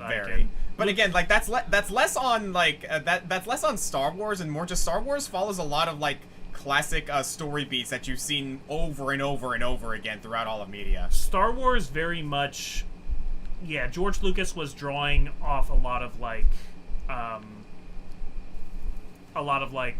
Campbell, Hero of a Thousand Faces, the hero's journey, the fool's journey kind of storytelling, and I think it kind of popularized that as being something that everybody does in movies. Not that nobody was doing it before. Yeah. I say a lot that Star Wars is one of the most important pieces of media because it's based on all media before it, and every media since is a little bit based off Star Wars. Absolutely. Which is hyperbole, but you get my meaning. Mm-hmm. Like even if you say that as a joke, there's truth in jest. Yeah. So like, the central story of Star Wars is a hero's journey. So I would say, you know, you could definitely apply that to most young Fire Emblem lords. Ike has maybe some of the easiest comparisons to Luke Skywalker. Oh, absolutely.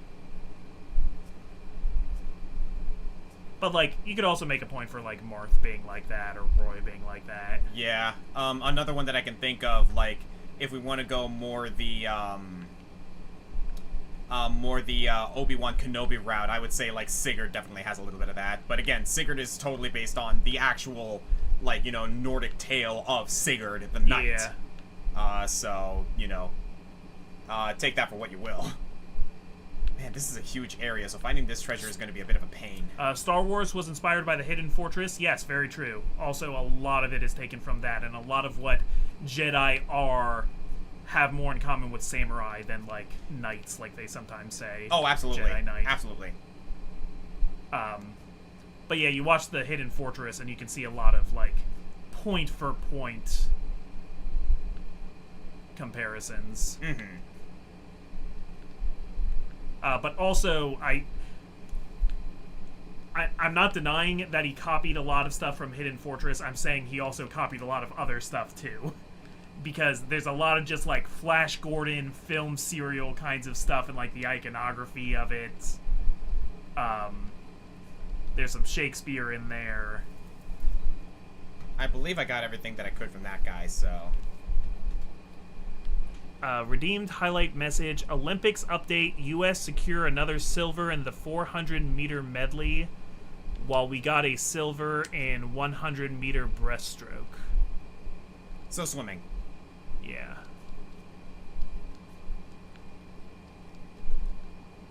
When you say we got a lot of silver, I don't actually know where you're from, Jeppo. Is that the U.S. got a silver in the breaststroke? No, or? he's actually from the British Isles. Cool. If I recall correctly. I could be wrong.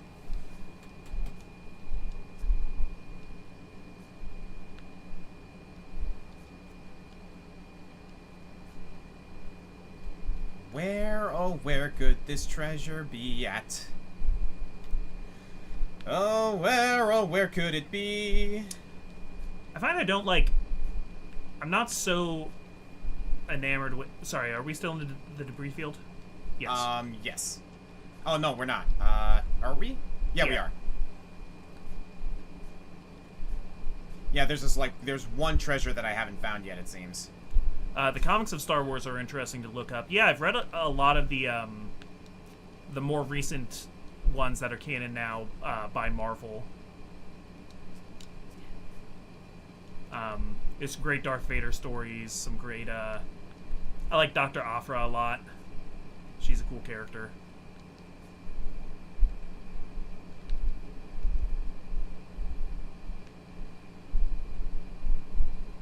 You ever think about how humans somehow managed to domesticate pigs despite how fucking dangerous they are in their feral state? Oh my god, dude, if anyone...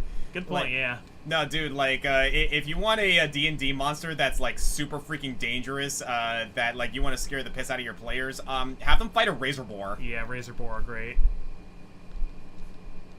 I watched a video a while ago that was talking about, like, what animals mankind domesticated, and, like, kind of, like, the difference, like... It talked for a while about zebras, and how, like, even though they seem like they'd be like horses, they're completely undomesticatable. Oh, yeah. Like, they're just... Their personalities... They're too independent despite traveling in herds. They just, like... could not be made into beasts of burden the way horses and mules are. Weird, ow. Where'd you go? I have no clue. Weird reach on this one, but have you ever seen the movie Racing Stripes? Yes. That kind of like, that movie's obviously a complete work of fiction and everything, but, yeah, I would not believe that to actually happen. Yeah, but it is one of those things where it's like, they do kind of, like, give a good, there's this one scene that actually does, like, kind of, emphasize that a little bit, in which, zebras, burn through energy a lot quicker than horses, and don't quite have the same, like, bone structure as horses that make them unable to actually do some of the shit that, like, you know, you see that zebra pull off in the movie. So, you know, take that for what you will. Yeah. Which is okay. I don't need my movies to be realistic, but... Yeah, I have no idea where the hell this treasure is supposed to be. I looked everywhere. Someone in the comments, or someone in the chat, I need a favor from y'all. Because I'm pretty sure I already did the minigame where I got all the points for the fishing minigame, right? I think so. I remember I did that.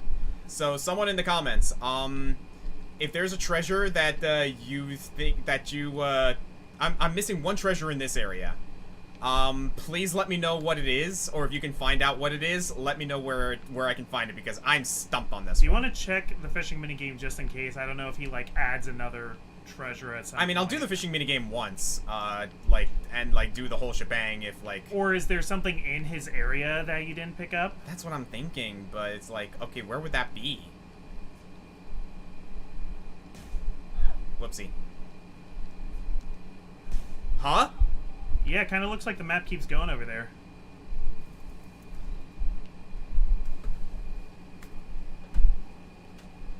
That's what I'm here for. Thank you! Every once in a while, I have a good idea.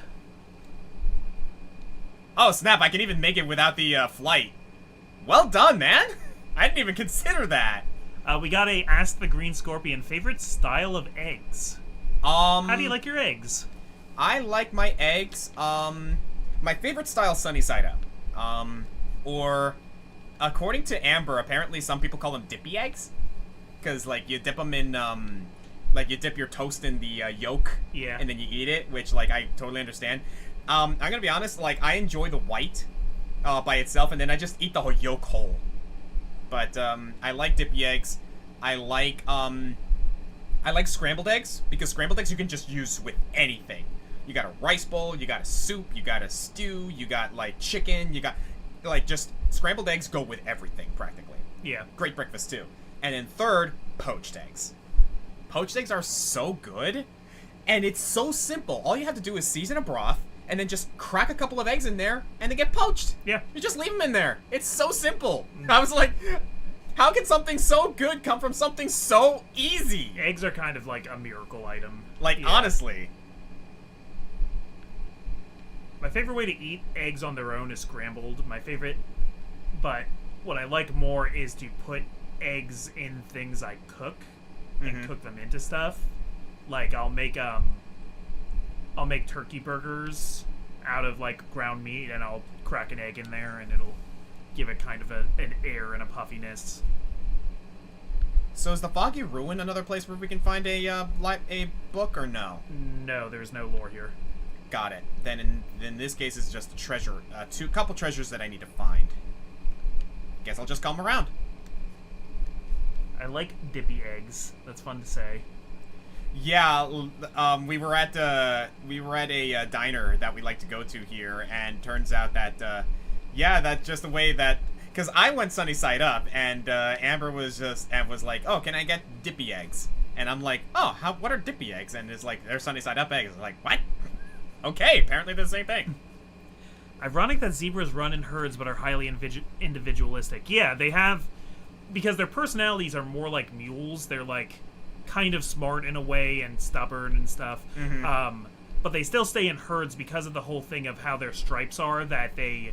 In herds, they're protected because predators have trouble telling how many of them there are. Yes. And that gives them an advantage if a lion starts chasing them. Yeah, the whole stripes thing is basically an evolutionary, this is a protective measure for, like, for the zebras in, like, if they want to, like, avoid predators. Yeah. Really, really cool, actually.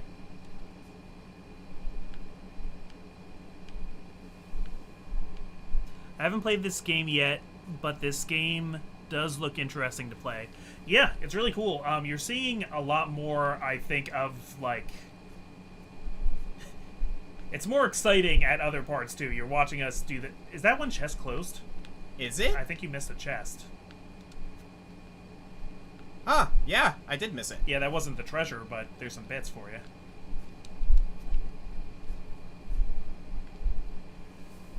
Yeah, I'm kind of just, like, scoping around, and we're just kind of, like, answering questions and whatnot. But, like, yeah. We unlocked the final level, for all intents and purposes. Yeah, we talked to her already. Yeah, we unlocked the final level for all intents and purposes, so now it's just a matter of, like, you know, hello. Yeah, we could go beat the game whenever we want. Hi there, I'm Randy, the traveling sign. Bye, Randy. Yeah, okay, so there is an achievement to finding Randy everywhere. I don't know if we're gonna do that, but, if we find Randy, I'll talk to Randy. That needed a sound effect that needed to go, like, whoop. Needed a slide whistle on that one.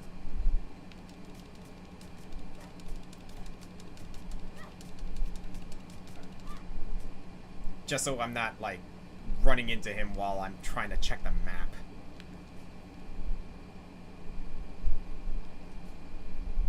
Bell? Oh, I hear Kishki barking. She's excited. She is a good girl.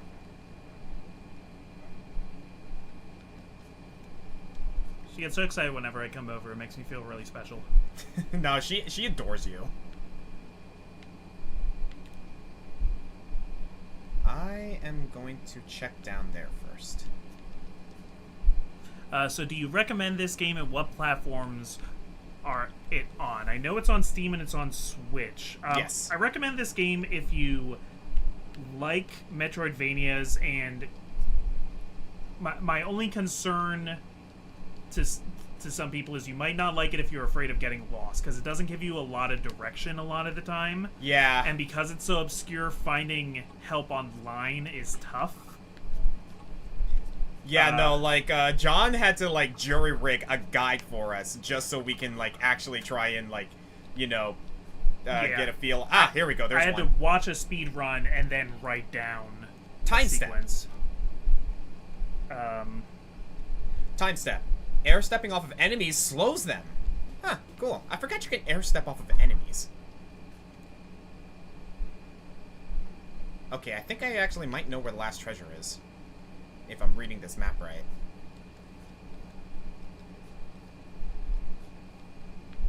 Okay, Vernal Edge is on PC, Xbox One, Nintendo Switch, Oh, nope, I already got it. PlayStation 4, PlayStation 5, Xbox Series X, so all the modern things.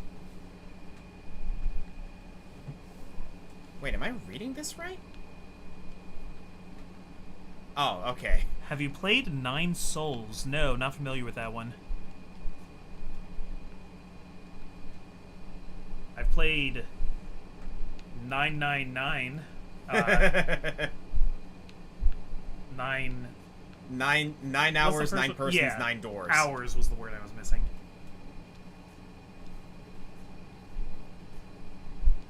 I'm kind of excited. For those of you who have been following it, we're getting a new entry in the Famicom Detective Club series. Yes, I remember seeing that. I was never into it, but, like, I saw the announcement and I was like, holy smoke, that's pretty exciting. Yeah, I got the remake of the 2 games when it came out a couple years ago for the Switch. Yeah? And I mean, they're pretty good. It's not the best mystery games I've ever played, but they're cool.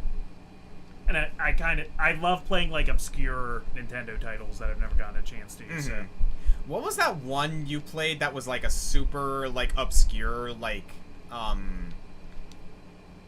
visual novel that was tied to another game you played? Are you talking about, Radical Dreamers? I don't know. Because Radical Dreamers is a visual novel game that was made as a concept for Chrono Cross. That's it, yeah. I remember it was related to Chrono Cross in some way. Yeah, it was kind of the game that preceded Chrono Cross. And as far as, like, visual novels that, like, are about, like, an adventure, like delving a dungeon or something, like, it's pretty cool. I was pleasantly surprised by it. I kind of was afraid it was going to be a drag, but it was actually really cool.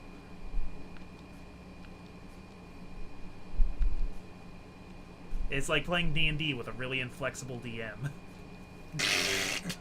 That's one way to put it. Basically, proto Chrono Cross. Yeah, in a way. You definitely, if you've played Chrono Cross and you've played Chrono Trigger, it kind of started as the writer of Chrono Trigger kind of wanting to give an ending to certain concepts from Chrono Trigger that didn't really resolve in the plot. I mean, considering the open-endedness of Chrono Trigger. Yeah. It's not canon to Chrono Cross, but you can see some of the ideas come up. And then it kind of is canon because they put an Easter egg to it in Chrono Cross where you, like, you can read, like, a report on a computer about another timeline where Radical Dreamers happened, basically. Mm-hmm. Okay, yeah, I'm a little stumped on where this last treasure is.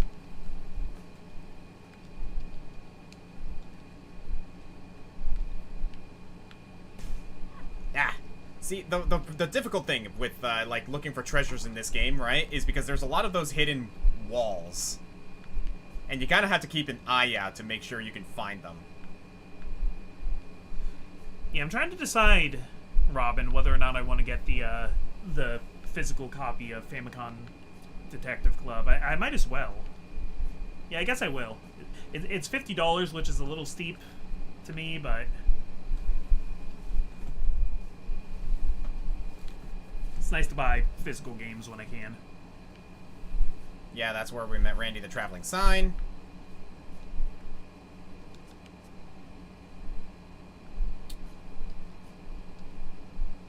Yeah, I swear I'm going to ask the chat if anyone has, like, a true guide as to where these gosh darn treasures are, because, like, they're hard. They're hard to find.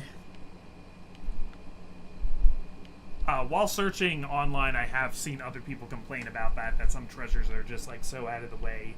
Yeah, the thing is like, I kind of wish I could, like, look back at my own playthrough, because I did 100% this game the first time I played it. Which I kind of pride myself in a little bit, to be honest. Is it above that tree? Eh? Is it above that tree in that little nook up there? Nah. No. Yeah, I thought that too, but, like, those are, like, generally, like, really difficult to interact with. You gotta have, like, some seriously precise dashes and jumps for that. Oh, found it. Nice. I just didn't come down here.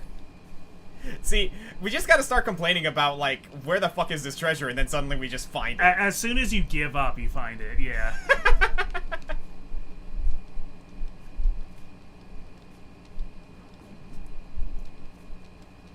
In, Parkour. I think it's in Day of the Tentacle.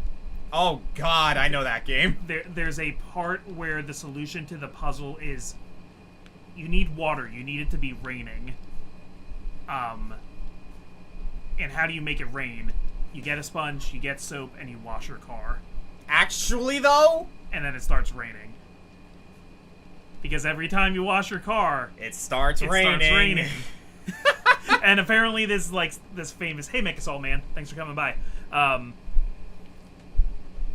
That's like an infamous annoying puzzle. And okay, you know what? I'm gonna come to Rosales later because I know some of those treasures are actually the stuff you gotta buy from the shops. Okay. What about the ship? Oh shoot, 11. Oh yeah, we'd have to go to Barren Cave and go through Unreality.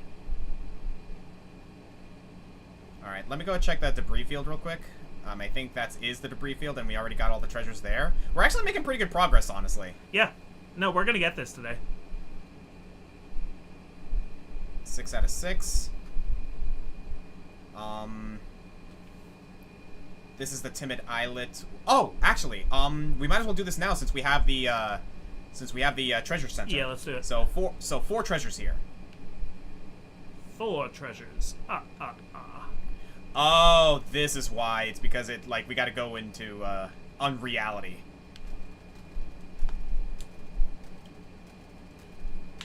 Where all the things that don't exist do exist, like Hollow Knight Silk Song.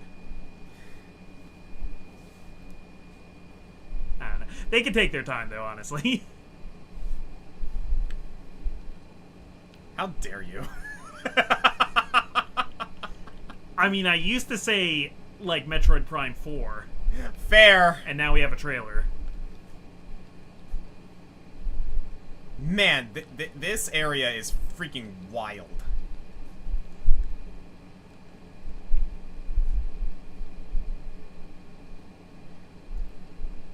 Oh yeah, this one's kind of a wild, like, figure out how to get to the top.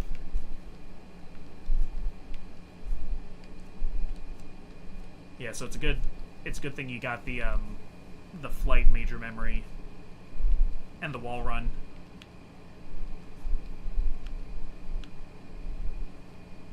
Battle arena? Battle arena. Okay, we got some combat now. Feels like it's been a little while. Okay, I'm gonna shut the AC off for a little bit. Go for it, brother. Let me know if... Nah, I think we're good at this point. Let me know if you get too warm again. Does Unreality have its own counter, or is it also Timid Islet? I'm guessing that what we get in this Unreality will go to Timid Islet. Yes. Otherwise, I don't know where else they'd be hiding the treasure on that, because it's not a very big area.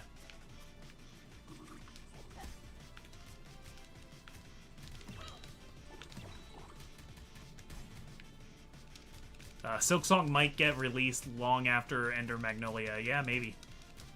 You know what, though? You can't rush perfection. That's true. I've been waiting with bated breath for Deltarune Chapter 3. And apparently Toby is waiting until... Apparently Chapter 3 is done being made, but Toby Fox is waiting until... Chapter 4 is also ready so we can release them both together or one after the other.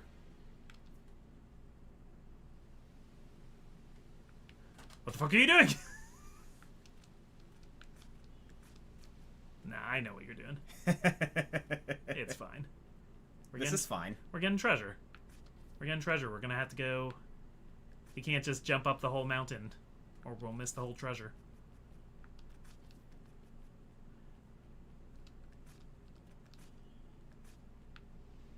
Because I'm afraid that there might be a treasure down there, but I think this just might be, like, the game's way of being like, oh, here's another way that you can get up here if you don't have the flight. Ooh.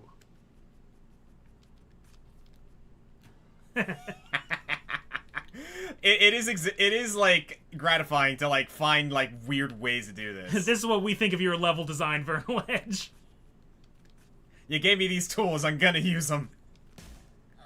Okay, a spiked wall will definitely stop me. You were hoisted by your own petard there.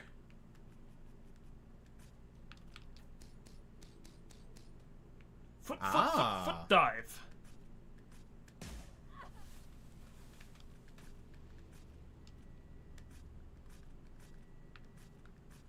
Oh, I see what it wants me to do. Well, sort of, I guess. The only guides I could find for this game is an achievement guide Yeah. and a spell skill guide. Yeah. What I've had to do is look up full playthroughs on YouTube and then, like, jot down what they do to make a guide. And I only made that for, like, beating the game. I didn't make it for 100% completion. Yep. The speedrun for this game is pretty cool looking.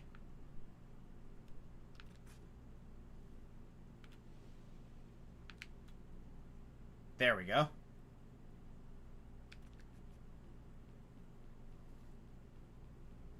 People talking about their family's home cooking in the chat.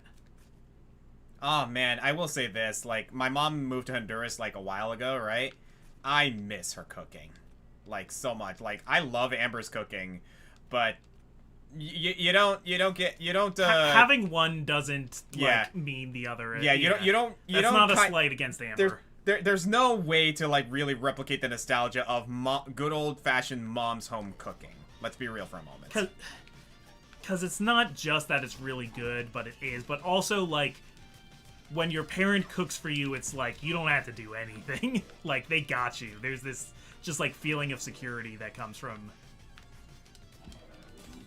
parental home cooking. Mm-hmm. Also, that burst is actually really good.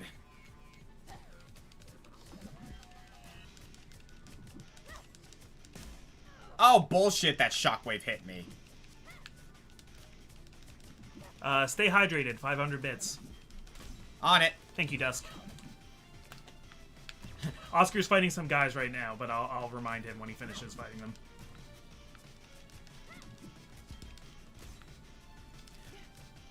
My posture's been pretty bad because I keep leaning forward to read the chat. I need new glasses.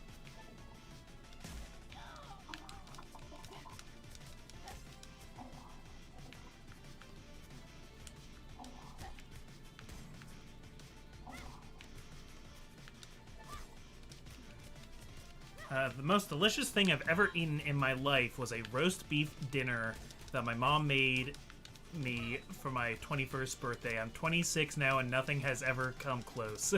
You've peaked, my friend. I don't know if I have a, like, memory of, like, best meal I've ever had ever, but... Bind. That might be a, It is a spell. Locks an enemy in place. Huh. Cool.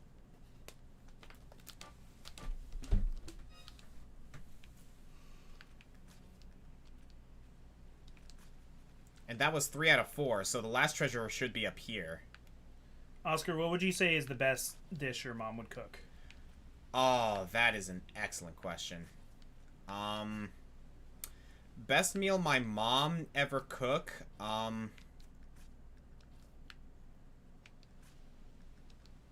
It's tough because you can't, like, stay permanently on the lanterns after, like, a moment she falls off them.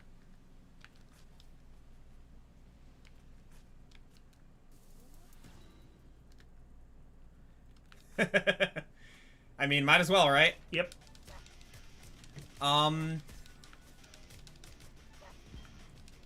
For me, if I had to choose my mom's best dish, it would probably be her Spanish rice. That rice was really good. I've had it a couple times. No, anytime, like, we went to potlucks or whatever, that's what she would bring, and everyone adored it. Like, it's definitely a big reason as to why I love rice in general, because my mom's Spanish rice, like, is incredible. But also, like, you know, talk to any Latino and they'll tell you, like, rice with every meal.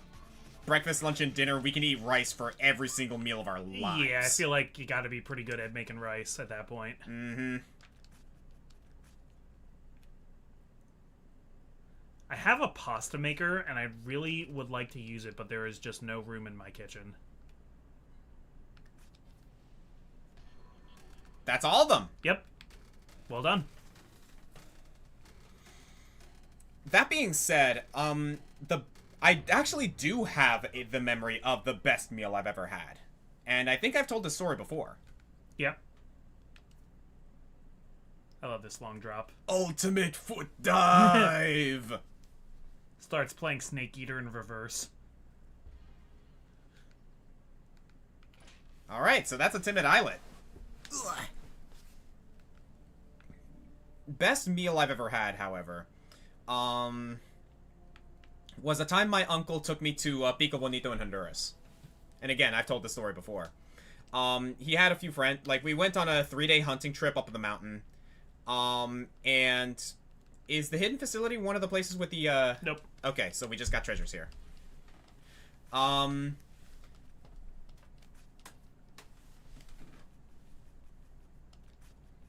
Okay. As I was saying, right? He took me on a 3-day hunting trip up the mountain. And halfway up, he actually has some friends who basically live there. And, oh, hello. We never actually... Huh. Okay, so this is an interesting predicament. I didn't even realize we were missing, like, a whole ass room here. Oh. There's one thing we missed.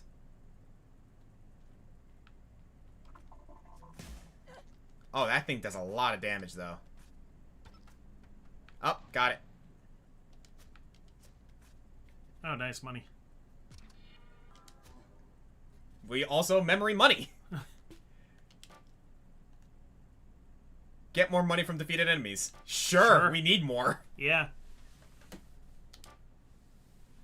Air stepping off enemies slows them down. Okay.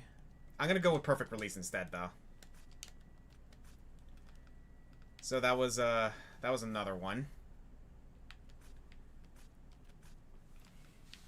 I like this comment from Oh, I see. from the jubilant poet. Every culture has their designated carbohydrate. Yeah, absolutely. Well said.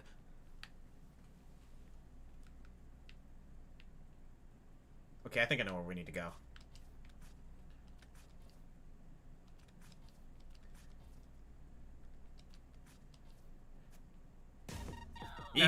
Now here's what I'm wondering. Did you and did your mom have a rice cooker, or did you cook rice, like, in a pot with water? No, we used a rice cooker. Okay, because I always just make it in a pot. And honestly, we will tell you that that's probably the best way to do it. Like, just get, like, if you want to cook rice, guys, just get a rice cooker. Like, honestly. Like, there's nothing wrong with, there's nothing wrong with just doing that. Yeah. But as I was saying, right? Did you remember to hydrate? Thank after you. Beat those guys? The meal I was talking about, right? My uncle had a farming friends that were a farming family up in the mountain. They basically just lived there away from society and civilization and whatnot. And they served us a meal. A meal that consisted of probably the freshest ass ingredients that you could ever ask for in a meal. Fresh eggs, fresh rice, oh man, what else? Like, the bread that they had was super soft and amazingly baked. And the meat that they had, oh, there you go. The meat that they had, like, freshly butchered. Like, it was just, it was like a full-on breakfast meal, like, with rice, with eggs, with some chicken, and, like, you know, the vegetables that they grew right there, like, it was the most delicious meal I've ever had, particularly because it was the freshest meal I've ever had. Nice. Like, the ingredients, like, they grew, they raised, and they, like, accumulated right there in that farm from, like, with their own, like, genuine hard work. And it was amazing. I think I'm probably really desensitized to how, like, processed everything we eat here is. Like, I've never, like, really... Like, I can tell when something is, like, freshly made or freshly picked and stuff, but, like... Like, that's just kind of the reality of how things are with us. But, yeah, like, I will never forget that meal because, holy smoke, when you eat eggs that were, like, freshly laid, like, only a few minutes ago, incredible. And they knew how to season their food. In a similar vein, near in Cihuatepeque, which is also in Honduras, right? On the road from San Pedro to Cihuatepeque, which is actually like also like heading towards the area where Tegucigalpa is, which is the capital. They have like a long ass river, and that's all of them. They have a long-ass river that stretches, like, throughout that entire area. That starts, like, emptying towards, like, the ocean. They have a ton of restaurants there, where they're basically like, okay, here, come here. We're gonna have you guys, we're gonna serve you guys up some fish. Mother heifer. They take you into the kitchen, open up a cooler filled with live fish that were freshly caught in that same river, and they're like, pick one. Nice. And as soon as you pick one, they cook it up right then and there, serve it up with rice, beans, vegetables, chimol, all the whole shebang, and it is incredible. That, like, I love that dining, and like the first time I took Amber to that dining experience, she adored it. The Maasai Isle is not one of them, is it? No, we need to go to the ruins, or no, the fungal ruins.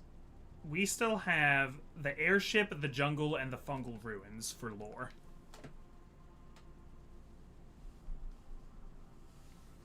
Yeah, so we'll have to go there to get to the airship. We might as well go to the airship now, huh? Yeah. We could also use this to get to the jungle. Yeah, the Barren Cave doesn't have any, like...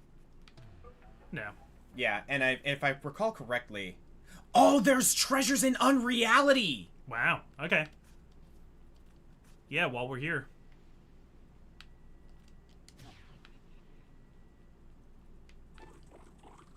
Ugh. This place really reminds me of Cave Story. I think it's just by, like, how square the blocks are. Also, Axiom Verge. Wait a second.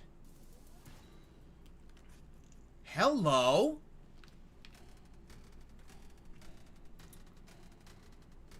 Interesting.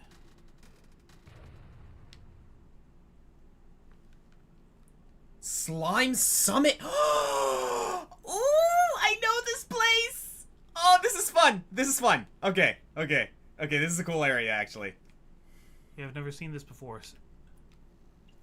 Vernal, I'm reading you, but it doesn't make any sense. There's no island there. Wait, hold on. No, there it is. Was that there before? Never mind, I'm on my way. So I don't think you've actually done this. Nope. Hey, Chervil, you're a scientist. Why is this island all blue? I'm not a geologist. I wouldn't have the slightest clue. Bet it's paint. Why would it be painted? Smells like paint. Is it slimed?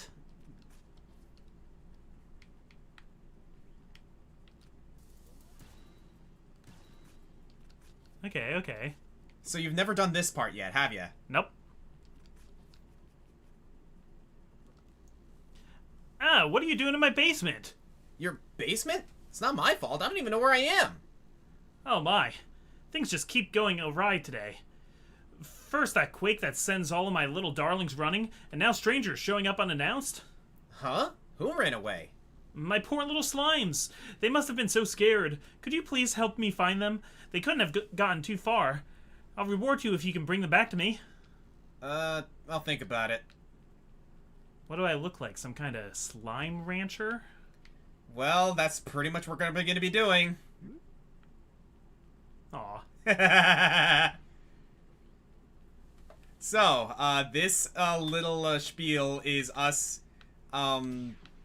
basically going around finding slimes. Cool.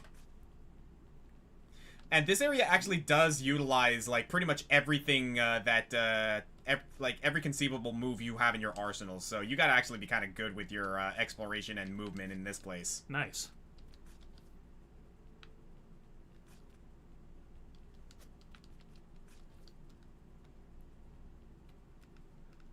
Hello, Air Fortress. In the upper right area of the Air Fortress, specifically the blue steam-filled room. On the right side of the room is a short hallway with bookshelf at the end. Cool. Oh, in the airship? Yeah. Okay, keep that in mind then. Are they cute slimes or not? I mean, decide for yourself. I think they're pretty cute.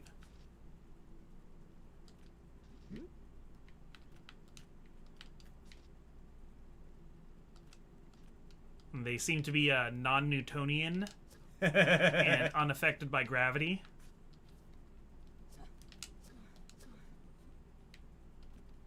Thoughts on the reveal of Robert Downey Jr. as Doctor Doom? We were just mentioning that, as a matter of fact. Yeah, we talked about that a little earlier today, but to summarize my thoughts, I was both really hyped and a little bit worried about it, because I'll be watching the MCU movies until they stop making them, but I have been worried about the state of it lately, and I was one of those people who was like, I really don't want them to bring Iron Man back. Like, let him stay dead. Like, let's respect his legacy. If, like, a variant of him comes back, that's fine.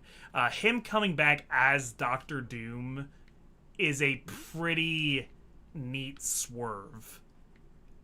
Of, like, it seems like they're doing, like, Doctor Doom is some sort of Tony Stark variant. So, I don't know. I'm hopeful.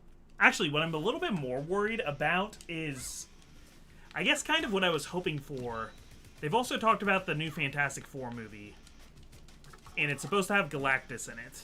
Oh, yeah? And then the fifth event, Avengers 5 is going to introduce Doctor Doom. And I'm a little bit like, Fantastic Four's first movie, and you're gonna go right away for Galactus, and that's then right true, away actually. for Doctor Doom. Like, I was kind of hoping we could, like, build this out a little bit. I mean, there's a lot of great, like, I don't want us to go, like, over scope with this as soon as they're introduced. Did you guys see Deadpool and Wolverine? Yeah, we were talking about. I have not yet. We were talking about this earlier. I saw it last night. I liked it a lot. It's not gonna, like, a lot of people are like, is this the movie that's going to save the MCU? I mean, it's a movie. Try to just, like, enjoy the movie. Pretty much. It's a movie that's going to make fun of the MCU. But I really liked it. But yeah, I kind of always pictured, like, Fantastic Four having, like, at least, like, 3 movies, you know, the way that, like, Iron Man and Doctor Strange and most of the people got, where, like, there's a lot of good Fantastic Four villains you can do. I mean, Kang the Conqueror was originally a Fantastic Four villain, but that's true.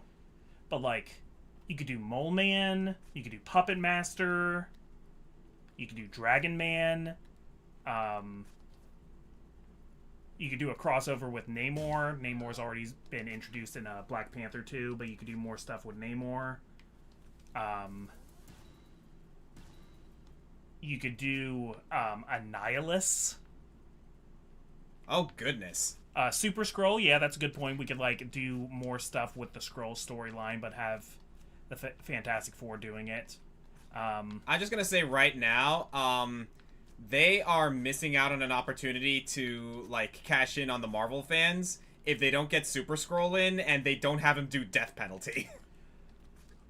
Well, they did.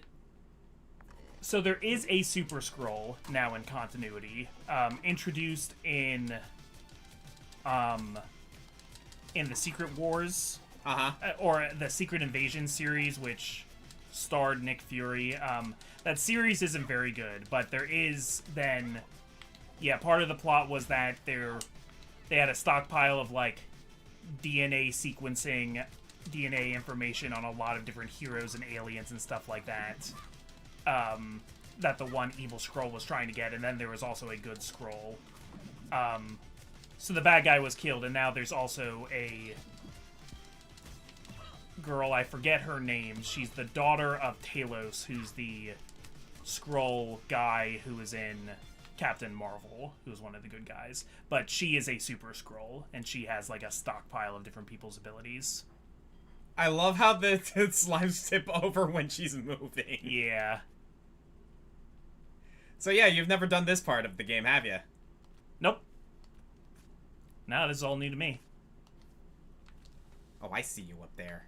Comic, you like cricket? Also, it's getting re-added to the 2028 Olympics, which is nice for us. Oh, the sport cricket. Yeah, I don't know anything about cricket. I'm afraid I'm not really a sports guy. Yeah, I was gonna say you're not general. a sports dude. My closest, I was in a play once called The Boundary, which was called that because of a plot point that had to do with cricket, and that's like the most I've ever known about cricket. But my character did not play cricket, so I did not learn much about it. But I mean, that's really cool. I think as many different sports in the Olympics from as many different cultures and places as possible is a good thing. So that's pretty cool that they're re-adding it. Sorry, I hope you don't mind, Oscar. I'm catching us up on some chat. Bro, you're fine. things. Believe me. Like, I'm concentrating on fucking slime hunting. If I ever highlight comment, if I ever worked on a video game, I would be a scenario writer or assisting on sound design. Yeah, I mean that's extremely important. Yeah. I think we undervalue scenario writing in a lot of these things, but that's a really big part of game design. Dude, Gage and I are learning firsthand just how important it is for different levels of game development. When we're working on Project Isekai. Thank you so much, honey. You're welcome. Appreciate it. Thank you, Amber. Amber brought us fish. Hijo de tu puta.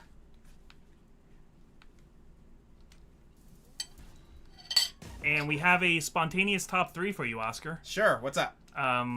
Quick Weapons Edition. Top 3 knife/dagger users. Oh, gosh. So, off the top of my head, while I take a bite of this.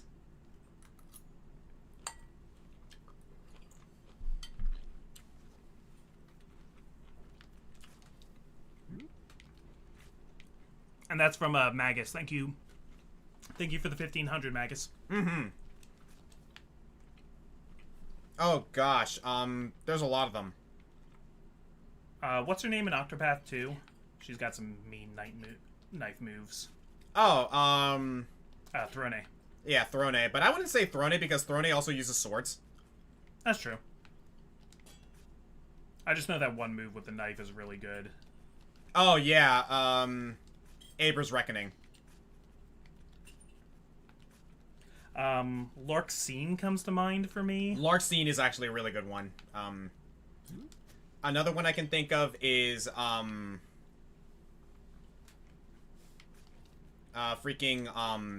had to pick one from Fire Emblem, I'd probably say Volk. Yeah. Or Jafar. More than Soth. Yeah, considering Soth is, like, doesn't Yeah. ever, like, reach their potential, honestly. That's very satisfying. Oh, I'm still missing a few. Do those ones sitting on the floor count towards the total?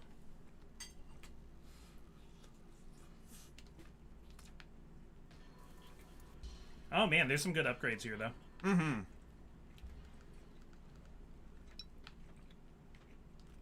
What about Primrose and Octopath 1? I don't know. She did use knives, but Believe it or not, I'd sooner pick Therion. No, Larkseen is a good one. somebody offered Majima. I think that's a pretty good one. Oh, Snake! The Like- whole thing with Metal Gear Solid 3 Snake is the development of CQC. He literally whittles down the handle of a gun so he can fit a knife on it. That's true. Okay. Nah, Snake's whole thing is like using a knife. Also, the knife fight between him and freaking the dude from Splinter Cell in Death Battle, that was super sick to watch. Corvo from Dishonored, that's a good one. Ooh, yeah. Krauser from Resident Evil, yeah. He's pretty mean with a knife. I want to make a case for Ellie from The Last of Us, because I don't think she's as impressive as, certainly not as Larkseen or even Majima. But the reason why I say that is she has a knife that is the most specialist knife that she always has. And if you're playing as Joel or any other character, you need to craft shivs, and they go away after one use. But she has this knife that lasts forever. Yeah. Because it's like a key item, so you always have it.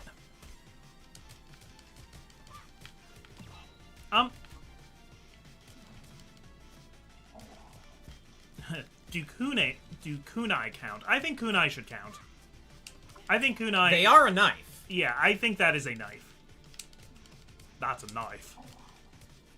What do we count Joker? I mean, he's eligible for it, yeah. I mean, considering the shit that he can pull off in Smash Brothers, yeah, I can see that. Yeah.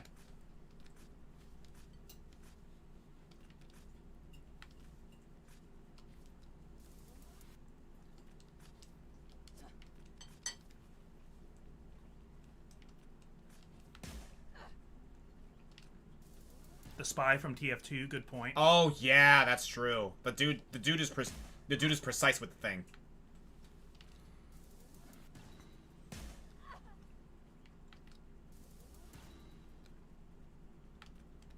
Katarina from League. Yeah, Katarina would probably be the best choice from League for a knife wielder.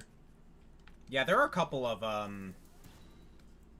choices from League, but yeah, I think Katarina might be the best one of the bunch.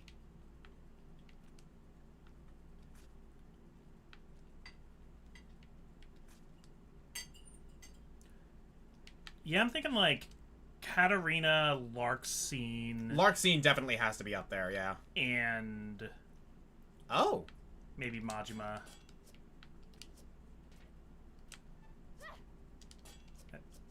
Looks like you need to hit it back. Oh, there's a switch up and around.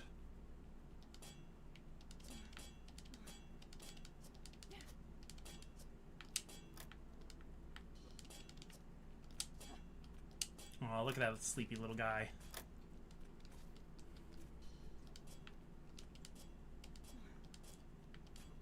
Cooking Mama uses a knife. Look, I'll give you that Cooking Mama is the best mother in video games, but I'm not giving you best knife wielder.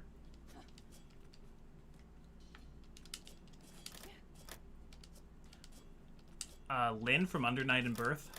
Ooh, good choice. Though I don't know if she has knives. They're more akin to, like, kukri, which I guess is a kind of knife. That's a kind of knife. Now that's a knife.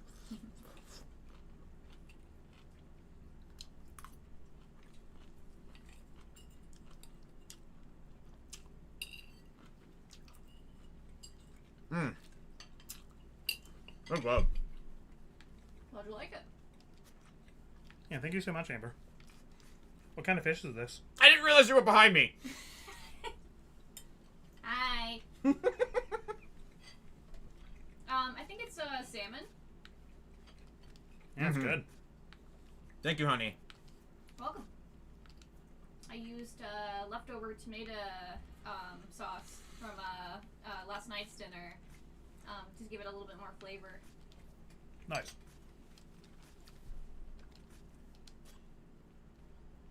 I think we did this. Yeah, I did this already.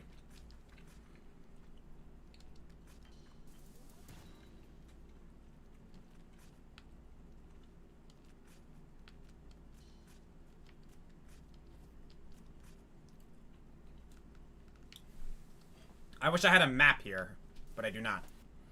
And I think I already did this part too. Yes, I did. I see you know how to play knifey spoony. Good reference, good one. I saw somebody ask before what we thought of the series Moon Knight on Disney Plus. I liked it. I have no opinions whatsoever. I liked it a lot. I think, like most of the Marvel shows, it doesn't, like, stick its landing, but I think it's generally a good series. Just, like, almost none of the Marvel shows have a good last episode. Almost none of them. The one that I think does the best, I would say, is Loki Season 2. But all of them kind of stumble to stick the landing. Oh, I think I already did this. I'd say there were only two, and I've watched all of them, and I do mean all of them. Yeah. Believe me, if John says he's seen all of them, believe me when I say he's seen all of them. Oh, what about Agents of S.H.I.E.L.D.? I watched all of Agents of S.H.I.E.L.D., and it's not even canon anymore. They decanonized it. Why did I watch it? But, Yeah. So you would say you low-key enjoy Loki. I high-key enjoy Loki. It's just the last episode isn't that good. There are 16 in total, so 1, 2, 3, 4, 5, 6, 7, 8, 9, 10, 11, 12, 13, 14, 16. Okay, so I have 2 left. I know we've done martial artists, but an idea is top 10 kickers who just kick. Just kickers. See, the funny thing is, like, I've actually contemplated doing a series of countdowns where we talk about different fighting styles. Yeah, break like down top martial 10 artists. boxers, top 10 like Jeet Kune Do fighters, top 10 like Taekwondo fighters, you know, all that jazz. Top 10 wrestlers, top 10 luchadores, and all that jazz. Oh, I found one. Yeah, I think our top 10 martial artists, I mean, I like that list well enough, but it is a little limited in, like, the scope was so big that we had to try and make it like, oh, they never use any weapons ever, and, like, they have no powers ever unless it's key, and, like, I just think there is, like, a lot more to explore with that idea. Oh, yeah, like, martial artists is, like, in the grand scheme of things, like, you can do, like, you know how, like, we can do, like, weapons countdowns based on, like, pretty much any weapon out there? We could easily do the same thing with just the grand scope of martial arts in general. It's just, like, it's such a broad topic. Top 10 taijutsu fighters would be sick. Yeah. Yeah, that would be a cool one. Okay, so that's one. I need to find the last one. I thought before as a joke of just, like, top 10 characters who are Bruce Lee. As a matter of fact, there is a fighting style for that. It would be the Jeet Kune Do fighting style. Yeah. So yeah, for all intents and purposes, it would basically be Jeet Kune Do fighters. Jan Lee from Dead or Alive, obviously Fei Long from Street Fighter.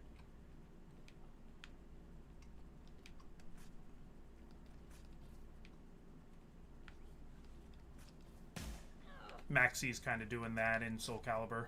Yeah, with the nunchucks. Just plus nunchucks. Which is basically, like, what's more Bruce Lee than nunchucks? Let's be real for a moment.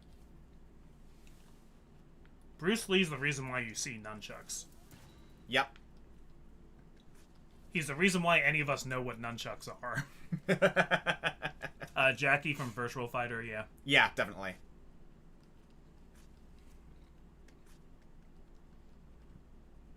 Top 10 non-fist fighters who use impromptu unconventional weapons. We do have a top 10 improvised weapon fighters. We do have that list already. Yes.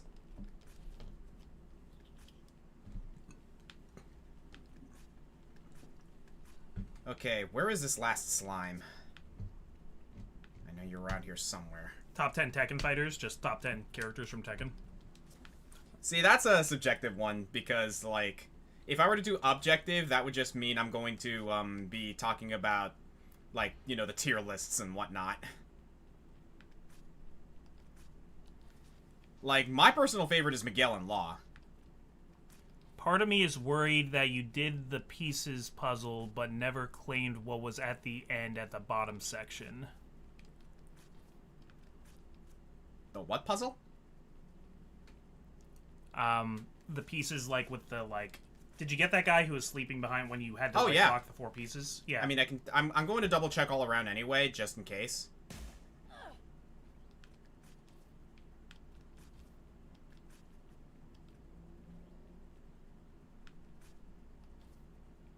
Oh, you know what? Maybe there's one down here. Oh, no, wait, no, I did this.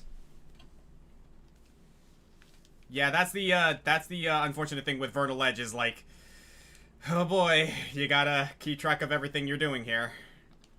They need, like, another version of the treasure tracker item. They, like, need another thing that, like, beeps if there's a, like, treasure still in the room. Oh, that would be wonderful, actually, now that you mention that.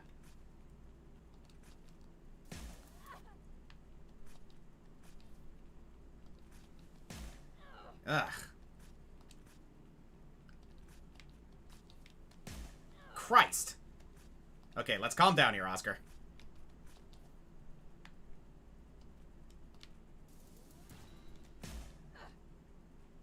You got this.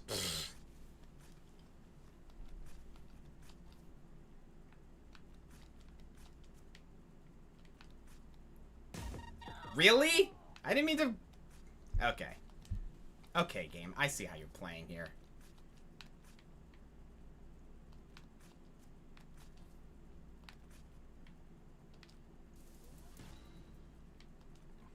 It's like that one place in Hollow Knight. This is like the White Palace or whatever it's Oh called. my god, yeah.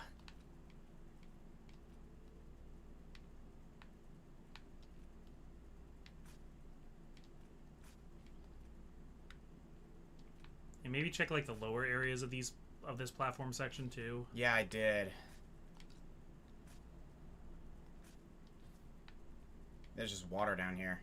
Yeah, I think if you did a top 10 Tekken characters or top 10 characters from any fighting game, you would just have to be subjective about it and be like, these are the characters that I like to play as, and this is why. Mm-hmm. Otherwise, it would just be a tier list. Yeah, pretty much. Or it, like, I would, like, base it off of legacy or something. Like, if we're talking, like, the best, like the greatest, like, in terms of legacy, I'd probably pick someone like Heihachi. Speaking of which, yeah, he didn't stay dead for very long. Yeah, like, freaking Harada lied to us. But, like, in the best way possible, though. It's me, Austin. It was me the whole time. That's what it reminded me of. Yeah, I got the one in here. Scars McLovin's got to head out. Thanks for joining us today. Thanks a lot, man. You have a good one. Honestly, are you surprised? No, I'm not surprised. No, I certainly didn't think Heihachi was going to stay dead forever. I just didn't think it would take quite this long. Like, for Pete's sake, like, Street Fighter, we gotta end Bison again. Yeah.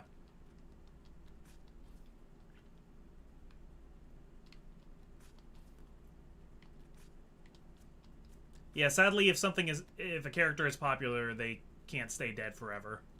Or not, sadly, depending on who you ask. Retired, or, yeah.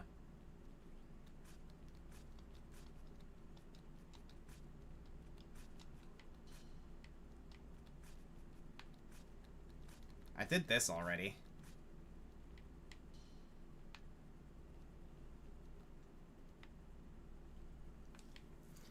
And to think we found this place on the way to another place where we need to find all the treasures. Yeah.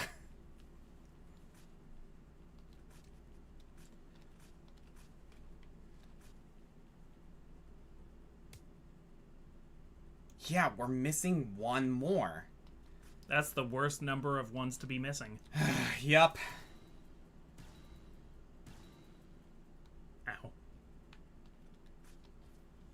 Ow. If we did do boxers, do we add Kuze or Junji Han? I might say Junji Han because he's playable in 7 and 8. Yeah, I think Junji Han. Mm-hmm.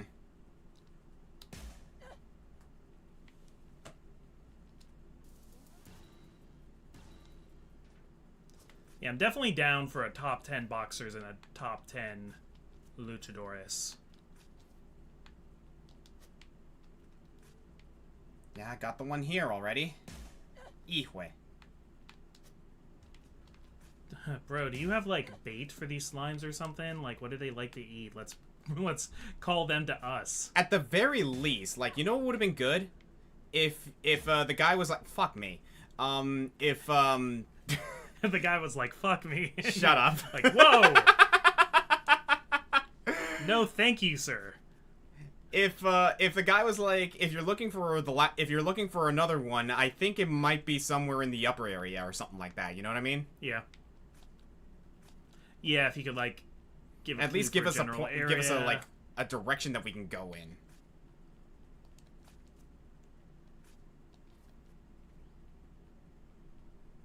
You know, it also would be cool What? if more of these areas had music. Oh my god, yes. I'm all for the like ambience and stuff, but like I think we could have some music here. Okay, you know what? Stand by. He's going to the keyboard.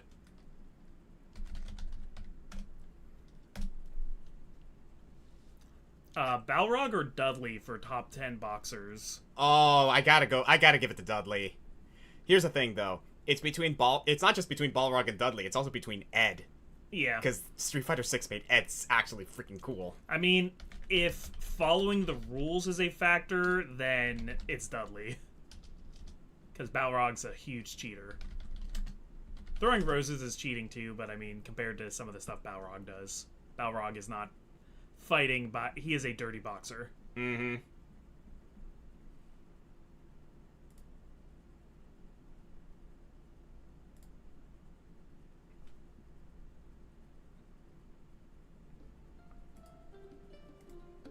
There we go.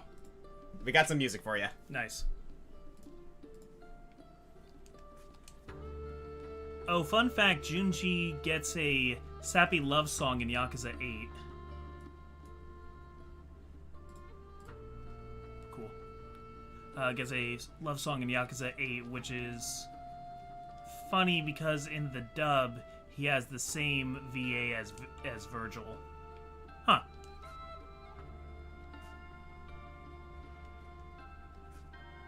I am going to explore this place again just to see if. Oh, Magus says, I think I found the slime. Do you have a large map of the area? I don't.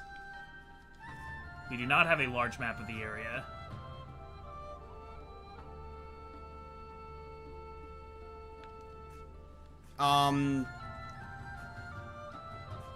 Honestly, like, describe it to us if you know where it is.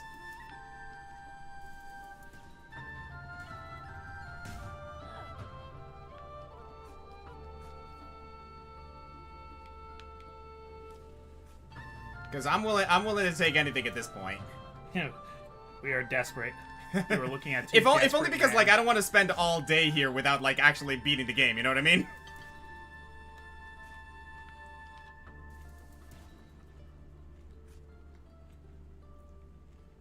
Yeah, I mean, we can beat the game whenever we're ready. That's true. Like, at this point, it's, like, a matter of principle.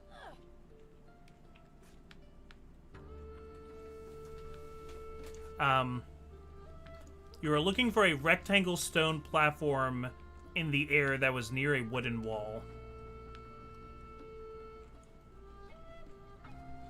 Okay, where's the wooden wall? A rectangular stone platform. So I guess hang out around the, like, big open platform areas a little bit, too.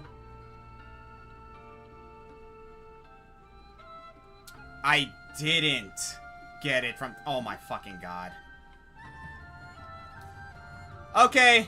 Whoever said that I didn't get the slime at the end of that one puzzle, thank you. Thank you.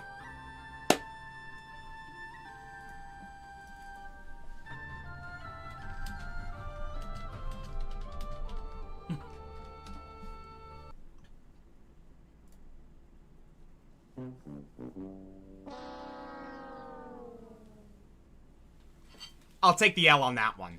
That's okay.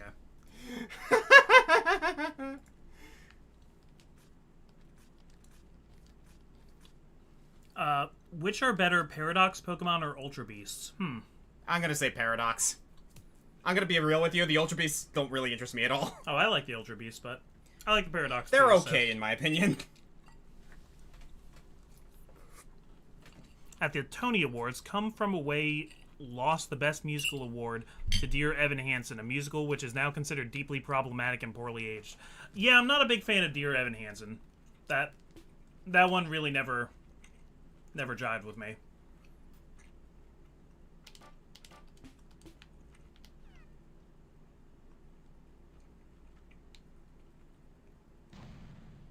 Whoa. So that's something to try out later. Cool. Wait, what did it actually do? It's basically a screen nuke. Okay. Oh, we got another spontaneous top 3 coming in. All right, what do we got? From Galarian Jedi, which, hi, by the way. Top 3 Pokemon you would like to cook. Like Dungeon Meshi? Yeah. Well, anybody who watches Brian David Gilbert knows that the most edible Pokemon is Togepi. Huh? He has a whole video about what is the most edible Pokemon. Oh, goodness. Well, my immediate thought at first is Alchemy. Yeah.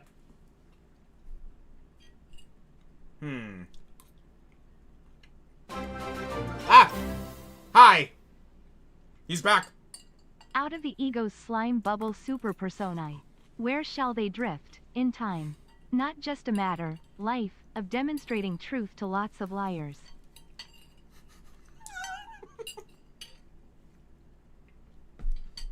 Oh my god. How does it feel to have your own personal Riddler? It's kind of awesome, to be honest. Man, I want a nemesis like that.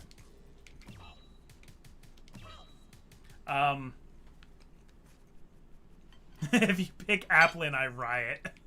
That's funny. I mean, dipped apples are delicious. So. Okay, I would say that I would really like to cook. Okay, sorry, buddy, but Lechonk, you're going in the roast. You're going on the spit. I mean, that's a valid one. Yeah.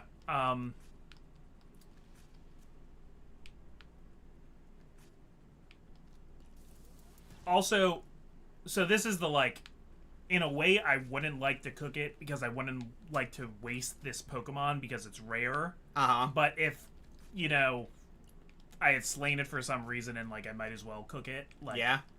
Moltres. Oh, wow. Huh. It's, like, naturally spicy chicken. It sounds amazing.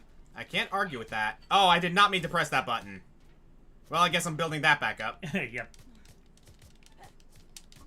Okay, I don't think the other treasure is here in this room or it might be. Hang on. No, it is not. What's down there? That's the going back to the central room. Okay.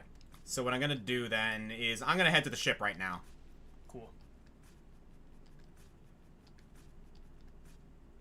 The fact that I can do that is really fun. Yeah, Moltres is my number one.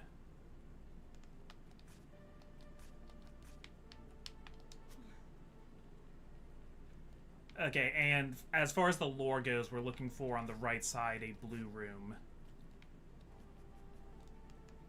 Gotcha.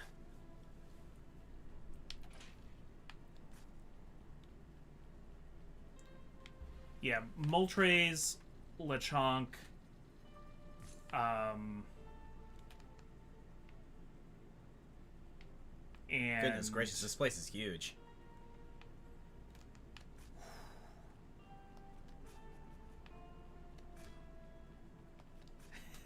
I don't know, Doxbund? Doxbund because it's bread? One that I can think of is Magikarp.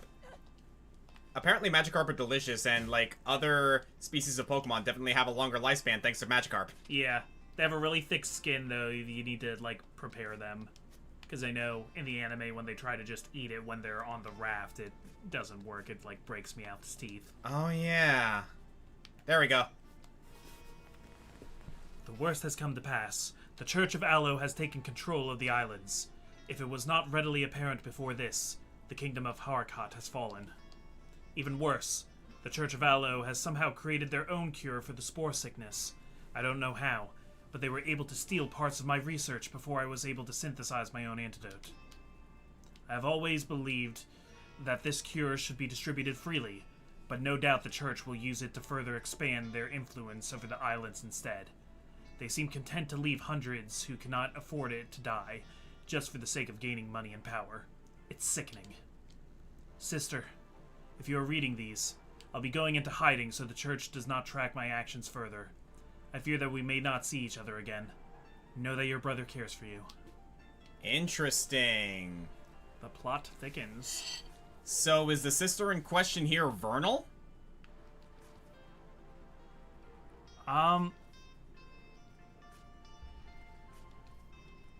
Maybe? I hadn't thought of that. We got another...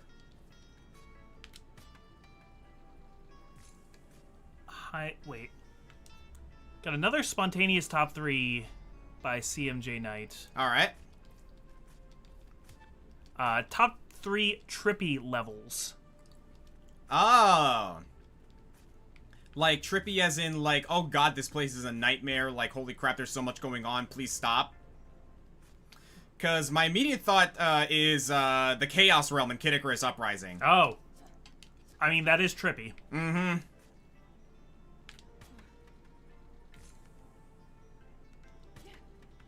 I think that would be a good one. Psychonauts comes to mind Oh my for me God. a little bit. Like, there's a lot of trippy shit in Psychonauts, like... Maybe the Milkman conspiracy, but also, My immediate thought is the Meat Circus. yeah. But I don't like that level as much. So I hate the Meat Circus, man. So I'm picking Milkman conspiracy.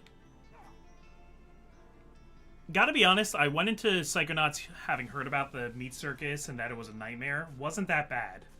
I mean, it's still not great, but... Maybe my expectations were just, like, set to accept it, but... Fair. That's also because they patched into the game more save points, more checkpoints. So. Oh, okay.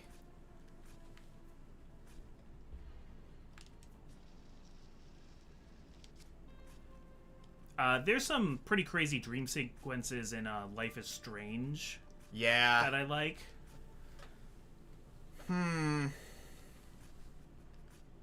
The Distortion World in Pokemon Platinum, that's a neat idea. Oh, yeah, that's true.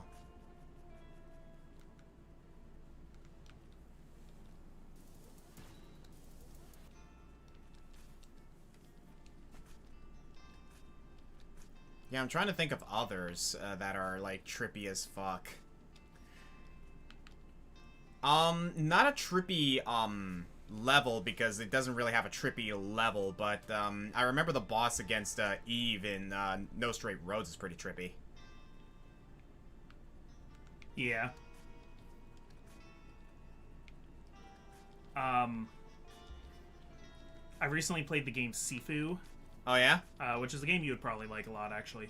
But the third level, the museum, has a lot of, like, avant-garde art in it, and it, yeah, gets trippy. That's a pretty good one.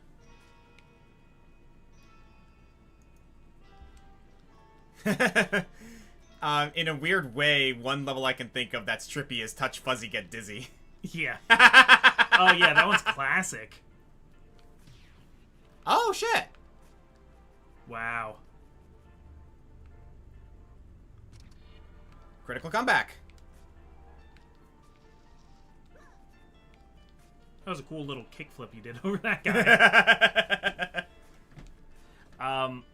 There's a nightmare sequence from Mother 3 that goes really hard. Oh, yeah, mushroom thing? If I recall correctly? Yes. It's a part where, yeah, Lucas is tripping out and he's having basically this nightmare of, like, everybody he knows and loves hating him now. Yeah, I remember that. And it's really rough. It is like a bad trip. Mm-hmm.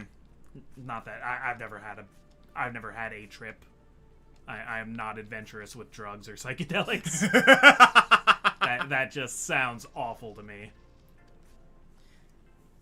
Yeah, I never got around to, like, that sort of thing myself. Oh, yeah, the freaking, Sanctuary in Mother 3, or not Mother, in Earthbound, where you have to, like, where you're starting to confront Gygus. Yeah.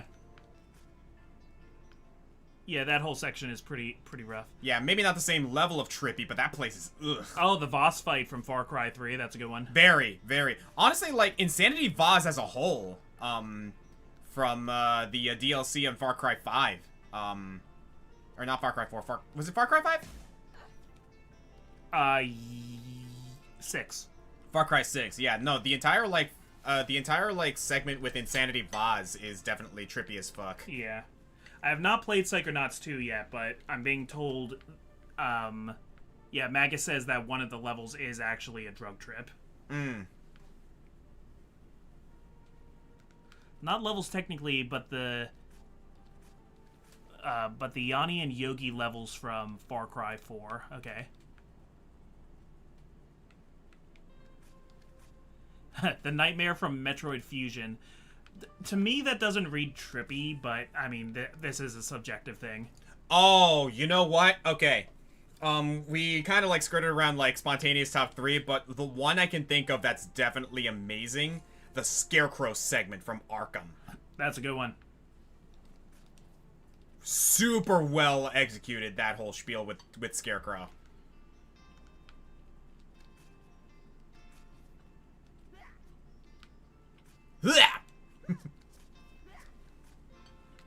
Okay, sir. Yeah, no, this place is huge. I have no idea where to begin to even start looking for these things. There's a place in the game Sea of Stars.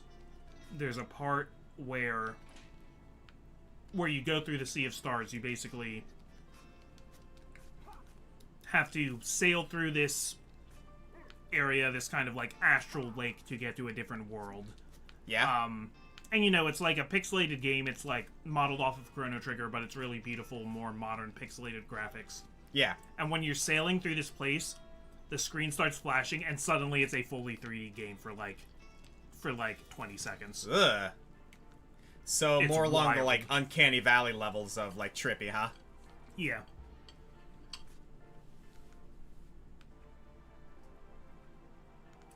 I also played an indie game this year called Underhero, and the last area of that is pretty trippy too.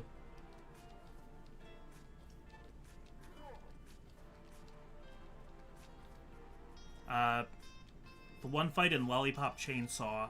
I mean, a lot of Lollipop Chainsaw is kind of already trippy as fuck. Yeah, I guess the one boss is like a hippie, I think. Oh, I know who you're talking about, yeah.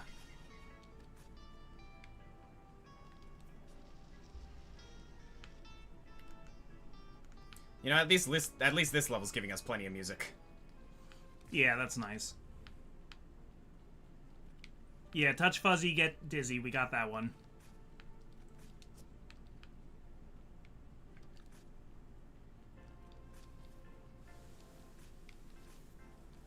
There's also a... Oh! Oh, nice. There's also a drug trip section in Uncharted 3. There's a part where yeah. where you've been drugged and you're trying to chase down this one guy, but you get hit by a dart.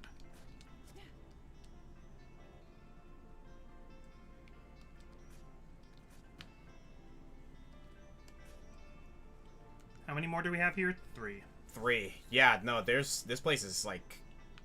Yeah, good thing this level isn't gigantic. Oh, good point. Would all of Super Mario Wonder count? What's the trippiest Wonder Seed segment in Super Oh, Mario that's a Wonder? good question.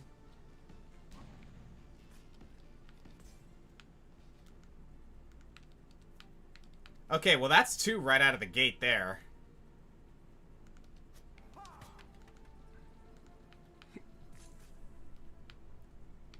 We got this one. I know the most famous one is Piranha Plants on Parade.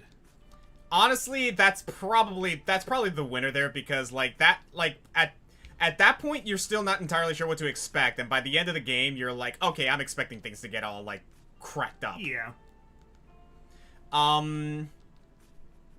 Personally, like, I think my favorite of the like Wonder events in Super Mario Wonder was definitely Ninja Jump Party. That's a good one too. If only yeah. because I just dig rhythm segments like that. Yeah. Also, the music was very amusing. Any of the ones where you like fall onto the background and it starts being like a top-down control thing, those are pretty weird. Oh yeah.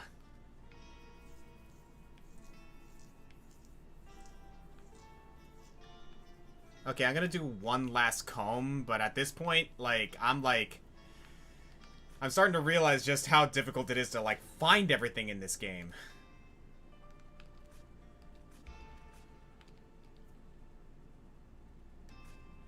Contrary to what a lot of people will tell you guys, giving up is sometimes a very legitimate strategy.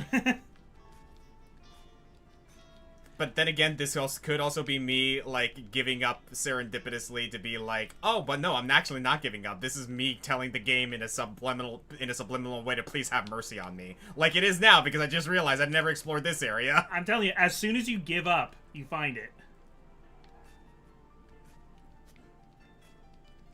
Hey, we never promised anything. We said we were gonna try and 100% it. Yeah, look at the description. It says, maybe. Yeah. That maybe is legally binding.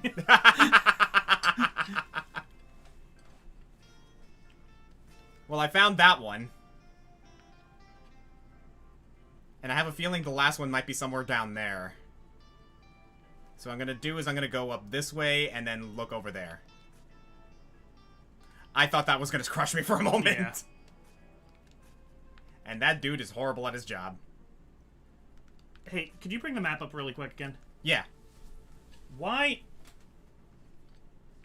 I could be grasping at straws here, but, like, is that one spot, like, a different shade of green than everything else? I mean, I'll check it anyway, but I think that's the, Oh, that's the major memory? Yeah.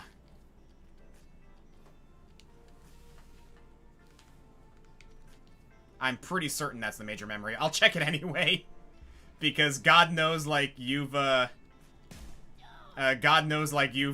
proven to me that, like, I can miss, like, even the most simplest shit. If you're out of combs, I can get you another one. I mean, How about you guys? How are you doing? We ain't found shit! Dude, people were waiting for us to do that freaking joke in top 10 desert levels.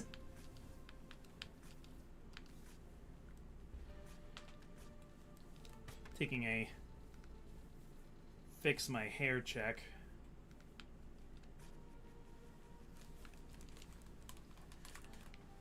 I probably need a haircut, but I don't want one. Do you not? Ow!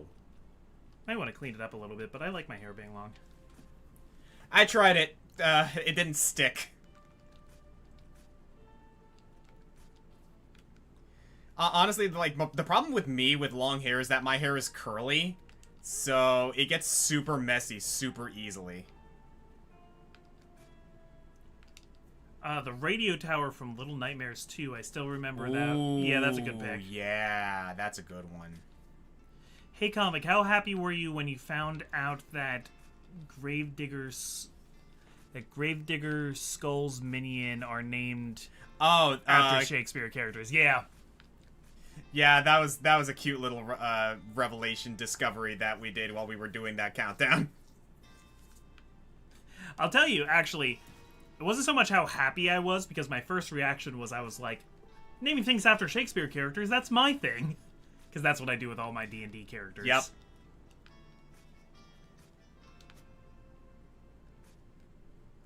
I have a notepad of I've been collecting D&D 5e source books lately, and I've been making a list on Notepad of characters I want to try and build. Yeah? And then, just like for good measure, I listed all the D&D characters that I have built before. So I have 13 past D&D characters that are, like, I considered my, like, canon D&D characters. What do we got here? Did you guys hear about the discovery of dark oxygen? Scientists have discovered areas more than 10,000 feet below the ocean, so called because it's produced without photosynthesis. Huh. You're telling me there's oxygen down under the water? Really deep? Like, we're not talking, like, oxygen that's part of the water, right? Let me Google this. Huh. That sounds interesting.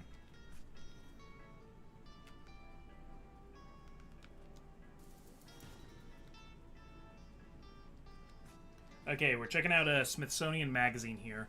Alright, and, game, please have mercy on me on this last treasure. Scientists discovered dark oxygen on the ocean floor generated, surprisingly, by lumps of metal. Huh? Researchers found that electric currents from polymetallic nodules are behind this alchemy, the same minerals that deep-sea miners are targeting. 12,000 feet under the ocean's surface is a world of eternal midnight. No sunlight can penetrate to this depth to promote photosynthesis, so no plants are producing oxygen there. Yet the life-supporting gas is abundant in this darkness-cloaked region, thanks to an unlikely oxygen factor, potato-sized, quote-unquote, battery rocks on the seafloor. New research published this week in the journal Nature Geoscience reveals that nature has devised a way to produce oxygen without the involvement of plants. It's an amazing and unexpected finding, says Daniel Jones, a researcher at the National Oceanography Center in the United Kingdom, who wasn't involved in the study. tells CNN's Katie Hunt. Previously, scientists have understood oxygen to be the product of life itself, namely created by photosynthesizing autotrophs, such as plants and algae. But the new study overturns that simplistic narrative. In fact, the discovery was so astonishing that when lead author... Oh my god. Whoa, nice. I only got it because of those 2 pixels in that, in the map. That's all of them. Good find. Yo, if anyone tells me that I am not good at I am not good at figuring this shit out.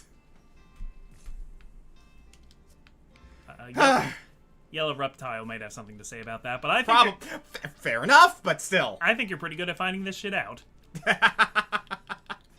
That is really cool. Thank you for bringing that to my attention. Dark oxygen. Huh.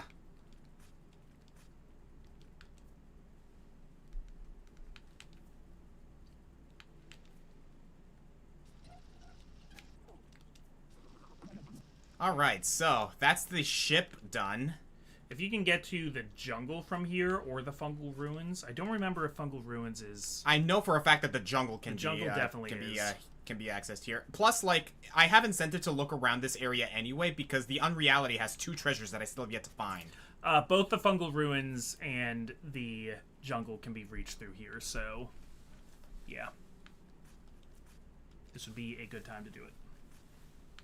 Okay, so I got that already. Is there one down here? No, I don't think so. Magus says, why did that one feel like a Metroid reference? Yeah, that one was a little Metroid-y. I wouldn't be surprised. Does Sonic have any trippy levels?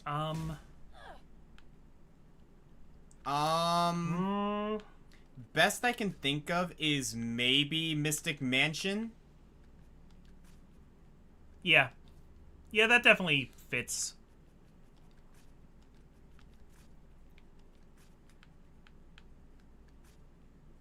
Okay. This leads to something, but I want to check something first, because I saw a pathway that I may or may not have explored yet. Up there. Yeah, that looks pretty new.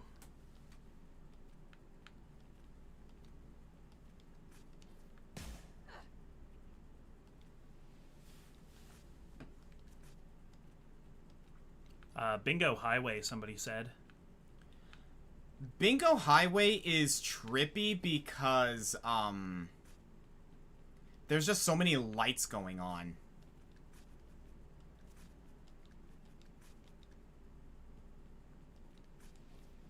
Am I even able to make it up there? Because I don't have any meter for the fly.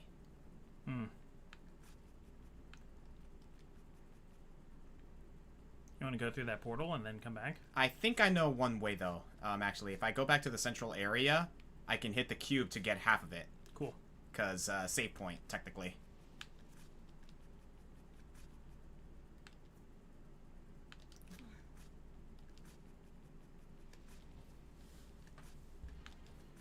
There we go. So if I use my flight up there, then that'll be something.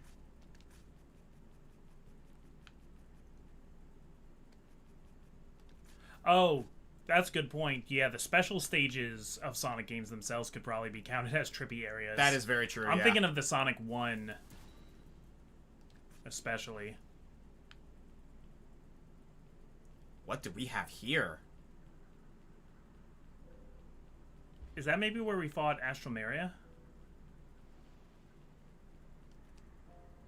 Oh. Yeah, you might be right, actually.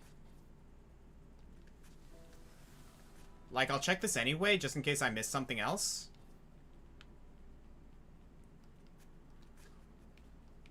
Ah.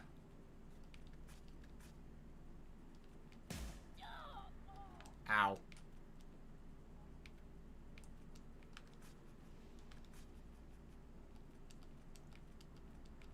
Do you remember this? I don't remember I do this. remember this, actually.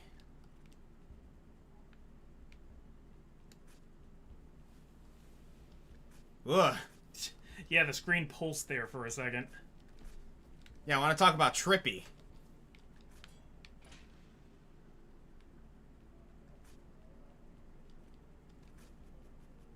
What is this music? You hear that, like... You hear that dialogue, right? No. No, I literally don't.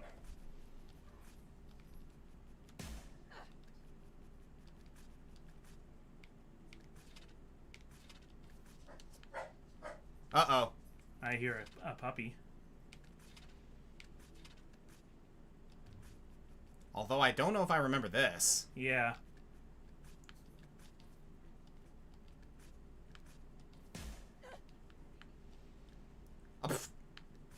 That was a generous checkpoint there.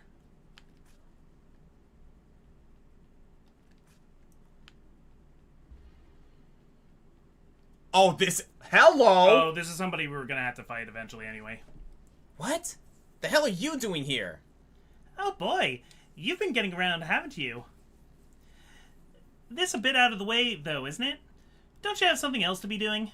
Just get out of my way. Sorry, not happening. Can't have you getting too deep into this stuff, understand? She is literally, commenting on the fact that we are, like... Way off the beaten trail.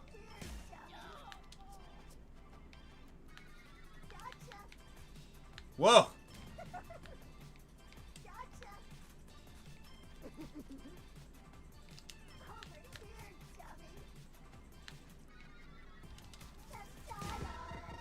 Christ! Well, we got another boss fight here, guys. What was her name? Patche? Patch, yeah. Or Pash? I've just been saying patch, but like it's a silent E, but it could be Pache or it could be Pash.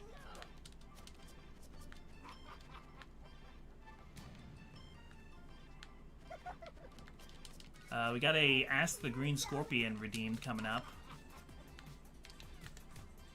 Oh, good point, Robin. Katana Zero is a trippy game. Whoa!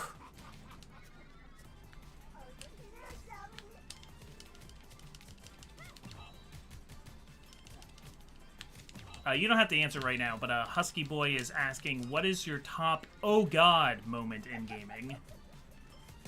Oh, okay. But feel free to focus on this first. A couple that I can think of. Oh wow, she dodged the bomb. Cripes. Okay. The immediate one that I can think of is the truth behind, or not so much the truth, but rather the implication behind what happened with Athena Sykes' mom in Dual Destinies. It's pretty dark.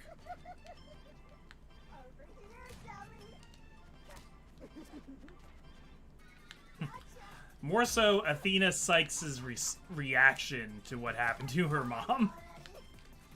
Yeah. Christ. What's another one? Oh! Yeah. I got another one. That moment from Tears of the Kingdom. Oh, yeah. Yeah, neat. Like, not the craziest shit out there, but by Nintendo standards, yeah, that's kind of fucked up. It was something I was not expecting from that game.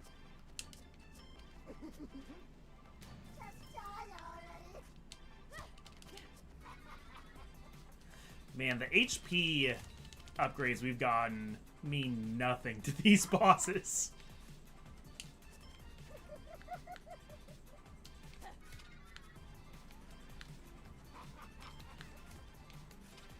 I'm starting to get it, though. I like her music.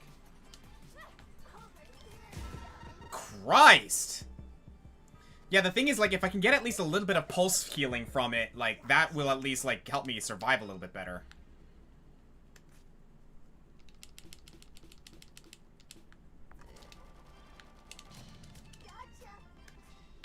And I need to time it.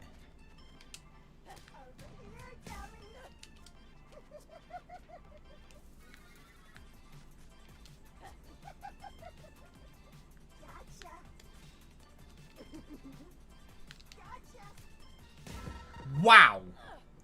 Death from above. Yeah, you gotta delay that dodge. What are some other oh god moments? Ah, crap. Bad start. Some people in the comments are saying they're seeing some frame drops. I'll try and keep an eye on if I can see what's happening, because we're not seeing them in the game. Oh, yeah, that's right. I gotta remember, I have, I can deflect projectiles.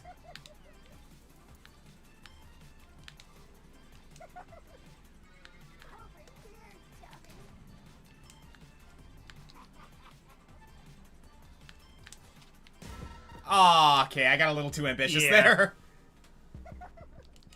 The first Gloom encounter... Yeah, the first time you encounter Gloom hands in Tears of the Kingdom is pretty freaking, like, scary as hell. Yeah.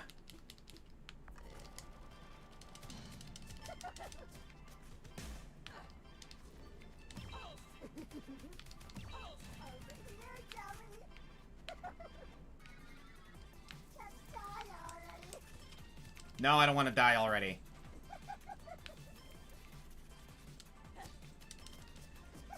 Pache is a jolly fellow.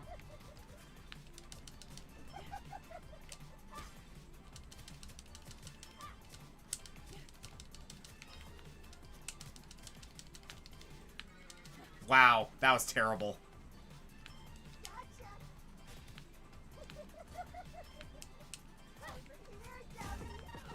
You ass.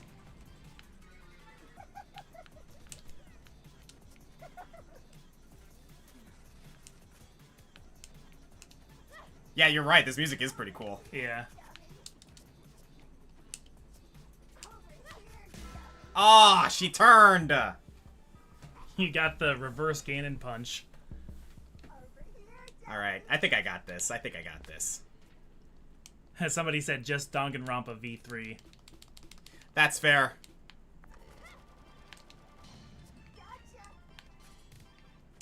Wow, okay, the projectile reflecting does a lot of damage, Yeah, actually. that's a big chunk. You just gotta be careful about how you do it.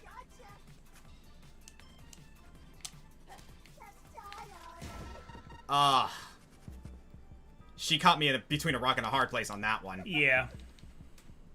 Alright, I got this, I got this. Yeah, the cool thing is, like, because we're going around, like, treasure hunting, we do find these, like, extra things that is pretty cool. Oof, okay. Hijo de tu puta!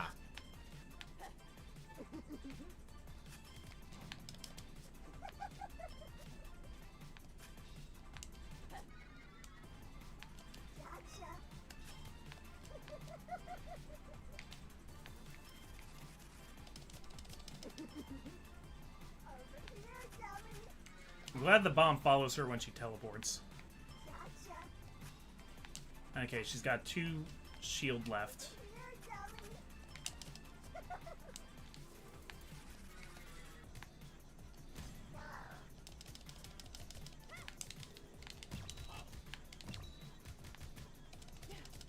Nice. That was a pretty good one.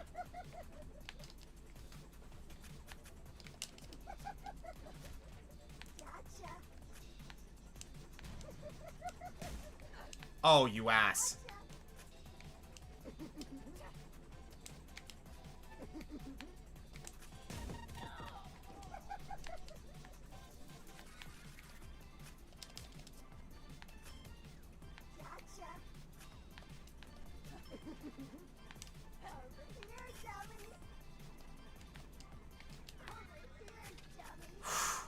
Alright.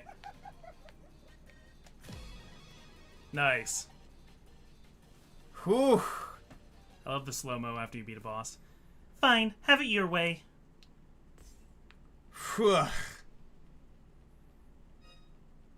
That got scary. Oh.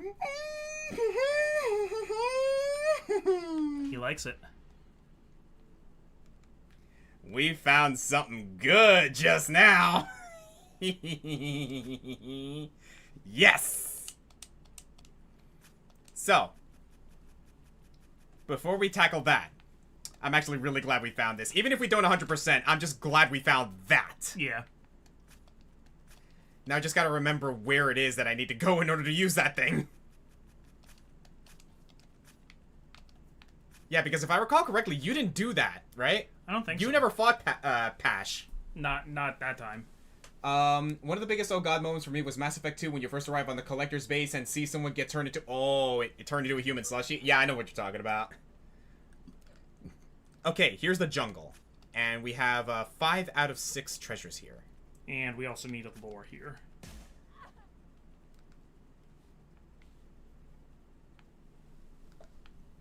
Okay, you need to take the key to Mossy Island. Mossy Isle? Thank you.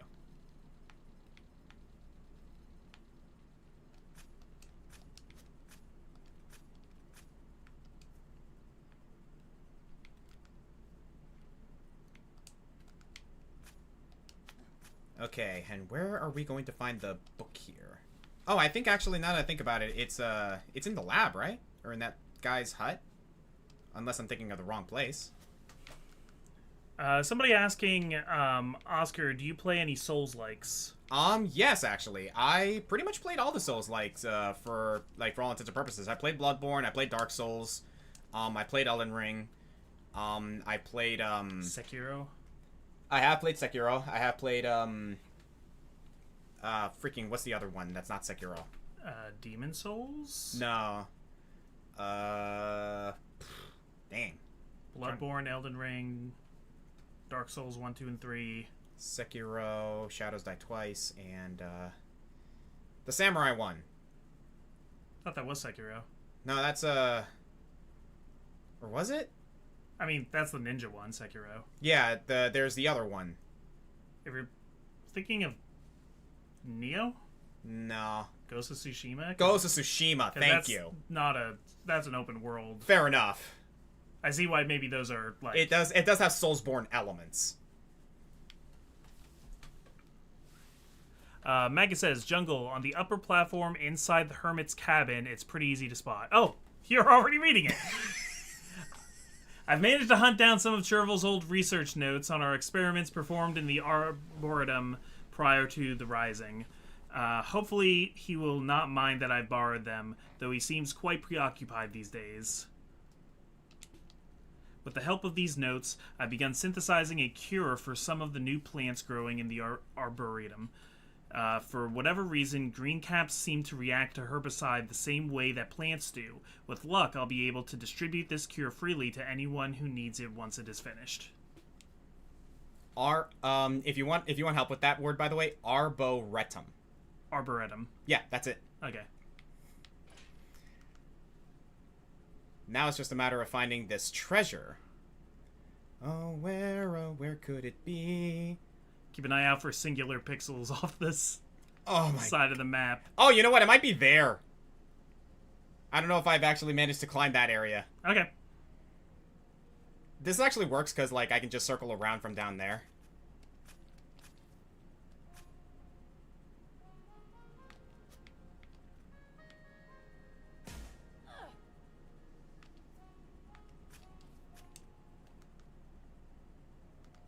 Alright, I think we got this, yeah.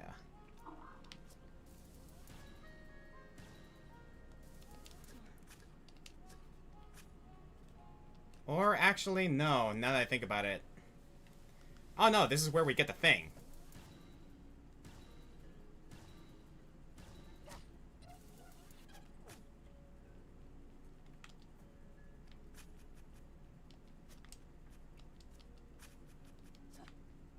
Yeah, good thinking, though.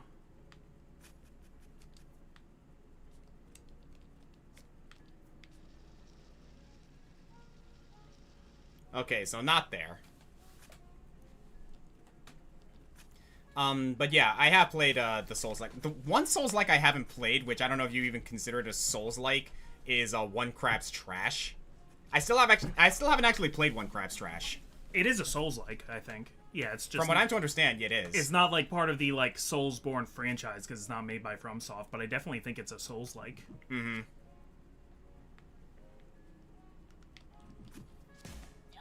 Ow. I don't know if I'm the best person to ask, because personally, I think Luigi's Mansion is a horror game. Specifically the first one. I'm not saying it's really scary. I'm not that scared by it, but I do think it is a horror game for kids. It can be a pretty scary game if you're a kid, though, yeah. Because I think whether or not something is a horror game is not just about how scary it is. It's about, I think, the devices used and the way the game is designed. There's an enemy right next to you. Thank you. I'm gonna see if refreshing the page works. Nope, that did not fix things. Anyone else experiencing lag and high delay, as well as a lot of buffering? Oh, buffering? That is unfortunately a Twitch problem, I'm afraid. That is not something I can fix.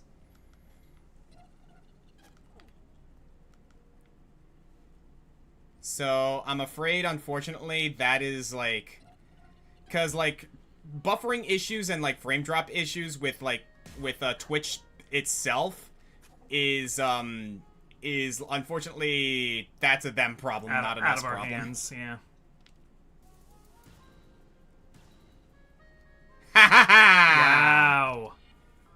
Good find. Thank you. Alright, back to Unreality. Yep.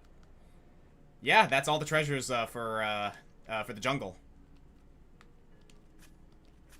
But now I gotta get back up there, like, the old-fashioned way, because I used up my, flight.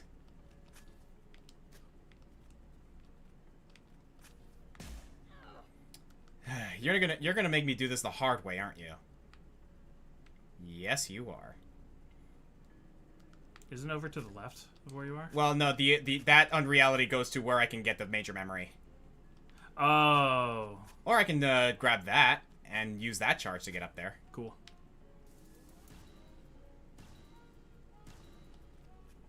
I like how Vernal just kind of turns into a rocket.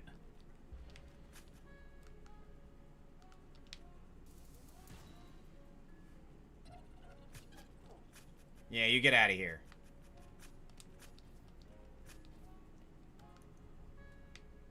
Oh, nope. I gotta go. Yeah, I gotta go to the left. Now I gotta go to the left. Yeah, like... It is called One Crab's Treasure, yes. Oh, it's One Crab's Treasure, not One Yeah. Crab's Trash. Yeah, you're right. Yeah. Sorry.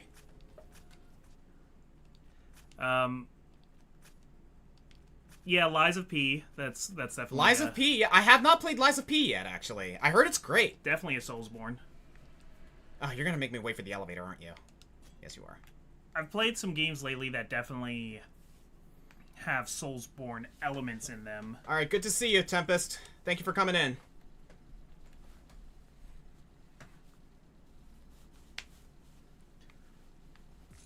You can turn the thing back on again. I think it's time to turn it back on, yeah. Yep. Alright, so there's one treasure left here in the Unreality. And I think it is down below where it'll take us to the last area we need to explore. Yeah. Who are you?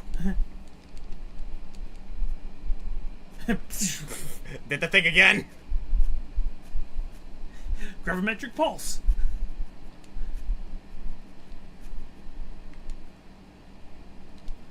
Okay, I got a question for you. I had an answer for you. Because we've talked about Marvel a few times. Yeah?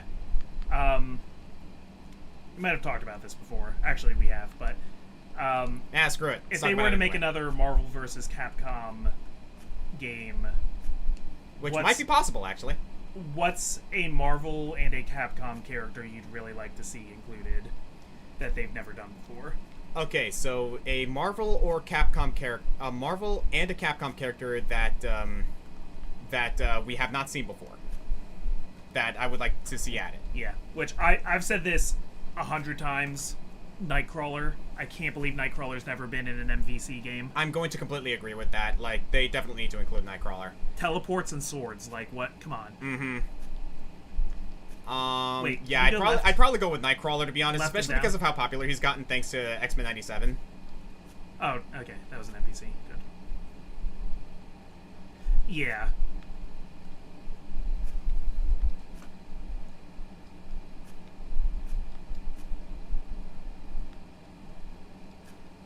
I've thought before, like, back during, like, how MVC 3 didn't have Mega Man in it. Infinite put X in then. But I used to think it would be a cool idea to get specifically Mega Man.exe as a character. I think he would be cool. That would be sick, honestly. I could see him, like, before and after the fight, like, his little, like, victory cutscenes and stuff like that. Maybe, like a hollow screen would appear behind him and you'd see, like, Lan or something, and, like, it would acknowledge that Lan is, like, loading the battleships. Sorry, I'm still looking for this last treasure. Do what you gotta do. They never mapped out Unreality. Which sucks. But it makes sense. Yeah. Get into some cartography, Vernal.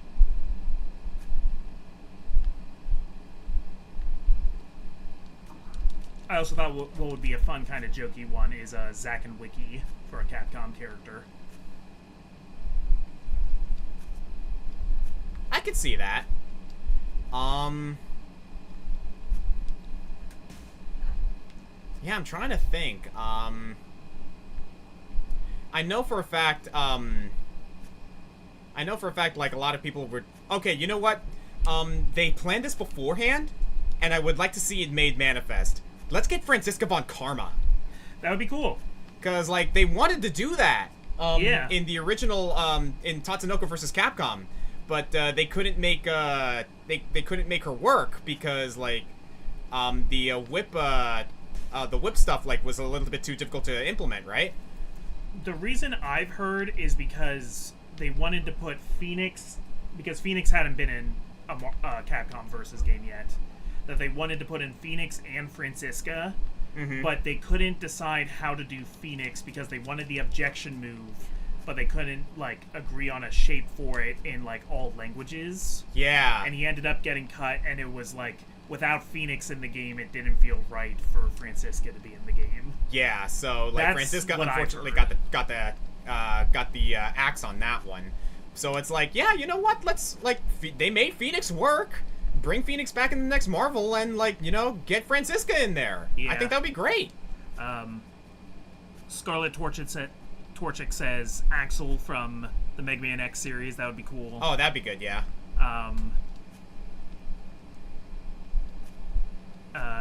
El Python says Moon Knight from Marvel. That would be cool. And Dante Masamune from Sengoku Basara. Oh, Sengoku Basara. That'd be a cool one. I would agree to that one, yeah. Gene from God Hand. That's a good one. Oh, freaking Asura. Let's get Asura from Asura's Wrath in there. Yeah. I know they did that for Super Marvel vs. Capcom 3, which, like, you know, they've been developing that to a certain degree. Yeah, I think I already got the thing in here. Robin says Blade. Yeah, Blade would be cool. And Nina from Breath of Fire, who apparently was actually planned at some point for Marvel vs. Capcom 3. That was, like, one of the characters they kicked around. Is that right? Yeah. Husky Boy says, another oh god moment for me in gaming is the lore behind Fatalis armor. Oh, yeah. Do you know about that? No. So, this actually I know well about because, like, you know, I went ahead and did the whole thing with Fatalis, right? Yep. So, the thing with Fatalis is that it is an Elder Dragon that... The smartest Elder Dragon out of all, because all the Elder Dragons are intelligent to a certain degree, Fatalis is smart enough to hate humans. Okay. Like, he absolutely abhors hunters. And all that, like, malice, all that, like, you know, insanity, all that anger is, like, made manifest in his armor, as a matter of fact. So, the idea is when you make Fatalis' armor, you're subjecting yourself to that same amount of hatred, anger, and, like, rage that Fatalis felt, to the point where the armor is essentially, making you insane. Yeah. Like, when you wear the armor, you're basically losing your goddamn mind, because the armor is legitimately, like, eating away at your life force, eating away at your soul. Ugh. So yeah, it's kind of fucked up. Which is even cooler when you consider that, White Fatalis, if you build his armor is implied to actually give you a sense of, like, wisdom and, like, you know, longing and, like, control. Because unlike White Fatalis, who absolutely abhors humans, or, like, unlike regular Fatalis, who absolutely abhors humans, White Fatalis has been around so long to the point where, to a messed up degree... Have you gone through those spikes up there? Yeah, I did. That's where we fought, Right. Patch. Yeah. To a certain degree, White Fatalis is actually, like, longing for death. Okay. When he fights you, he's like, I'm too proud to let you just take me down, like, easily. But I'm hoping that you will be the hunters to finally end my existence. Okay. And then there's Crimson Fatalis, which is just anger incarnate because he lives in a volcano and all of his red-hot fury is just made manifest in, like, the... Crimson Fatalis is basically, like, considered to be, like, even more destructive than regular Fatalis, but they don't really make too much of a deal about Crimson Fatalis nowadays because he's kind of just there. Compared to, like, for all three of the Fatalises, Crimson Fatalis is the least popular, and then there's, like, and then it's Black Fatalis, and then it's White Fatalis. Okay. Hey, so I think maybe we should cut our losses a little bit here. Yeah, I cannot find this Still go to the fungal mine, still try and get that lore. We can still take the key to the Mossy Island, but... Yeah, looking for all of these is just getting a little... We're gonna have to get our priorities straight here. Yeah, sun's getting real low. I mean, it's not, but I know we also need time to do Asphodel's Tower. Okay, so then the last thing we'll do is, like, get the lore, and then we'll go from there. So, we already have all the treasures in the Mossy Isle. Yes. And I know more or less where to go from... Wait, is that where we are right now? We're in the Mossy Isle, yeah. Oh. Okay, we need to get to the airship and go left from there. Oh! Oh, that's easy. Sorry, I thought we were at the fungal mines. Oh, do we need to go there again? For lore, we do. Oh, I see what you're getting at. Then yeah, since we're here, we might as well do this. So, you've never done this, have you? No, I have no idea what's gonna happen here. So, with that key that we got, and after killing this thing, if we go here, we can open this door.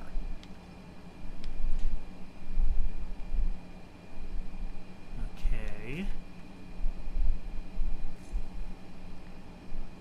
We find the unreality palette. Okay. So is that like a color option? Oh! You look lost, Broken One. Are you? What? No, where am I? What are you? Good questions all. This is unreality. The space between spaces, a realm outside the membranes of real. As to what I am, I'm afraid that's personal. Not very helpful, are you?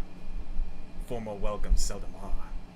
You should count yourself luckier than most. At least you are here to receive one. I guess. Why did you call me broken?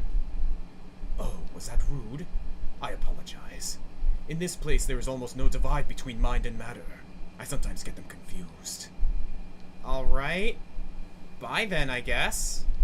Goodbye. And if you see a fellow with a beaked mask, give them my regards.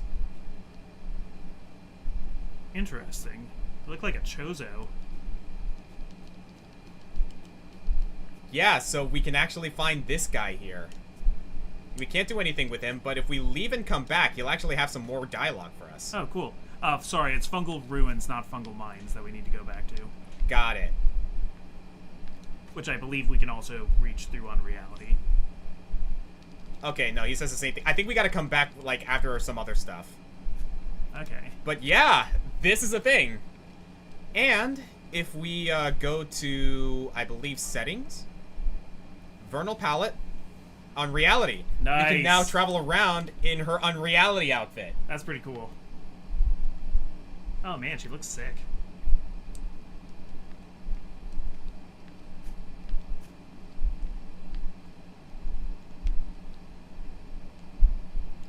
That doesn't by chance count towards the number of treasures in I thought that Unreality, too, and I checked. I do not think so, but I'm willing to check anyway. Yeah, once we get back into the main hub. Well, we can also check here. It does not count. Okay. It is in here, this area specifically, but that's fine. Actually, do you want to go back in there and through there go to Fungal Ruins for the lore? Can we get to Fungal Ruins from the main hub? Maybe? Let's do that.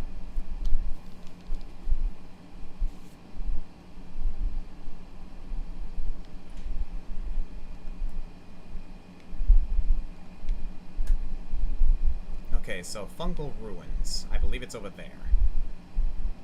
So not the mines, the ruins. Fungal Ruins. Damn! Yeah. 3 out of 10. We didn't comb this place all too well, did we? Oh god, yeah, I remember this area. But yeah, I think I'm fine just focusing on the treasures. Hi.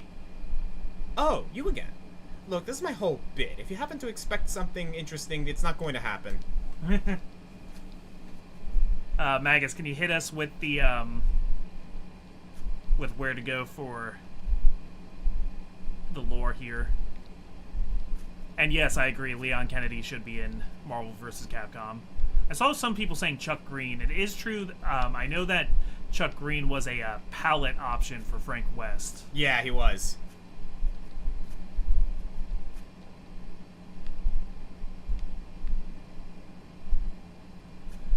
Besides Marvel vs. Capcom, what versus Capcom game would you two like to see?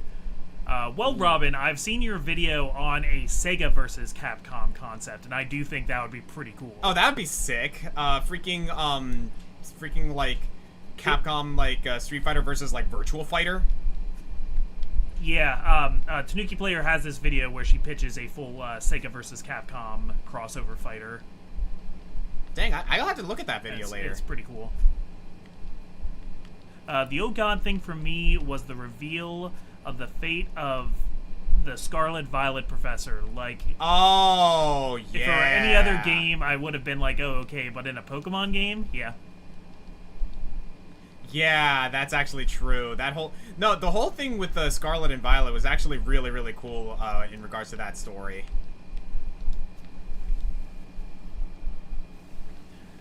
Okay, so did May just give us a... Yes, this one's a little tricky. In the center of the... Oh, right, this was the one we were trying to find before, but we were in the wrong place. Center of the upper right section of the Fungal Ruins.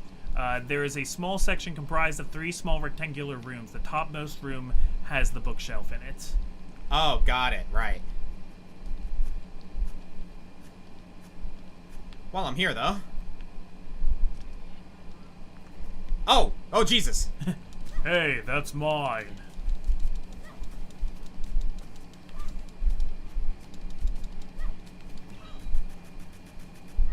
I really like this color palette for Vernal. Yeah, this looks good. Okay, in the upper right, he said? Yes. Is it the room just below us?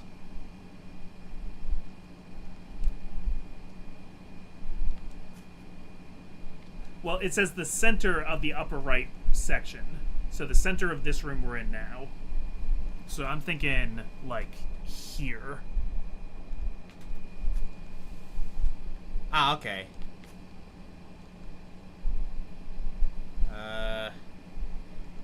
Okay, yeah, I think I need to go down and around. Hang on a sec. Foot dive. In here. Oh, there it is. There it is. My studies are proving my hypothesis correct.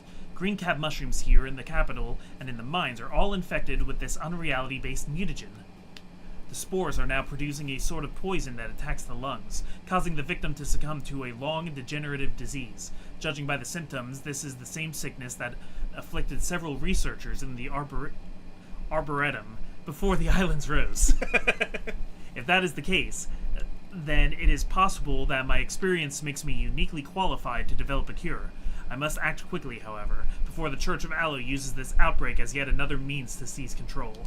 So this is one of the ones beforehand. Yeah. Yeah. Okay, so did May just give us a... My studies are proving my hypothesis correct. Green cap mushrooms here in the capital and in the mines are all infected with this unreality-based mutagen. The spores are now producing a sort of poison that attacks the lungs, causing the victim to succumb to a long and degenerative disease. Judging by the symptoms, this is the same sickness that afflicted several researchers in the Arboretum before the islands rose. So this is one of the ones beforehand. And I think that was all of them. I didn't get an achievement yet.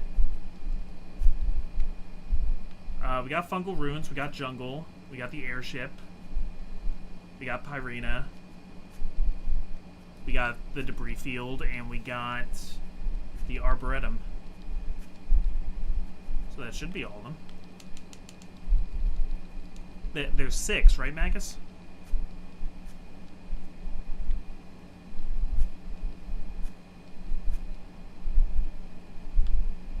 I'll make my way out. But yeah, that sounds like it should be all of them. Yeah. Is there an actual, like, achievement to it that we can visibly see? I mean, there's like a, awards section in the menu, isn't there? But usually something like pings to tell you you got it. Oh, it's right there, actually.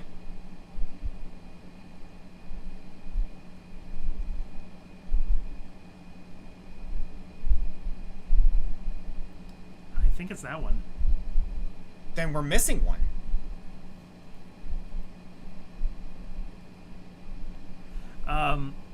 If that is the 6th bookcase, all that is left is to talk to Chervil on the ship.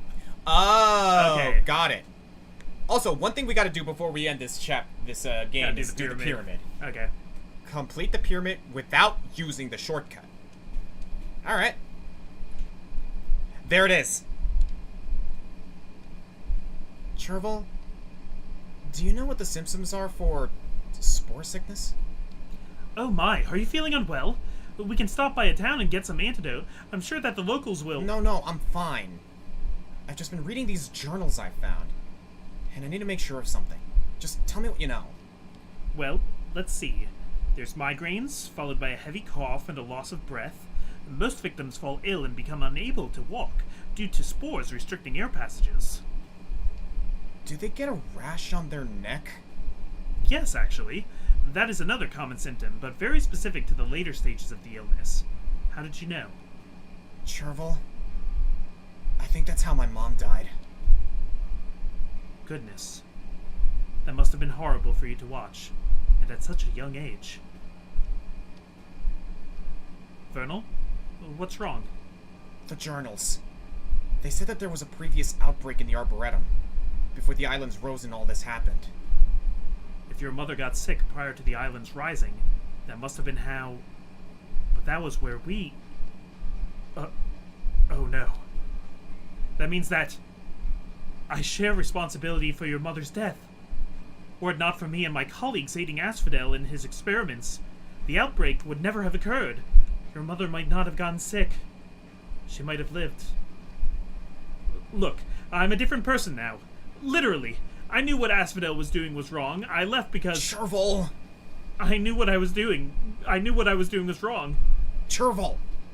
Once this is all over, I'd understand if you never spoke to me again. I was a terrible person. I'm responsible for so many senseless deaths. Will you shut up already?!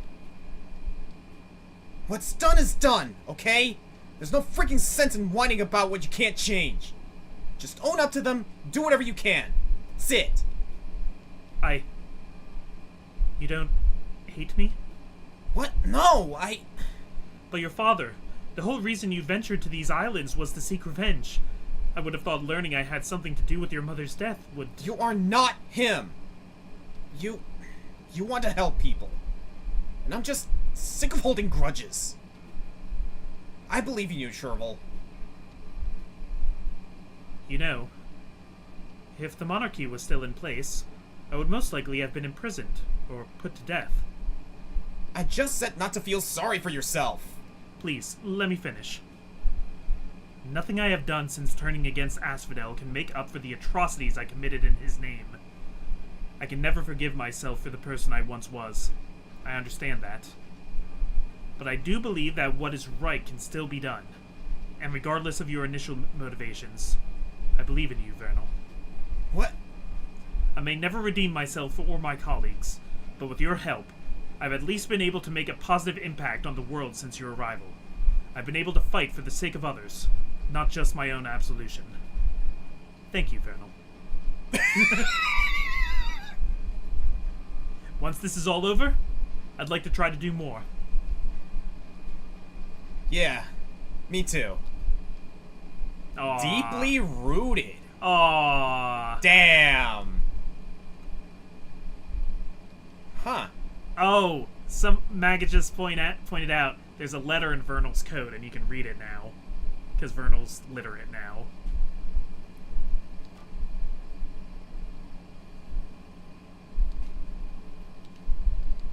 Oh, I have to be on a map. Let's head to the pyramid. Yeah. And I can initiate from there.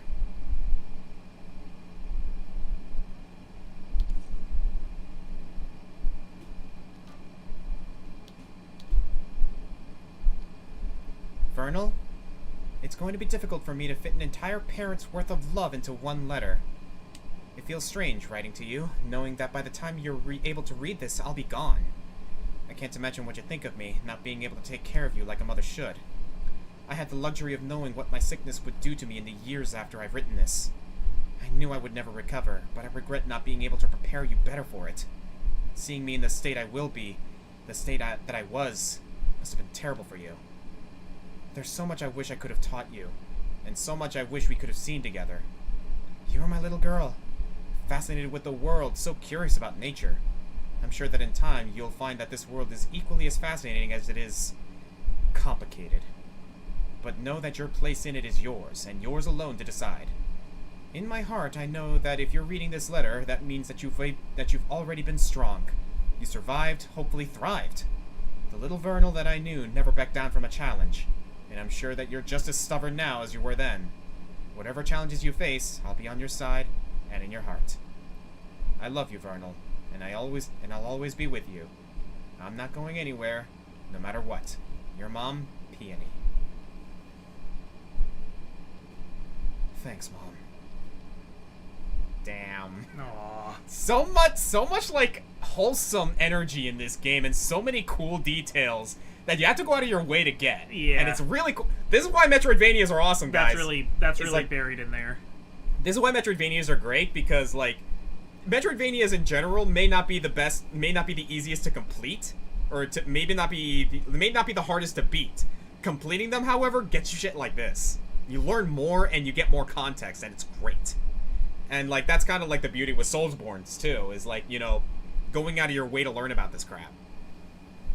And if I'm looking at this right, I'm actually curious now. Okay, no, it's just unreality and whatnot. So, yeah, we've never actually walked around in here. Just gonna look at the little achievements one last time. Yeah, so the only achievement I'm not going to unlock is Vicious. Which, oh boy. Honestly, I might do that on my own time. Just for the principle of it, because like, goodness. You're so close to having everything. We got a Ask Oscar, who do you think would be a perfect VA for Mai Shiranui in Street Fighter 6? I don't know, Jennifer Hale? I don't know.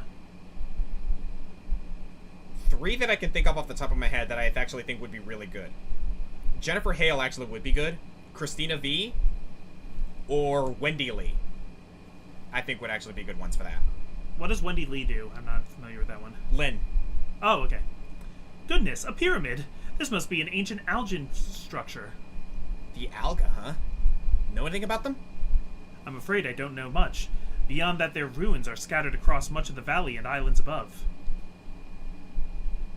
The blue stones here. They look kind of familiar. Blue stones, you say? I do recall other researchers collecting samples of something like that. I'm not sure what they were using it for, though.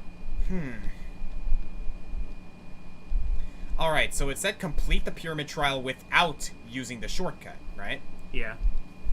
Hey, do you need anything from downstairs? I'm gonna go grab another drink. Actually, can you get me one of those Jack Daniels? I'll get you a Jack Daniels. I'll have a Jack Daniels. Are you gonna finish that? Do you want it?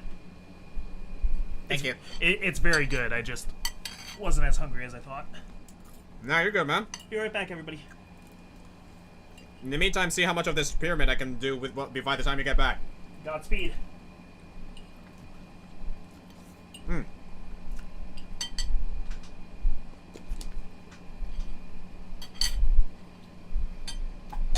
Wouldn't the VA strike affect things? Probably. But again, that's a situation that they gotta deal with.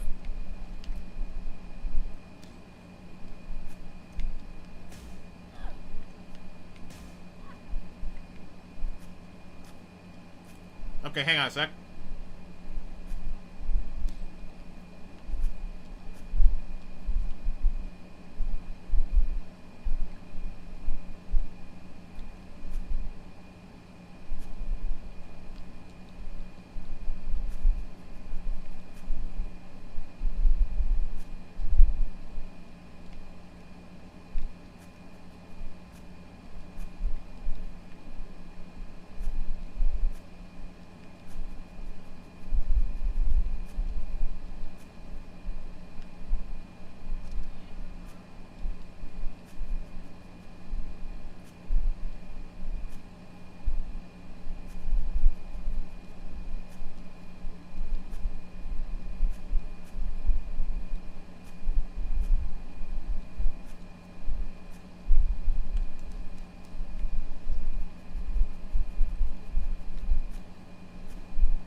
Okay. So yeah, I basically have to...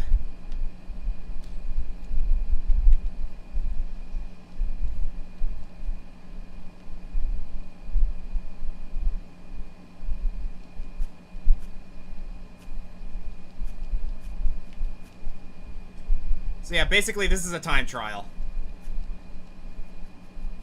That was weird.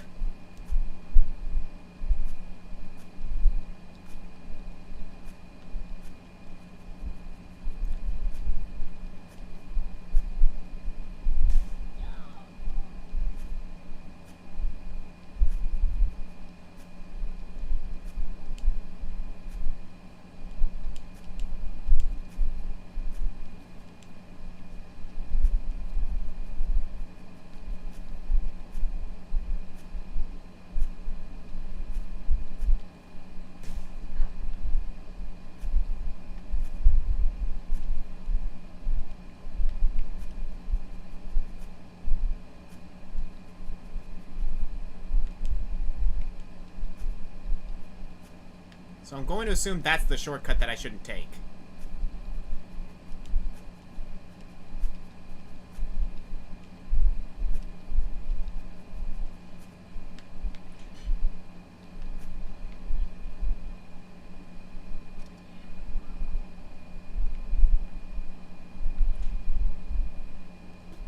So did I do it? Complete the pyramid without using the shortcut. But what's the shortcut? Did you do it already? I did, but it's like apparently I took a shortcut, which I'm not sure. Well, don't you have the achievement already? Yeah, it's not gonna like give you the achievement again. Sorry, for some reason I thought it was like not there because like you'll forgive me because the coloration is a little weird. It looks like a silhouette. I see what you mean, yeah. But I guess it would have the lock instead, huh? Yeah.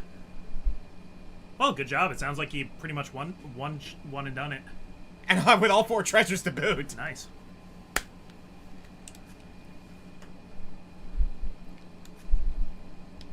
Alright then.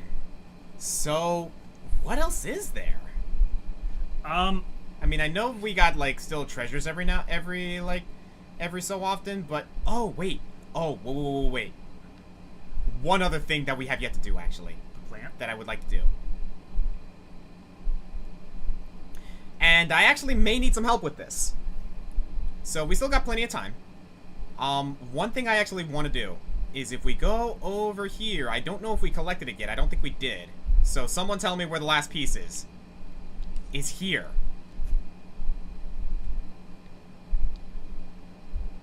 looks kind of pale, though. I don't have anything I can use. So there's one piece of, like, there's one thing for that flower that I still have yet to get. Chervil has something to say, it looks like. Oh.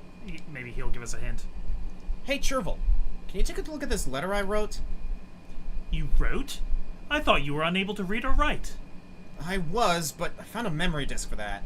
So I wrote something. Tell me what you think. It's, I suppose being able to read and write doesn't necessarily give you expert handwriting or prose. It's nice? You hate it. It's pretty bad, yeah. At least keep lying about it! Oh my god. Vernal is cute. I'm sorry. She's absolutely adorable.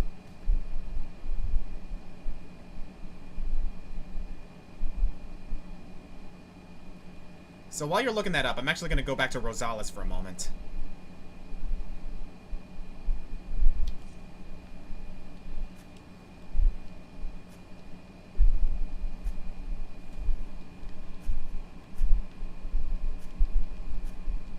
Picture this. Silksong finally gets revealed with more gameplay footage and release date, and it's met with silence from the fans. I highly doubt that. Trust me when I say that. People are going to be ecstatic when we get more on Silksong. Okay, you've given it fertile soil, right? Yes.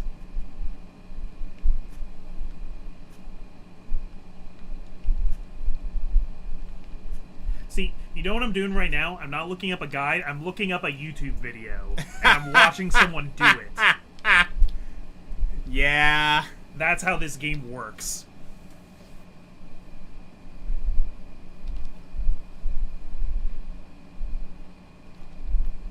I need a little more gold.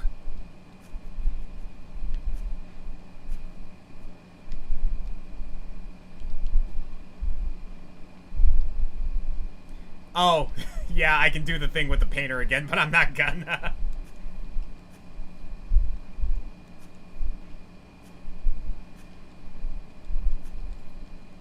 So yeah, I gave it the fertile soil. I, did the water thing. Yeah. There is a memory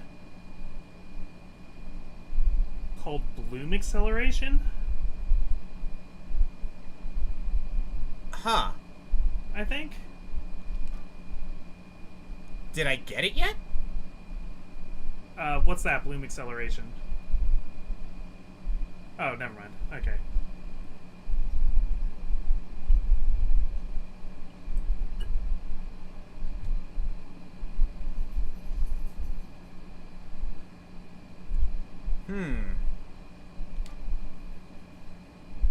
Well, while you're doing that...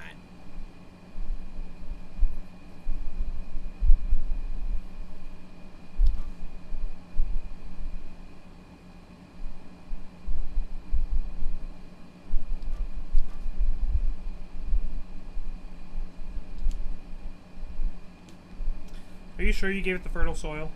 I'm pretty sure I did. Unless there's more fertile soil I need to find. And that's what it's looking like.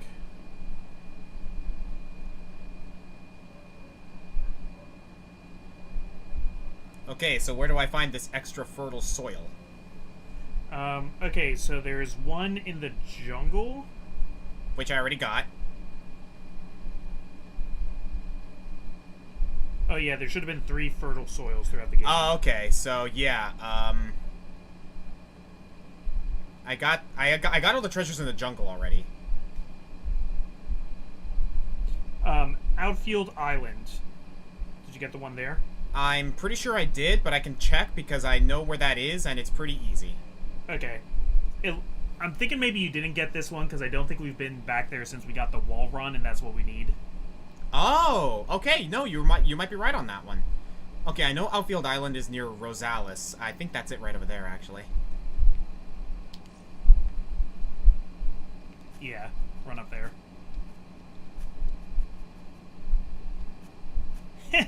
Nice! Well done! What's over on the right then? What? On the right side of that area.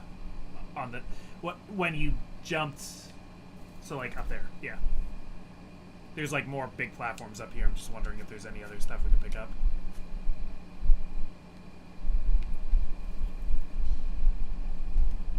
Bro, you're on top of things. So do we have all the treasures here? I can't even check. Oh, that's weird. It should tell me once I'm out of this place, though, so give me a sec.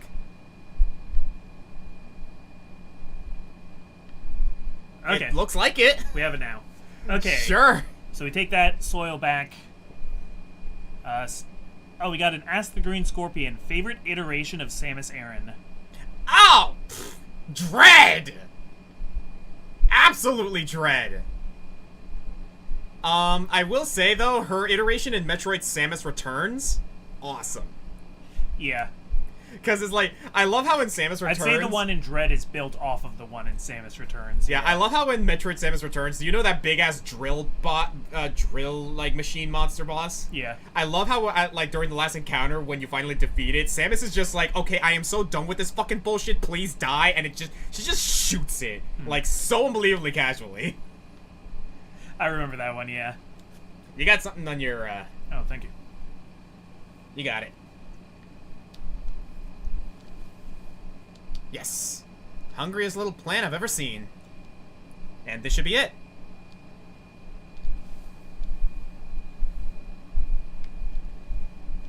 And I believe if we exit and go back in...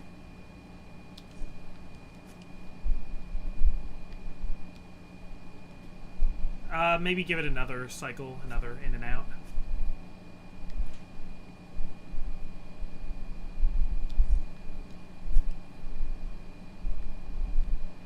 Huh.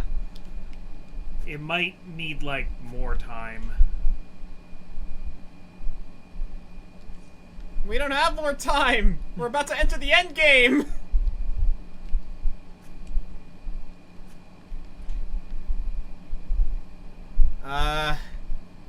Maybe if I enter one place and then come back? Yeah, that's good. That's a good idea.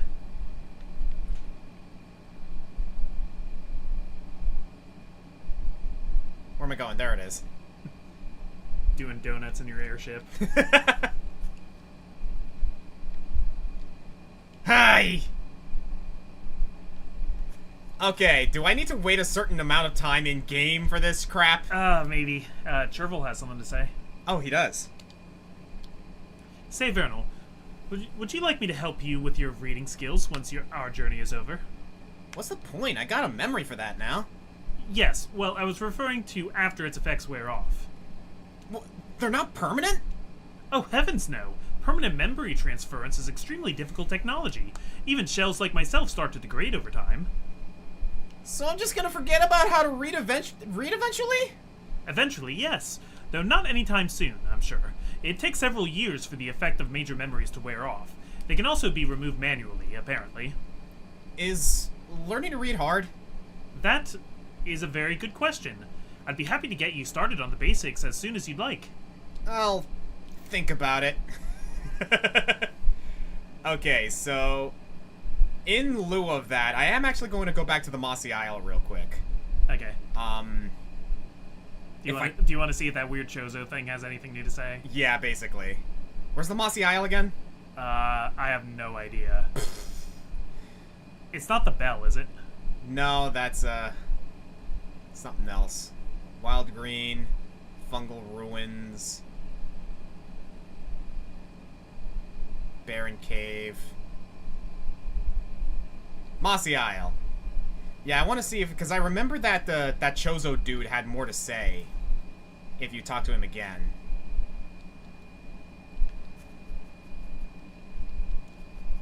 As a kid, I taught myself to read using a computer program called Reader Rabbit. I played the Reader Rabbit games when I was little. Oh, yeah. shit. Yeah.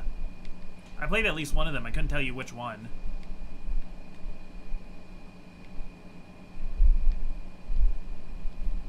No. Same thing. Don't shoot him, Oscar. We don't know how powerful he is. I never learned how to read. Yeah, because I'm curious. I remember specifically, like, maybe I'm misremembering, I'll admit, but I remember him saying more than just that.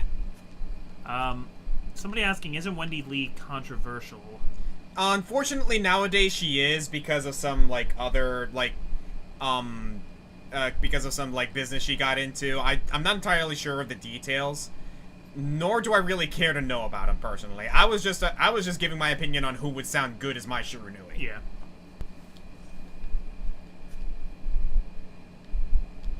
Aye! Posted a random Guess That video game. If you want me to repost it, I will. Sure, why not? Yeah, there's really not much else we can do unless we want to keep looking for treasures, but quite frankly, do you want to do, like, one more area's treasures and then check on the plant again? Yeah, why not? I need more gold to grab the stuff from Rosales anyway, so yeah, try wild green.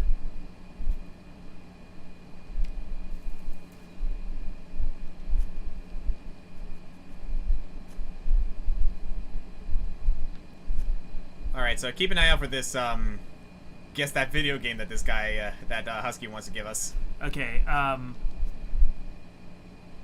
my son is dead? Not my baby boy! Sees ancient ring-shaped artifact. Fuck this ring for some reason. Wham! It break.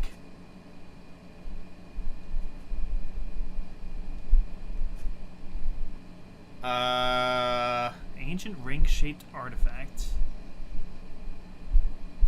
Halo? That is an ancient ring-shaped artifact, but I don't think it has anything to do with, like, oh, what, my son is dead. Ring Fit Adventure? I highly doubt that. No, it ain't Halo XD. Ring-shaped artifact. My son is dead. Fuck this ring-shaped artifact. Wham, it breaks.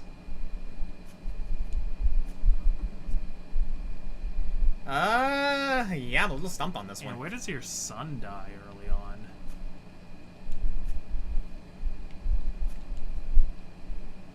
In God of War, he loses a daughter in the first one. Yeah.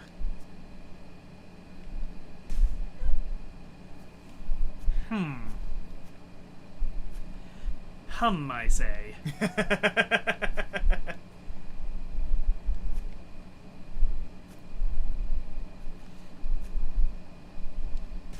Here's a hint, it got a DLC expansion recently.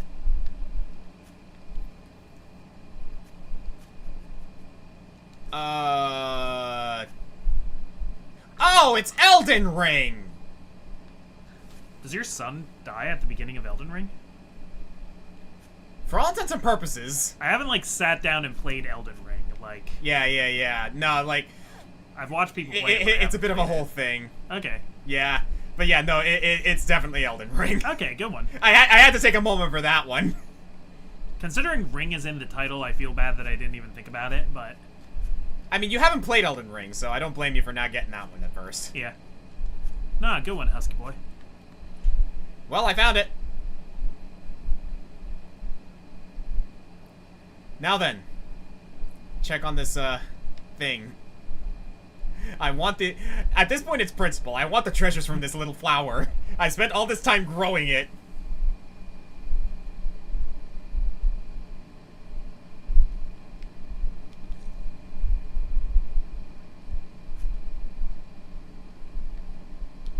Fuck you! Oh, by the way, look at Vernal now that the bloom is powered up. Yeah. That white hair. Today on the Green Scorpion stream, we're watching the grass grow. Yeah. Yeah, for all intents and purposes.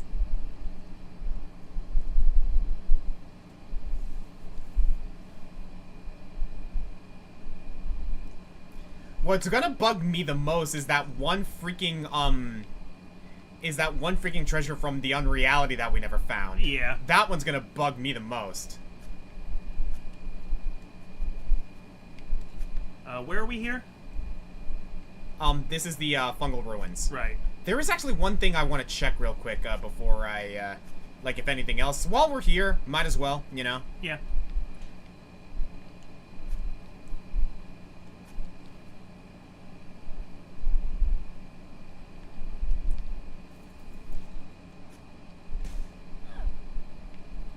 No, I don't think I need to check this area. Okay. If anyone else has any funny guess that video games prompts, like, now's a good time. I gotta do that with you one time. Yeah. Like, that would be a nice, like, extra video we could do one of these days. I'd be happy to ride along for that. You'd be surprised, like, the kind of stuff that people can come up with. Well, I've watched all those videos. Yeah, they're good. Oh, yeah. Yeah, I've watched all yours.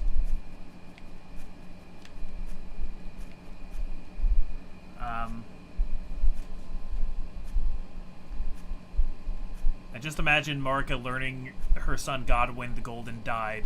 She sees the Elden Ring and just grabs the nearest thing, which is the hammer, and just said, "You have absolutely nothing to do with my son's death, but fuck you anyway."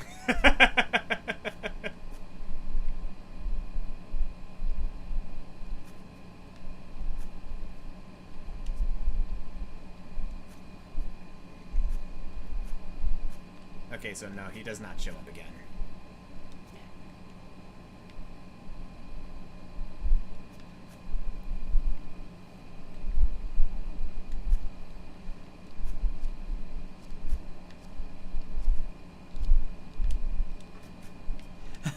Guys, hear me out. We add Blitzball to the Olympics. No. That is a terrible idea. Okay, Crimson Flame 2K. This one may be super obvious, but a boy, his uncle, and his dad go fight... Wait. A boy, his uncle, and his dad go fight his dad and destroy a tree. Yeah, that's it.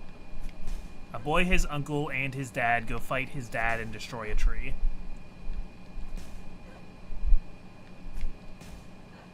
Okay, I don't think I'm supposed to go that way. What was it? A boy, his uncle, and his dad go fight his dad and destroy a tree.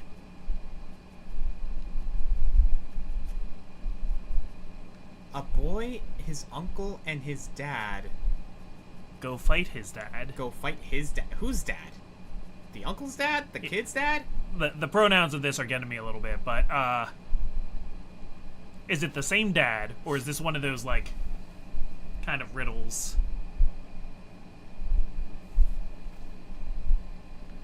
Well, they destroy a tree. That's the important part.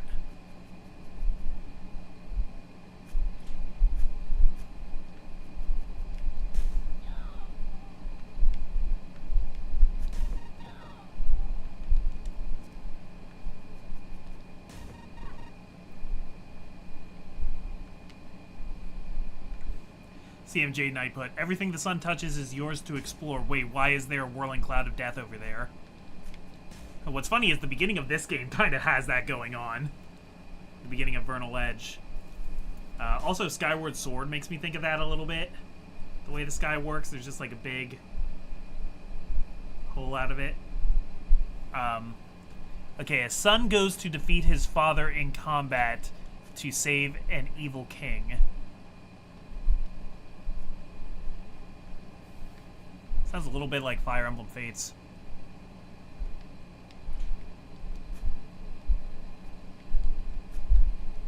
Yeah, I'm trying to piece it together myself, but I'm having trouble here.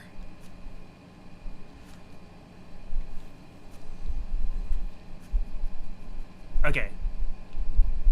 You've clarified that it's the same dad. So, a boy, his uncle, and his dad go fight his dad and destroy a tree.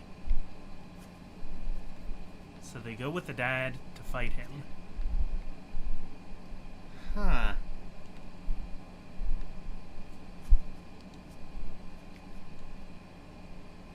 Yeah, I'm gonna be honest with you, I'm stumped. I'm drawing a blank, yeah. It's not quite as obvious as you think, as you make it out to be, apparently.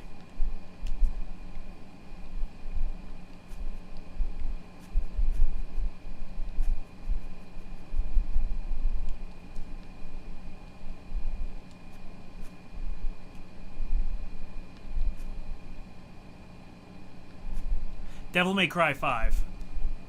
Oh. Okay, alright, I'm seeing it. I'm seeing it now. Dante's the uncle, Virgil's the dad. Yeah, no, that makes sense, actually.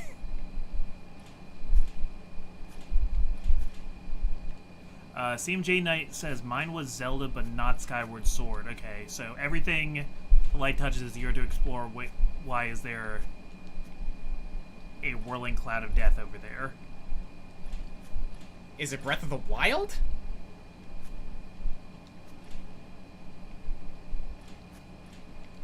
Because, I could see the argument that it's Tears of the Kingdom because there is a giant whirling cloud of death over Rito Village. Also, Hyrule Castle, big cloud. Yeah.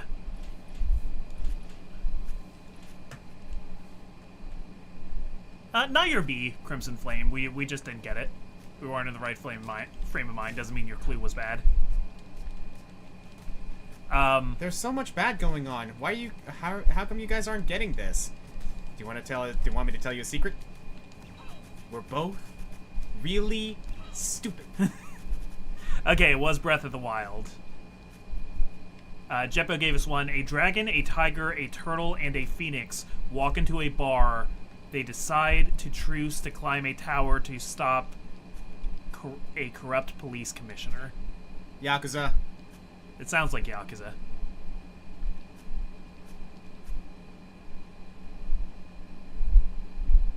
Holy crap, I actually got most of the treasures here already, like in one really, really easy go. Easy come, easy go, will not let you go. I think that's like a dragon. I think it is like a dragon. I think it, yeah. Yeah, Yakuza 7 / no, it's 4. Okay, I haven't played Yakuza 4 yet, but I haven't played Yakuza 4 either, quite frankly. I'm kind of working my way around the series. But no, that's a good one. That was good enough that we were able to get that it was a Yakuza game. Yeah, we at least got Yakuza. I'll be proud of that one. This one's kind of dark, but here goes. Siege of Sarajevo Simulator 2014. Siege of what? Sarajevo. Is that a... I'm super dumb. I'm not getting the reference. Is it a Red Dead game? Yeah, Is it one of the Red Dead I don't Redemptions? have this one either, quite frankly.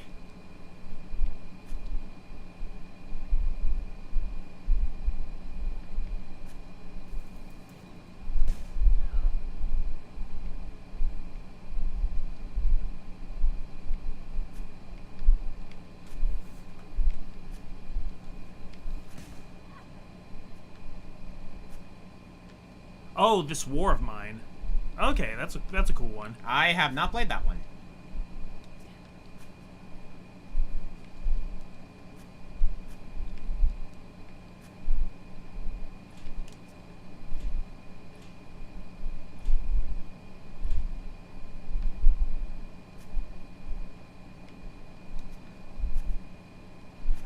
Tanuki player, I've got to guess that game.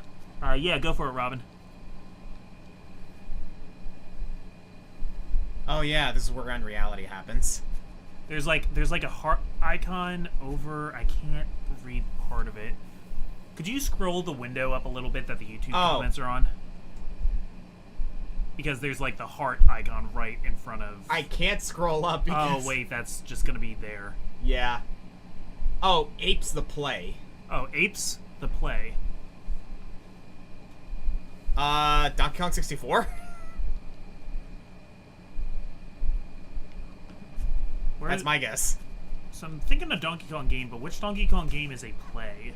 I mean, I figured it's Donkey Kong 64 because they start with that big-ass rap theme. Yeah.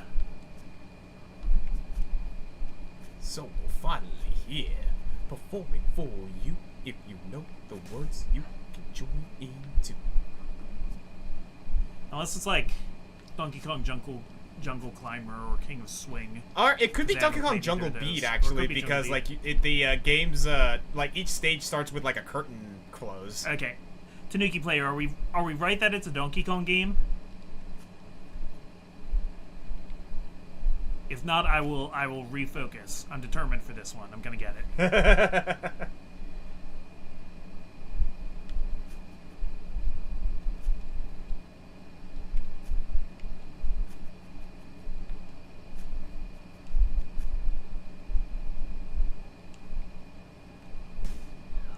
Nope.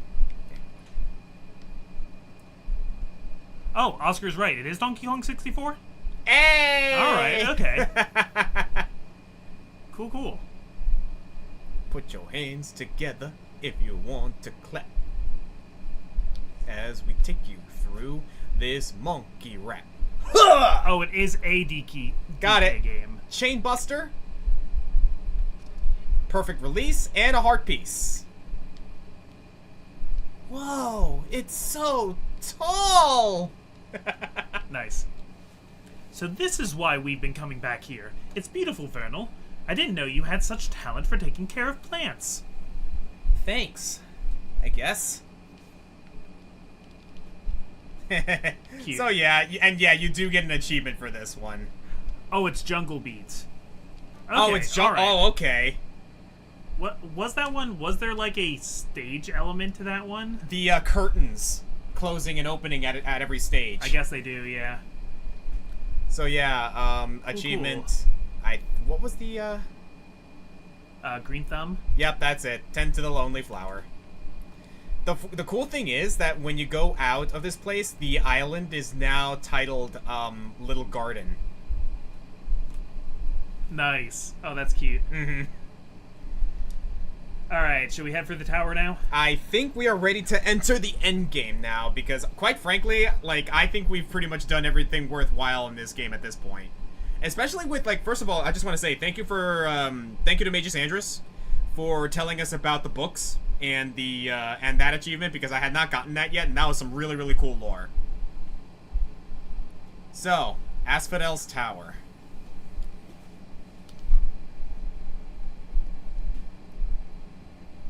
Yeah, I think I'm good with what we got here. Ooh. Yeah, why not?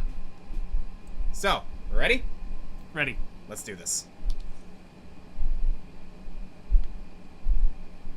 Husky Boy had one.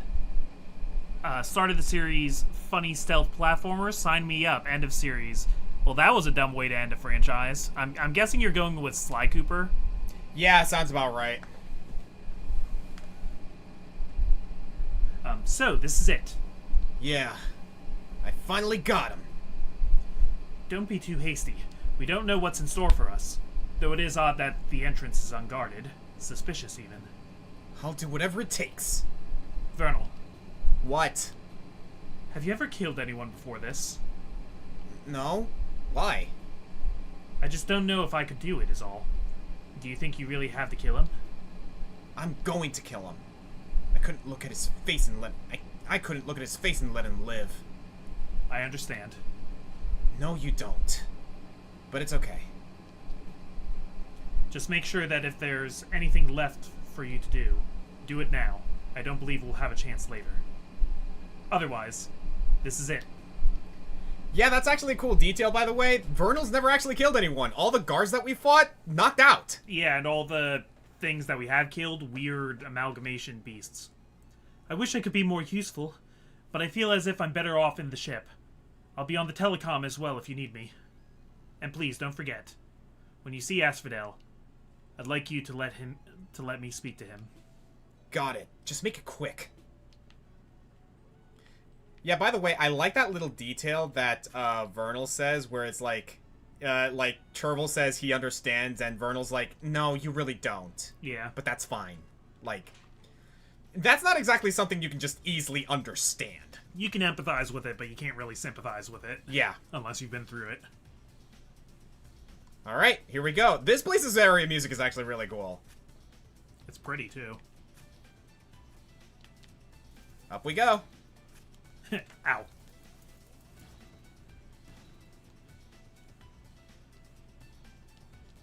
Okay, thanks for the Guess That Games, guys, but I think here on out we're gonna focus on this final level. We're gonna need eyes on the screen. But yeah, I'd be down for doing another. I'd be down for doing an official one, because it's been a Yeah. while since I've done it. I never played Sly 4. I kind of... I got to the Sly Cooper series late. I played the collection on the PS3, and I liked it a lot. I'd like to try Sly 4, so that... I like Sly 4. I like playing it, but I also understand the gripes people have with the characterization and the story. I've heard really strong opinions both ways. Mm-hmm. And when I hear people say that they hate it and they give their reasons, I don't really think that's something that I would hate about it. Same. And it might be because I'm just not as emotionally attached to the series that, like, things don't bother me as much. Like, I know there's, like, the whole thing with Penny coming back in Sly 4 and people don't like how that's handled, and I'm kind of just, like... I think it's less that Penny came back and more she became a villain. Well, yeah. That, like... I don't know. Bentley and Penny's relationship wasn't so important to me that I was, like, devastated when she was a bad guy. Yeah.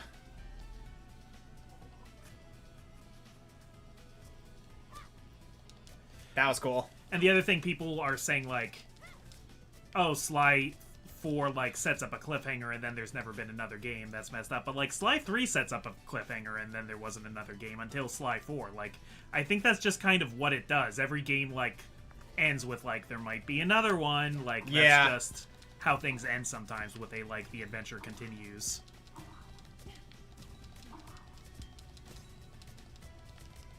I'm getting good with these parries.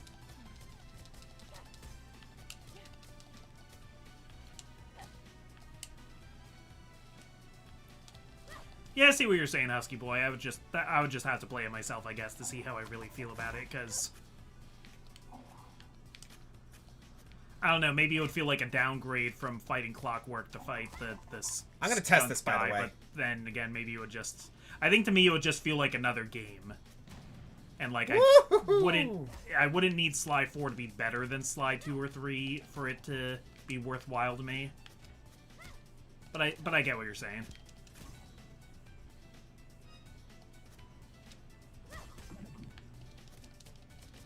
Look at all these big boys. These are some husky boys. Ah.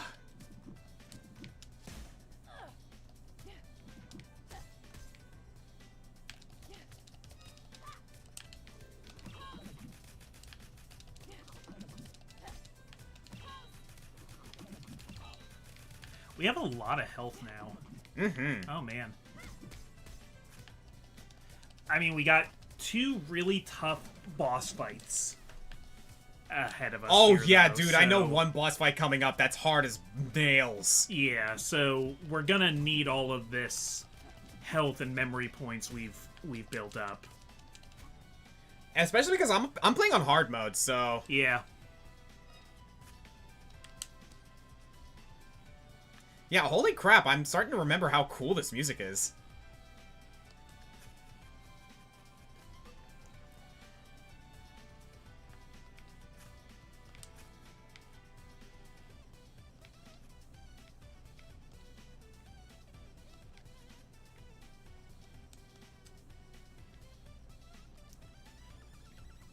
Damn! Whoever's playing that electric keyboard, well done. Yeah, so most of this game doesn't have music, but when it does have music, we go hard. It's pretty good.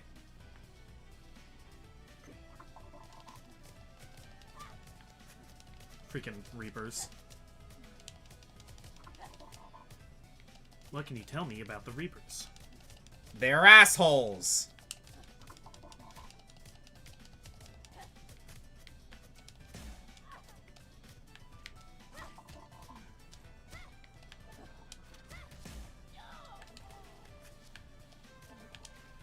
Yeah, now, 2 of our friends, one of them is a staunch Sly 4 hater, and the other is a Sly 4 defender. Yeah. So, I've heard both opinions very strongly. Oh, believe me, we've heard them strongly. Ah.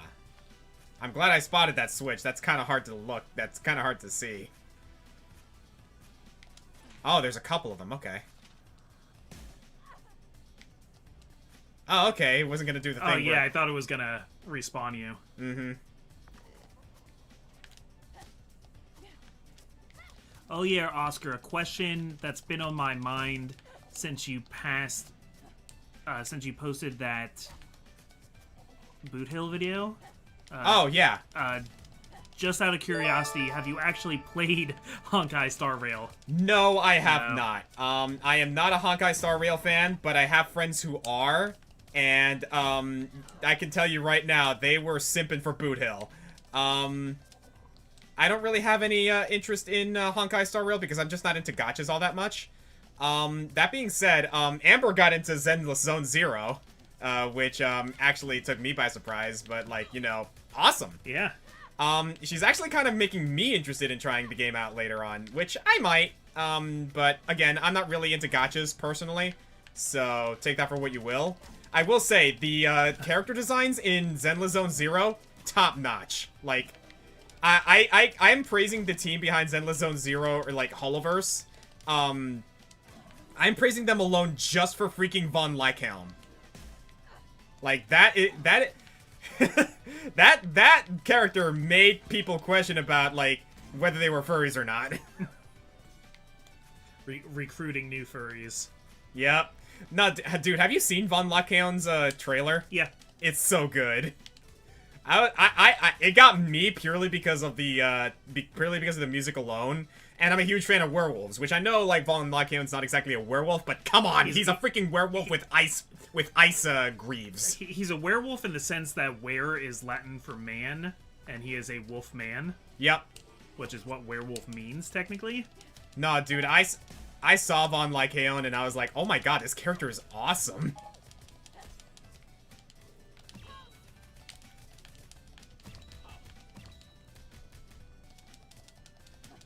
Hey Oscar, did you watch Wombu's recent Spookies Endless Mode Specimens Ranked video? Yes, and it is wonderful. Yeah, great as always from Wombu.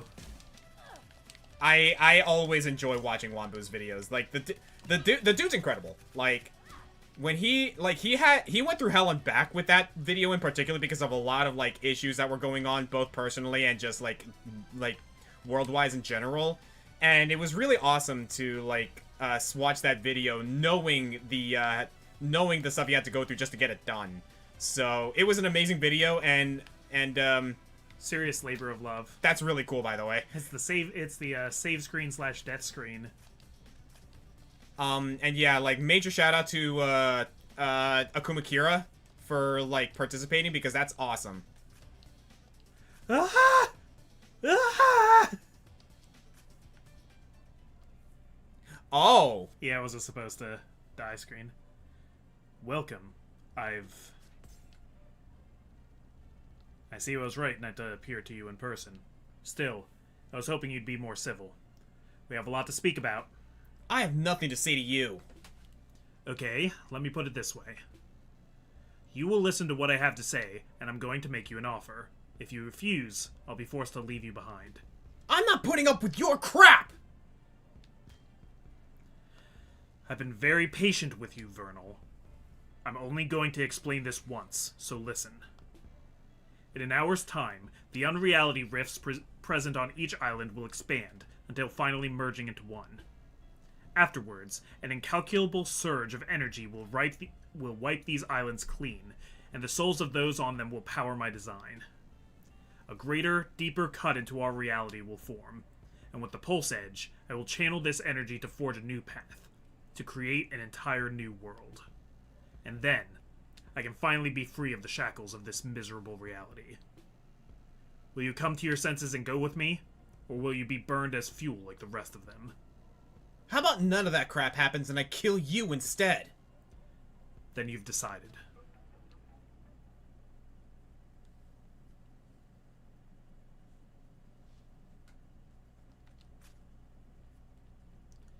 Because, I believe he needs the Vernal Edge to do what he wants to do. He does. Oh, here we go. This fight. I mean the Pulse Edge. Vernal, you won't escape from me this time. Asphodel's sending you out like his lackey to do his dirty work again, huh?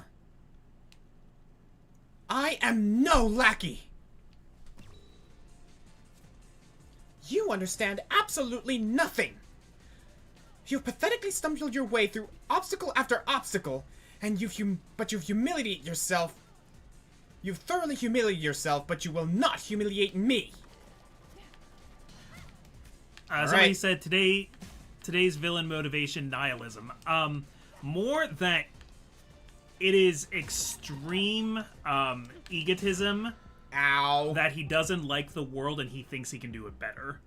Yeah. And he is willing to wipe out the entire world to make the better one that he thinks he can make. So not so much like Cyrus, more, a little like Cyrus, I guess. Yeah, no, I'd say very similar to Cyrus. I'm just saying, I don't think it's nihilism to believe that you can make a better world. It is just, like, you have completely given up on what is.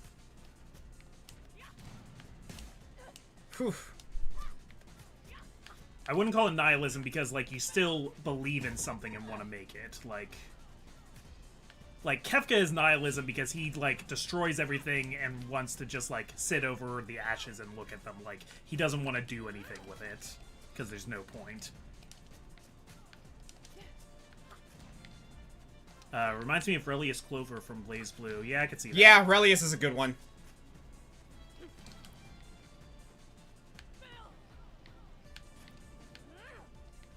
It's got a little bit of Dr. Maruki from Persona 5 Royal, too, of, like, isn't this better? Like, even if it's, like, not real, like, everybody can be happy now.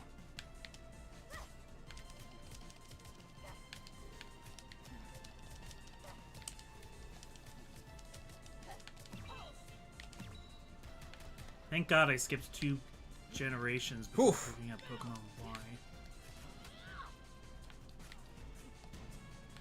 Ah! Oh, yeah, yeah, Lysander also tried to do that. Yeah, pretty common video game villain motivation, honestly. To, like, I'm going to destroy the world down to its foundation and make a new one. Yeah. Because I don't like how this one is. There's people in it I don't like. And something made me sad once. Christ, she does a lot of damage. At least I'm not getting two-shot anymore. Yeah, this is a lot like the first Alstromeria fight, just kind of amped up. In Kirby terms, this would be Alstromeria EX. Yeah.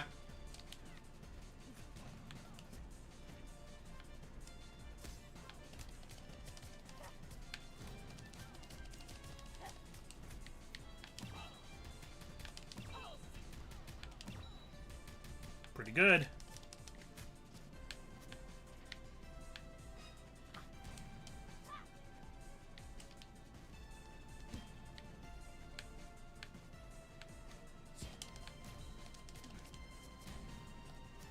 Yeah, that burst counter is pretty cool.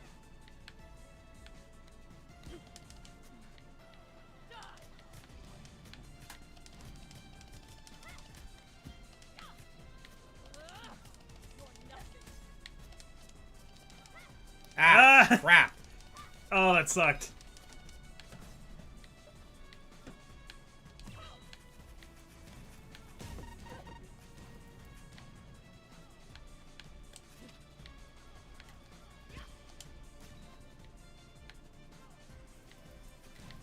I like the background. Oh, I think I know what I gotta do.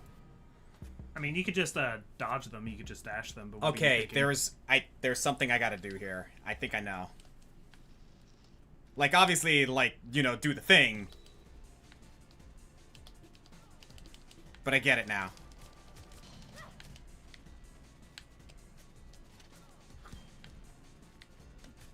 Can you adjust the thing? Oh, sorry. No, you're good.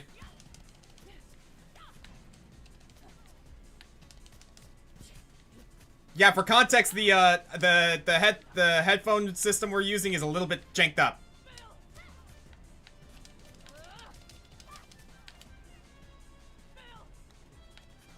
Ooh, okay.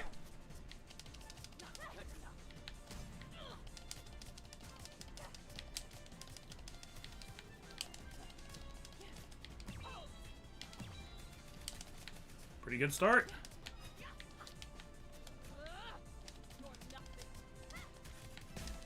Okay, she tracks with those. Good.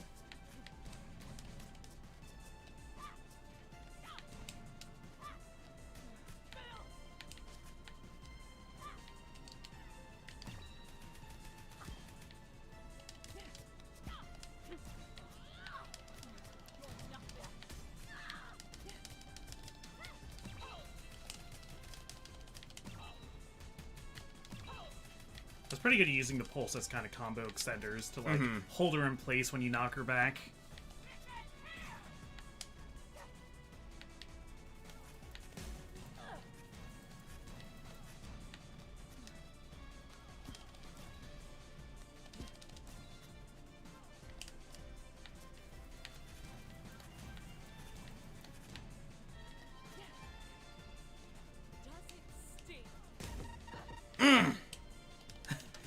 Yeah, she could just do that.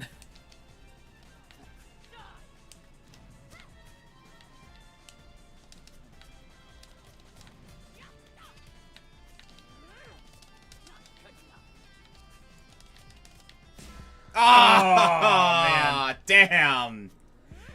Yeah, she's hard. Yeah, I know I'm not good enough, but I will be. Not good enough. So here's a question for you. What's a line that you hear someone say, like, in the middle of, like, action sequences that you're like, I love it when they say that? Kind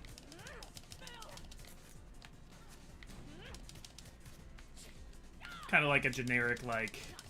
Like, it's just like, okay, like a good example of mine, Yeah. For me, Street Fighter 6, whenever Ryu does his Shin Shoryuken, right? Yeah. If it doesn't kill, like, if it doesn't finish the opponent, he'll follow up by saying, "What's wrong? Get up!" Like, knowing that the fight's not over yet. Nice. I was like, okay, that's a really raw line. Another example is, like, from the same game, right? Whenever Ken does his, like, whenever Ken does the critical art, he follows up the Shin Shoryuken with, "Sit down and shut up." Nice.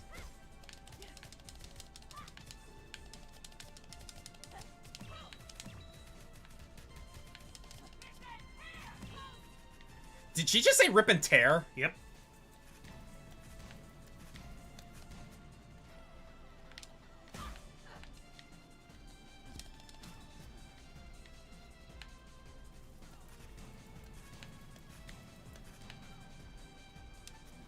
Pick a god and pray. That's a good one, Magus. Yeah, pick a god and pray is a great example.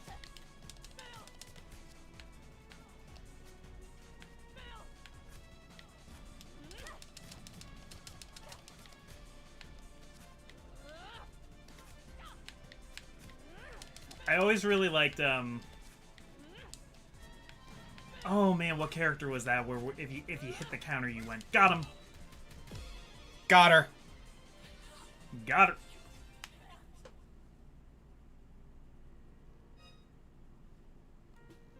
Why do you follow him anyway?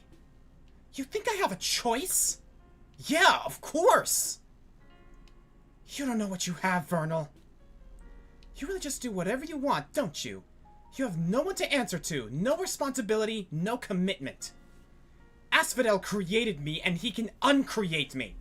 The only way I'll have my freedom is if his plan succeeds and he leaves reality. The man absolutely sickens me, and he always has. Ever since I was created. Created? I was born here, in unreality. Cursed to bear the presumed appearance of the daughter he left behind. A symbol of his pathetic obsession. So you're... God, he really is that pathetic. If you hate him so much, why are you letting him get away with this? Is it worth all these lives? I told you, I can't do anything. He has a knife to my throat. Then let's kill him together. That's what I despise most about you, Vernal. Your complete ignorance of how easy you have it. The way you act as if there's no consequence.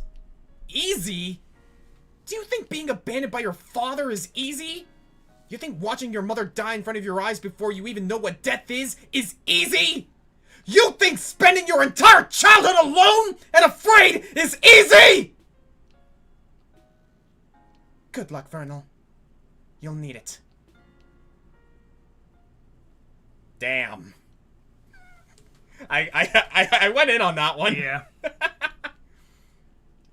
There's a definite, like, pitch shift on that third one.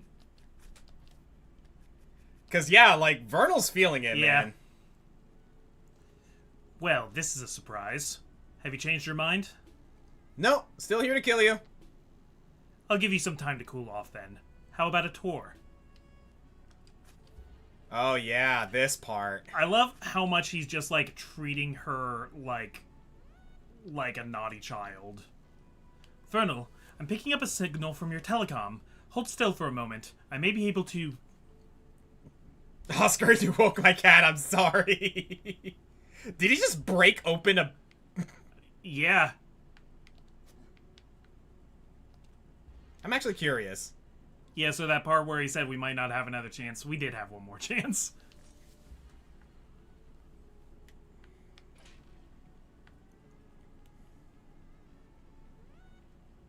Yeah, I love Vernal's. Nope, still here to kill you.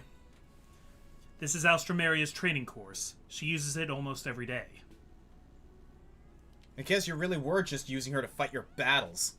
On the contrary, she insisted this be built for her at quite a young age. She's always shown an aptitude for combat. Hot Brand, thank you for following, dude. Oh, also, I think we missed this one, but Ryuza Kicks Blade has followed us. Thank you for the follow. Thank you.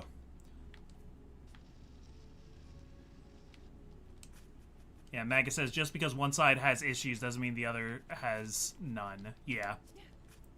I mean, Alstramaria, I don't think knows what it's like to not, you know, be the puppet of a megalomaniacal scientist. Like, she doesn't know anybody else's situation. She has no concept of normalcy, so she just knows she's not happy, and then she sees somebody with a different life than hers and is like, I wish I was you. The grass is always greener, as it were. Yeah. And just, like, does not think she's capable of defying her father.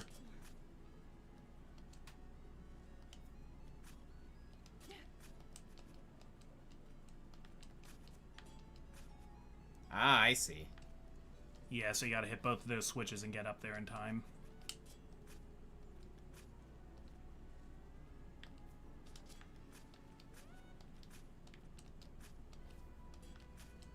Ah, okay. I might just use the flight, to be honest.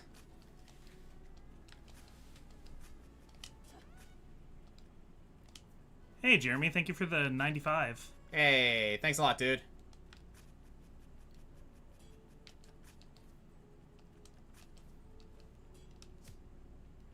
I find it interesting how there's, like, no enemies or whatever here. Yeah, it's just a training course. It's just for, like, movement. So you gotta get over there, hit a different switch, and then get back in time to go through that door.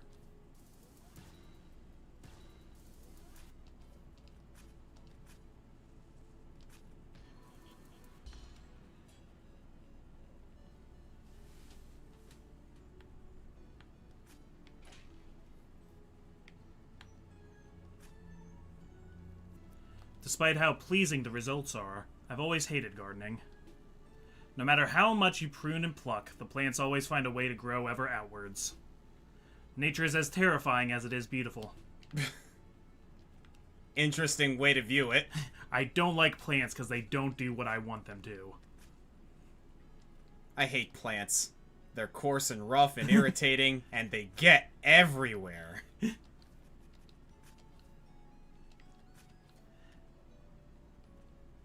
A bee stung me on the finger once. In my world, there won't be no bees.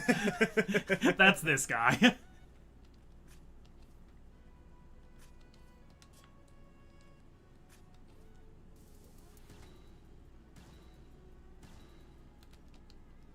Ah!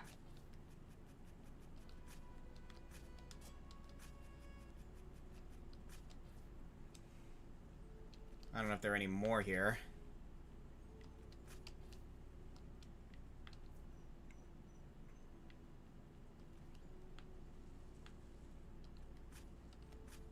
Oh, nope, there's one.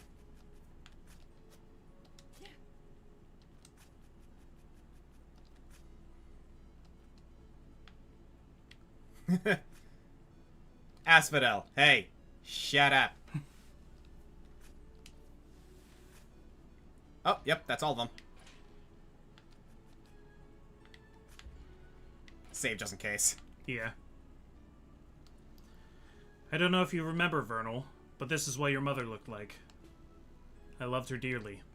And I loved you too. Bullcrap. It's true, Vernal. It pained me to leave her, especially while she was still pregnant with you. But I knew what my destiny was. I've got your destiny right here. I understand this is hard for you to grasp. There are some things that are more important than individual lives. More important than the whole kingdom's worth? Correct. Ugh.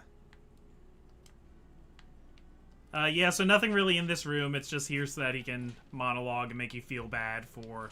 He keeps a room dedicated to a, like, ongoing funeral for his wife who he abandoned. I had a whole meal prepared for us to talk over once you finally got here. Sadly, you weren't willing to be reasonable with me, and now the food has gone to waste. What a shame. This guy seems so unbelievably petty. Yeah. Which, yeah, duh, he is. Like, I love him as a villain. He gets, like, I feel like he gets manipulative father down really well. Just, like, Vernal's completely not gonna fall for it because, you know, She's stubborn. Yeah, and he wasn't part of her life growing up, so she has no attachment, really. He's ridiculous for thinking that he has, like, any right to her or what she does or who she respects. Because he hasn't put any of the work in to be part of her life.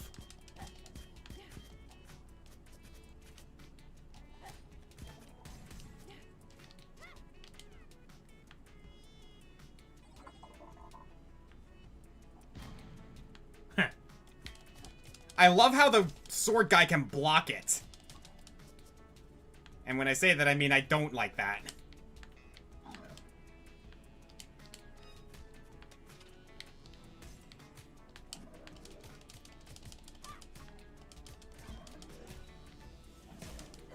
Ow.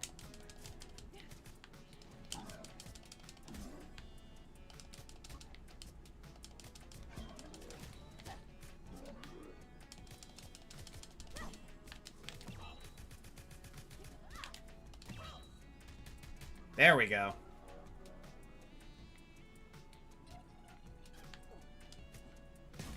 Ow.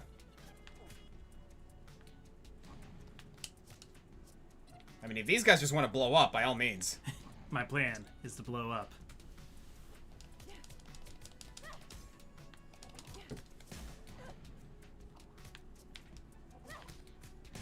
Yeah, you got... Did you ever get the money for the memory points you wanted from Rosales? Not before we got in here. I probably have enough now. Yeah, you could go grab it if you want to. Yeah, but I think we're good at this point. Yeah, you're right.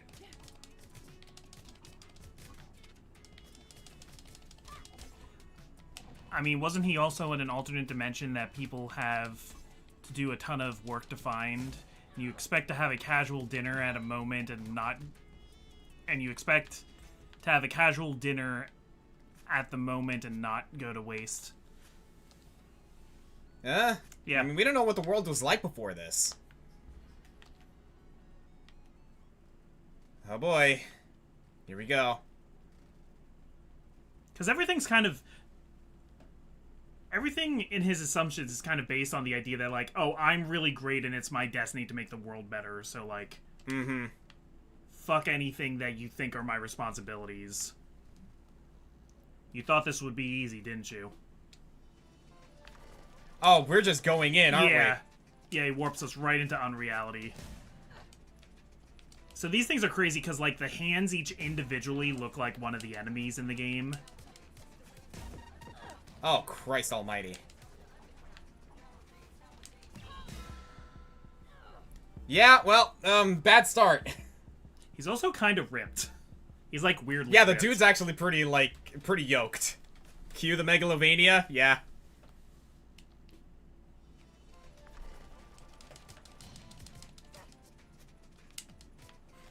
Now, remember, Vernal, you promised Chervil would have a chance to talk to him. Yeah, at the very least, like, let Chernal have his moment. Also, rap music? Yeah. Yeah, here's another one for you. I know you've been trying to curate video game rap songs. In a way, yeah. Not sure if this one has enough, though. Yipe!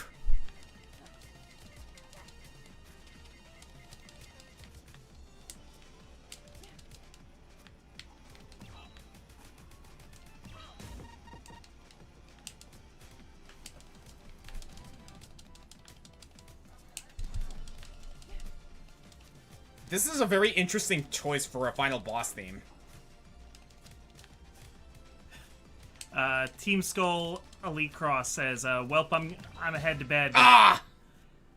I'm ahead to bed, but before I go, Oscar, favorite Piccolo scene in DBZA." Oh god, that's a good one.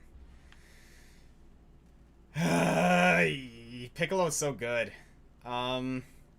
If I had to pick one, I would say his battle with Cell in his very first battle with Cell. So I take it you're the one who destroyed this entire city then. Oh no, that was another guy. His name was Shit Sherlock, first name no. Though again, that's a lot of that is really just Cell's doing and not so much Piccolo.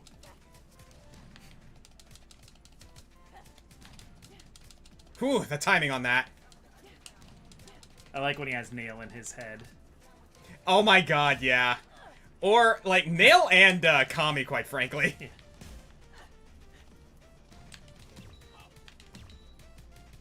Don't worry about it. I'm just gonna go back to playing pool. You're joking, right? Your billiards balls hitting. Oh, you actually almost got me with that one. Got you with what?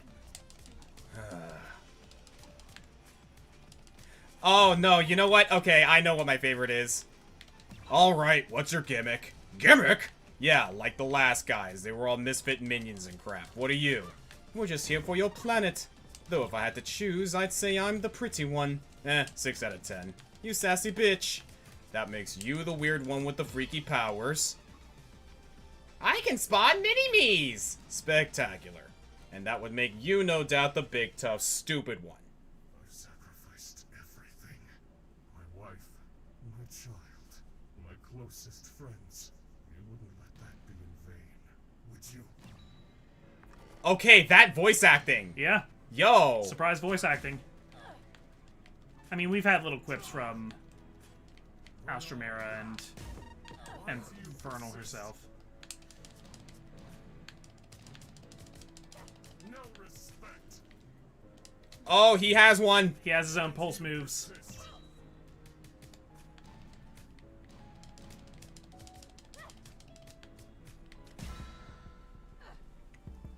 Okay, I gotta figure out how to deal with that. Yep.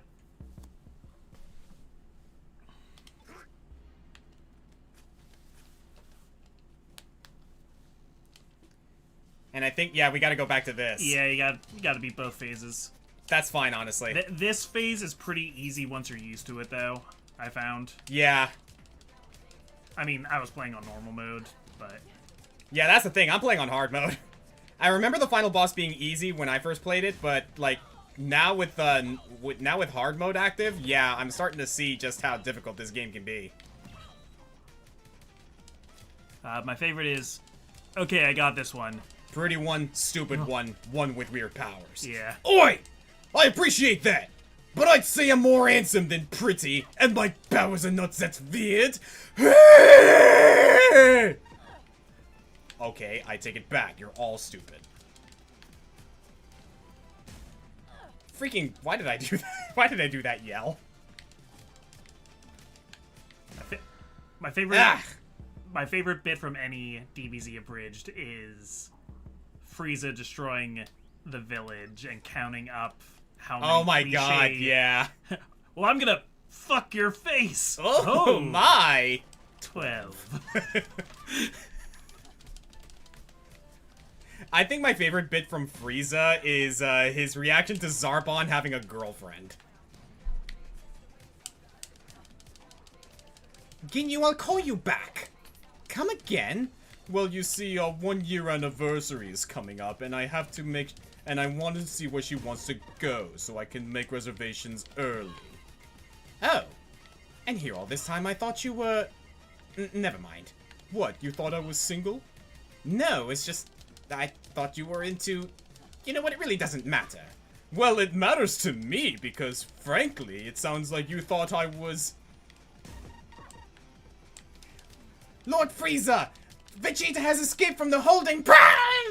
Oh, look, that minion blew up. Can you go fix that? We'll just continue this conversation never. I gotta stop dashing forward on that.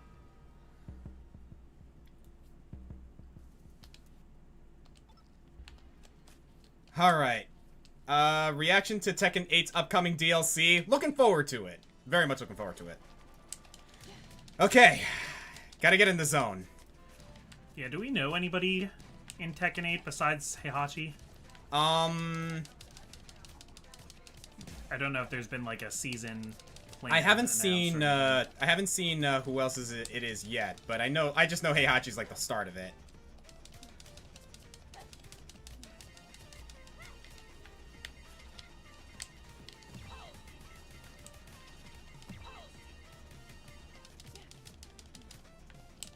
Oh, I didn't even realize you could hit that thing.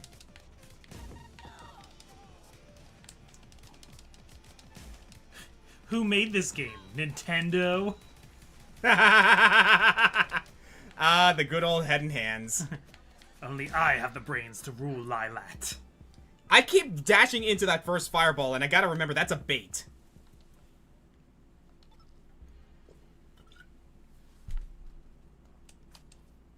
Alright, can you adjust it a little bit? Oh, yeah. Thanks.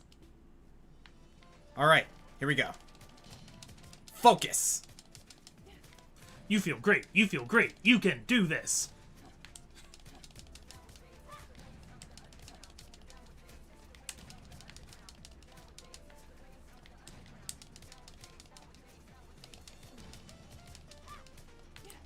I love Asphodel just like casually watching you.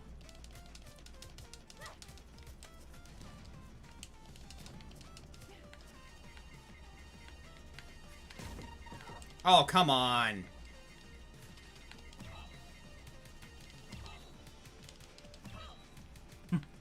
Some people have a foot fetish. Nintendo has a hand and head fetish. No! Yeah, you got Ramrock, you got Godan. Christ almighty! You got Mazal, you got Andros, you got Oikoni, you got... What's that one from, Rock. Super Mario Odyssey? Forget his name, but yeah, the Sand Kingdom boss.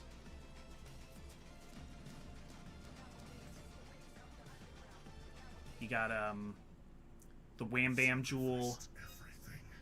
My wife, my child, my closest friends. You wouldn't let that be in vain, would you? Sheesh. That was your decision to sacrifice them, dude. That... What, because you, like, killed people or let people die, I'm just supposed to be okay with whatever you're doing? Christ! He two-shots me! Yeah, so I think... Can you block that when he does I think I should be able to. Because I think he follows you if you dodge from that, so I think you have to block it. Yeah.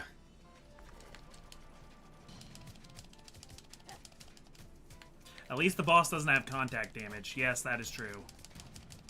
For a game like this, having just, like, contact damage is the rudest freaking thing.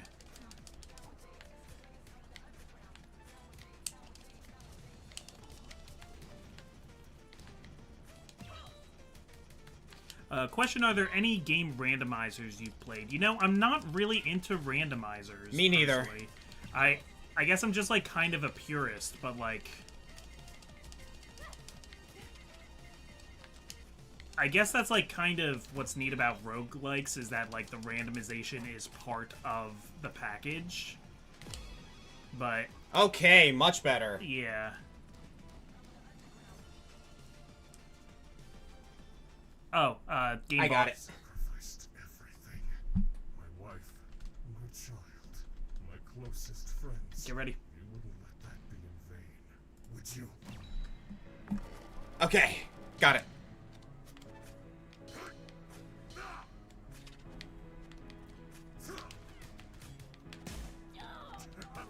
Block. What? Oh man, you gotta like Justin Wong that.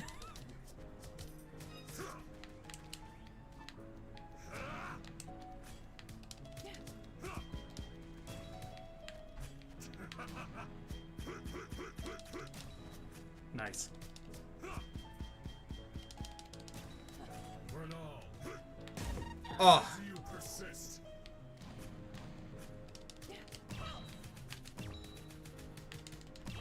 Soon you'll understand. oh!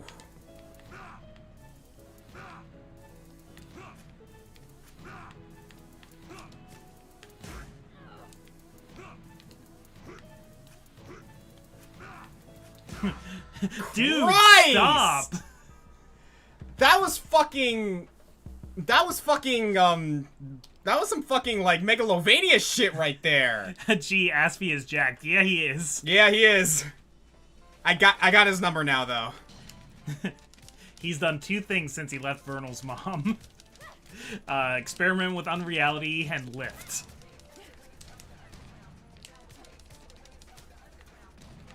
Yeah, it's definitely a little Sansy.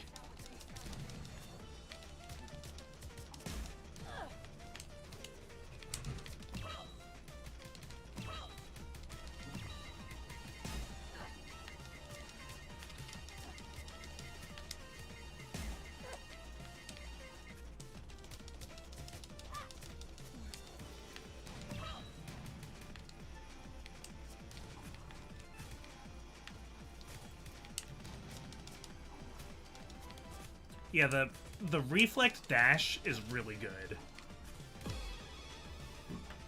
Okay, here we go. Oh, another bot? I got him. Killing bots while we're fighting the final boss. I've sacrificed everything. My wife, my child, my closest friends. You wouldn't let that be in vain, would you? Like, sunk cost fallacy, my dude. Thank God I had the air block. Persist. Ugh. That one was tricky.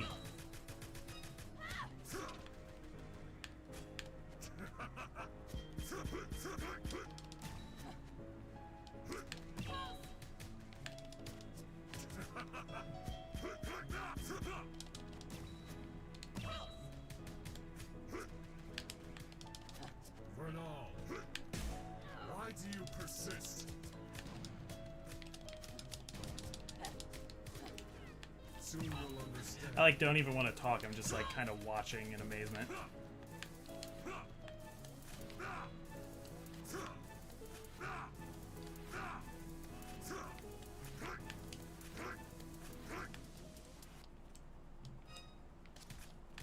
Oh! Look who's here to help. Yep. And now he can be staggered.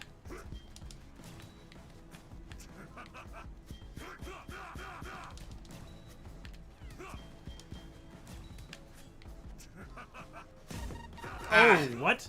I didn't do it in time. Crap! No, I messed up my timing. Crap That's all right. baskets. That's alright, you're doing good. Yeah. Learning little by little, getting Yeah. better every time, people. That's what it's all about. Quit copying Sans' moves, yeah.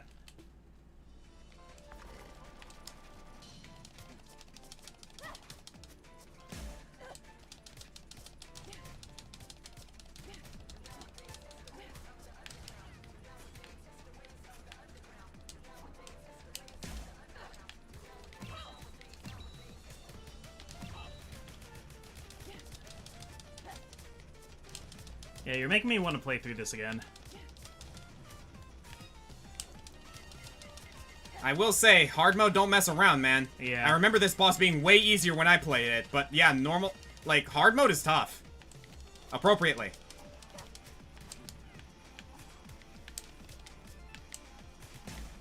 Yeah, dude, the dashing reflect is so good. Look at that! Yeah, and that one's really not so bad because it has, like, 3 points of contact you can damage it at. Mm-hmm. I've sacrificed everything. My wife. I believe this is... Oh, what's the death counter on him right now? Let that be in vain. I don't know, I haven't been counting. Vernal. Ah, I'm thinking this is, like, 5.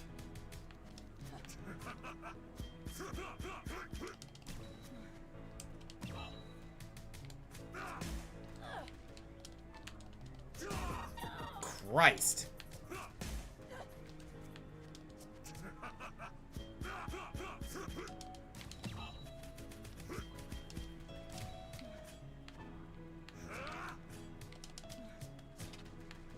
Just remember, there's not a big difference between death and full health, so... You can always get 2 shot to death, but you could also always bring it back.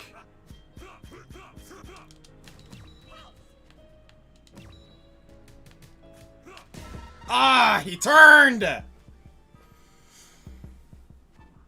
Okay. Okay. Little by little. Oh, the bot kill count is 3. Yeah, the bot kill count is 3, yeah.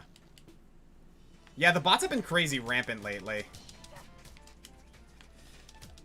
Yeah, unfortunately, I think it's just gonna kind of keep getting worse. Unfortunately.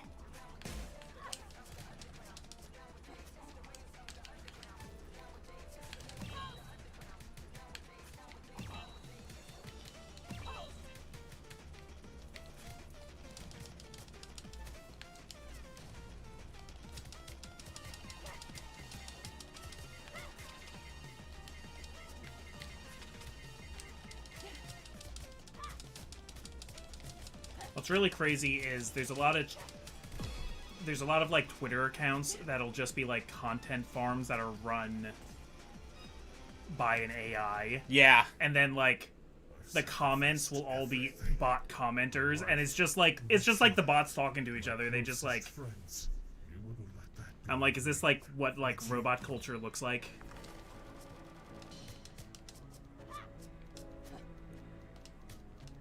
Why do you persist?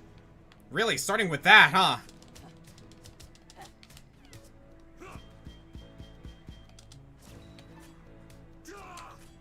No respect. Okay, and he's dropped the marker on you. Vernal.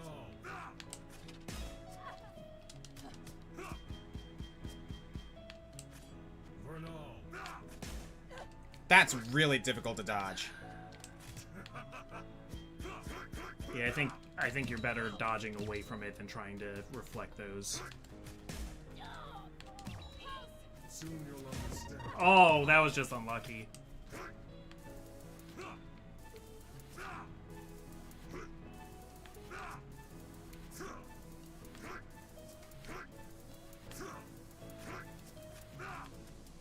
Okay, he's gonna fall right there.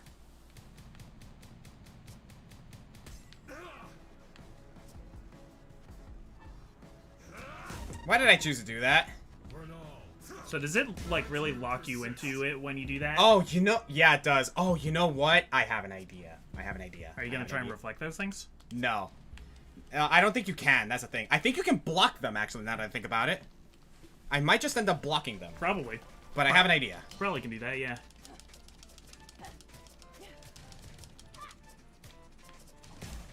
Ah. Well, you know what, people? You didn't come to this stream to watch somebody play a bitch game. He came to watch Vernal Edge hard mode.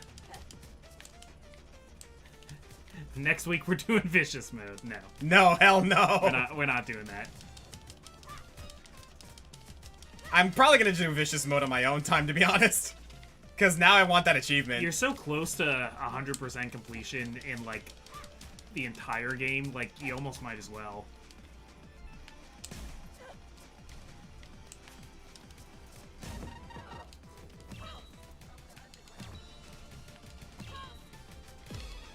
Nice. Yeah, good getting some health back. Well, you full heal before you fight Oh. second form Asphodel. I've sacrificed everything. My wife, my child. My little dog Skip. Closest friends. You wouldn't let that be in vain, would you? My grandma's ragu.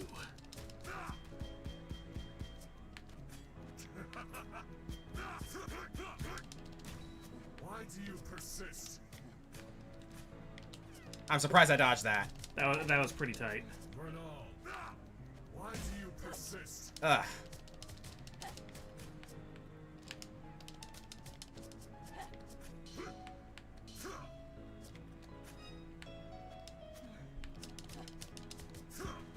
Did he just walk up slowly? Why do you persist?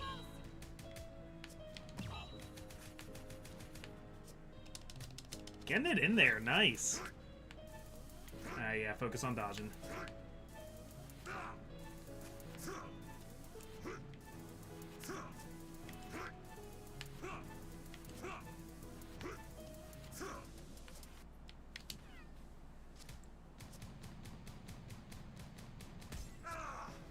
Yes! Nice! Dude!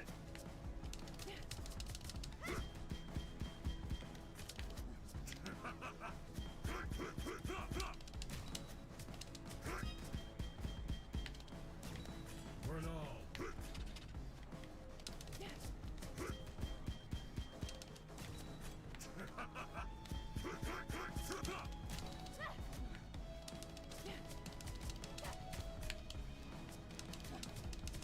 No respect. Got this by the balls. Oh man, he really does not stay down for very long. Why do you persist?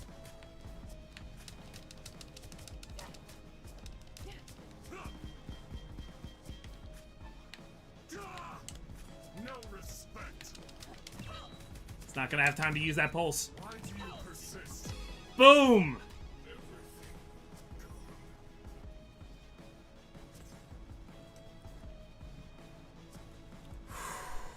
Good job. Once I got that last bomb, dude. My own daughters. How could you? You were never my father. Nor mine. Asphodel.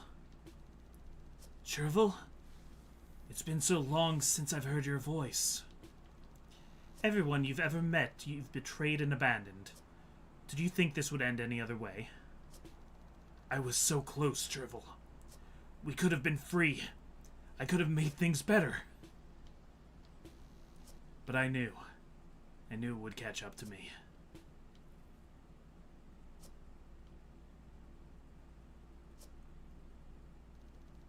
I'm done here.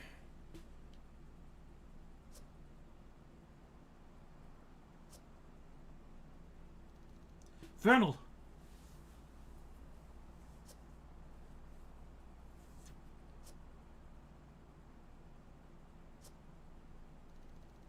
Are you okay?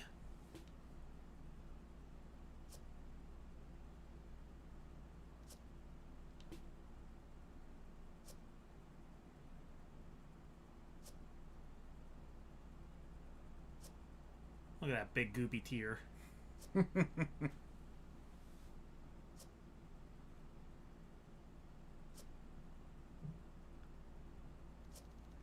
Chervil, Yes? thank you. And that, ladies and gentlemen, was Vernal Edge. Yep. With good timing, too. That was, what, 8 hours? Oh, 8 it's- freaking hours, man. It's the Hello Penguin team. That's why there's a penguin as a Easter egg. in that one Oh, spot. that's at the very start of the... Of this stream, yeah. I cannot believe that came around all the way at the end of the stream. Woo! All right. So yeah, thank you guys, everyone. That was Vernal Edge, and for anyone looking for a good Metroidvania with some like interesting themings, a unique combat system, and some pretty good charm, yeah, honestly, highly recommend this game. It's pretty cheap on Steam, on Switch. Go for it. And once again, thank you for getting me into it, because I remember going to your place after we were going to start some recording. I Yeah. saw you playing this, and I was like, holy crap, what is this game? And I was like, oh, I think you'd actually like this game, Oliver. I said exactly like that. Did you act? No. But yeah, no, I remember you were going through the battle tower specifically when I first saw it. And I was Yeah. like, oh my god, this combat system actually looks really sick. Right, I was still kind of like getting the hang of combat too, so I was just kind of like, here, try this, and started figuring it out together. Mm-hmm. So yeah, I'd say that's pretty good for a day's work. So Crimson Flame says, yeah, an entire workday. We are just about to hit 8 hours on this stream. Yep. So I'd say that pretty much is going to go ahead and end it all for us. Can you speed up these credits? Yes, you can. Oh, you can. You can scroll faster. Holy crap! I never realized that. Yeah. See, honestly, more games should have this. Let's see that completion screen. Oh yeah, we can also see like the George. Oh yeah, and like some of those other guys were like backers and all that. Ah! Yellow Reptile! He's back! Congrats, you have edged your Vernal. The scientist Asphodel truly wanted to die, and whether it was from his daughter or oblivion, his wish was fulfilled. Until we meet again, my olive rival. May you have May you have better luck finding slimes later. We found the slimes. We found them all. Took I a was an little while. idiot and I did not, like, freaking, like... Yeah, we still don't know what this Chozo-looking ass motherfucker is. It's some kind of unreality creature, yeah. Yeah, I like how it adds characters to it, too, if you've actually encountered them. Mm-hmm. Like, I think you only get Peony there if you read her letter. And yeah, here are all... I'm really glad this has a fast forward, because here are all of the backers. Not in alphabetical order. Seriously, though, this game had a lot of backing. Like, I'm actually really impressed with this. So, yeah, The ending is kind of sudden, but also, like, I think sort of a little bit at the point, like... When you set out for, like, a revenge mission like that, like, you're not necessarily going to feel better, Yeah. like, right after you get revenge. That's not the part that makes you feel better. Closure makes you feel better. Mm-hmm. And, funny thing, she did not get that from killing her dad. She got that from Chervil, mainly. 98% completion. Oh, so close. Yeah, but you know what? We're going to go ahead and, like, take what we can get. Because I think this was... overall... a really, really good playthrough. And once again, thank you so much for Thanks for having me. yeah, thank you so much for joining me. Thank you for introducing me to this game, because this game's great. I'm really glad you like it. I like it a lot, but it, like, makes me so happy that you, like, love this game. Oh yeah, like, And I like it quite a bit, but you, like... is it up there as one of the Really? greatest games of all time? Hell no. Like, this game was like done on a small budget from an individual developer who wanted to get his game out, and you know what? I think he did a great job. Like, honestly, I don't remember his name. Do you know his name? No. Yeah. Sorry, I knew it a few weeks ago. When we No, did the you're first fine, one, but, and I've like, since forgotten it. Just gonna say, like, to the guy who developed this game, kudos to you, dude. Like, I know this might not be the great blockbuster hit, that something like, you know, Final Fantasy or Mario might be, but kudos to you, because, like, you got an audience with this game. And honestly, like, I can safely say that as part of that audience, I love this game. Really cool, really unique, really charming. I like that... One of the things I actually kind of like about it is the fact that Vernal is not your typical protagonist and speaking very proper or very, like, no. Vernal's crass as hell, and I love that. I forget his last name. His first name is Matt. He's also done a lot of work on Pseudo Regalia, Yes. which is another great game. So, Matt, from the Green Scorpion and the ComicFoil to you, dude, well done. Good job with this game, and I'm looking forward to 100% in this game again on Vicious Mode. So, you know what? I'll post a screenshot of when I actually eventually do that. So, yeah, we're going to go ahead and call it a night, guys. It is 8 o'clock, and I think John and I are quite ready for dinner. Yeah, it got dark in here. Yeah, it did. So, thank you guys so much. We'll see you in the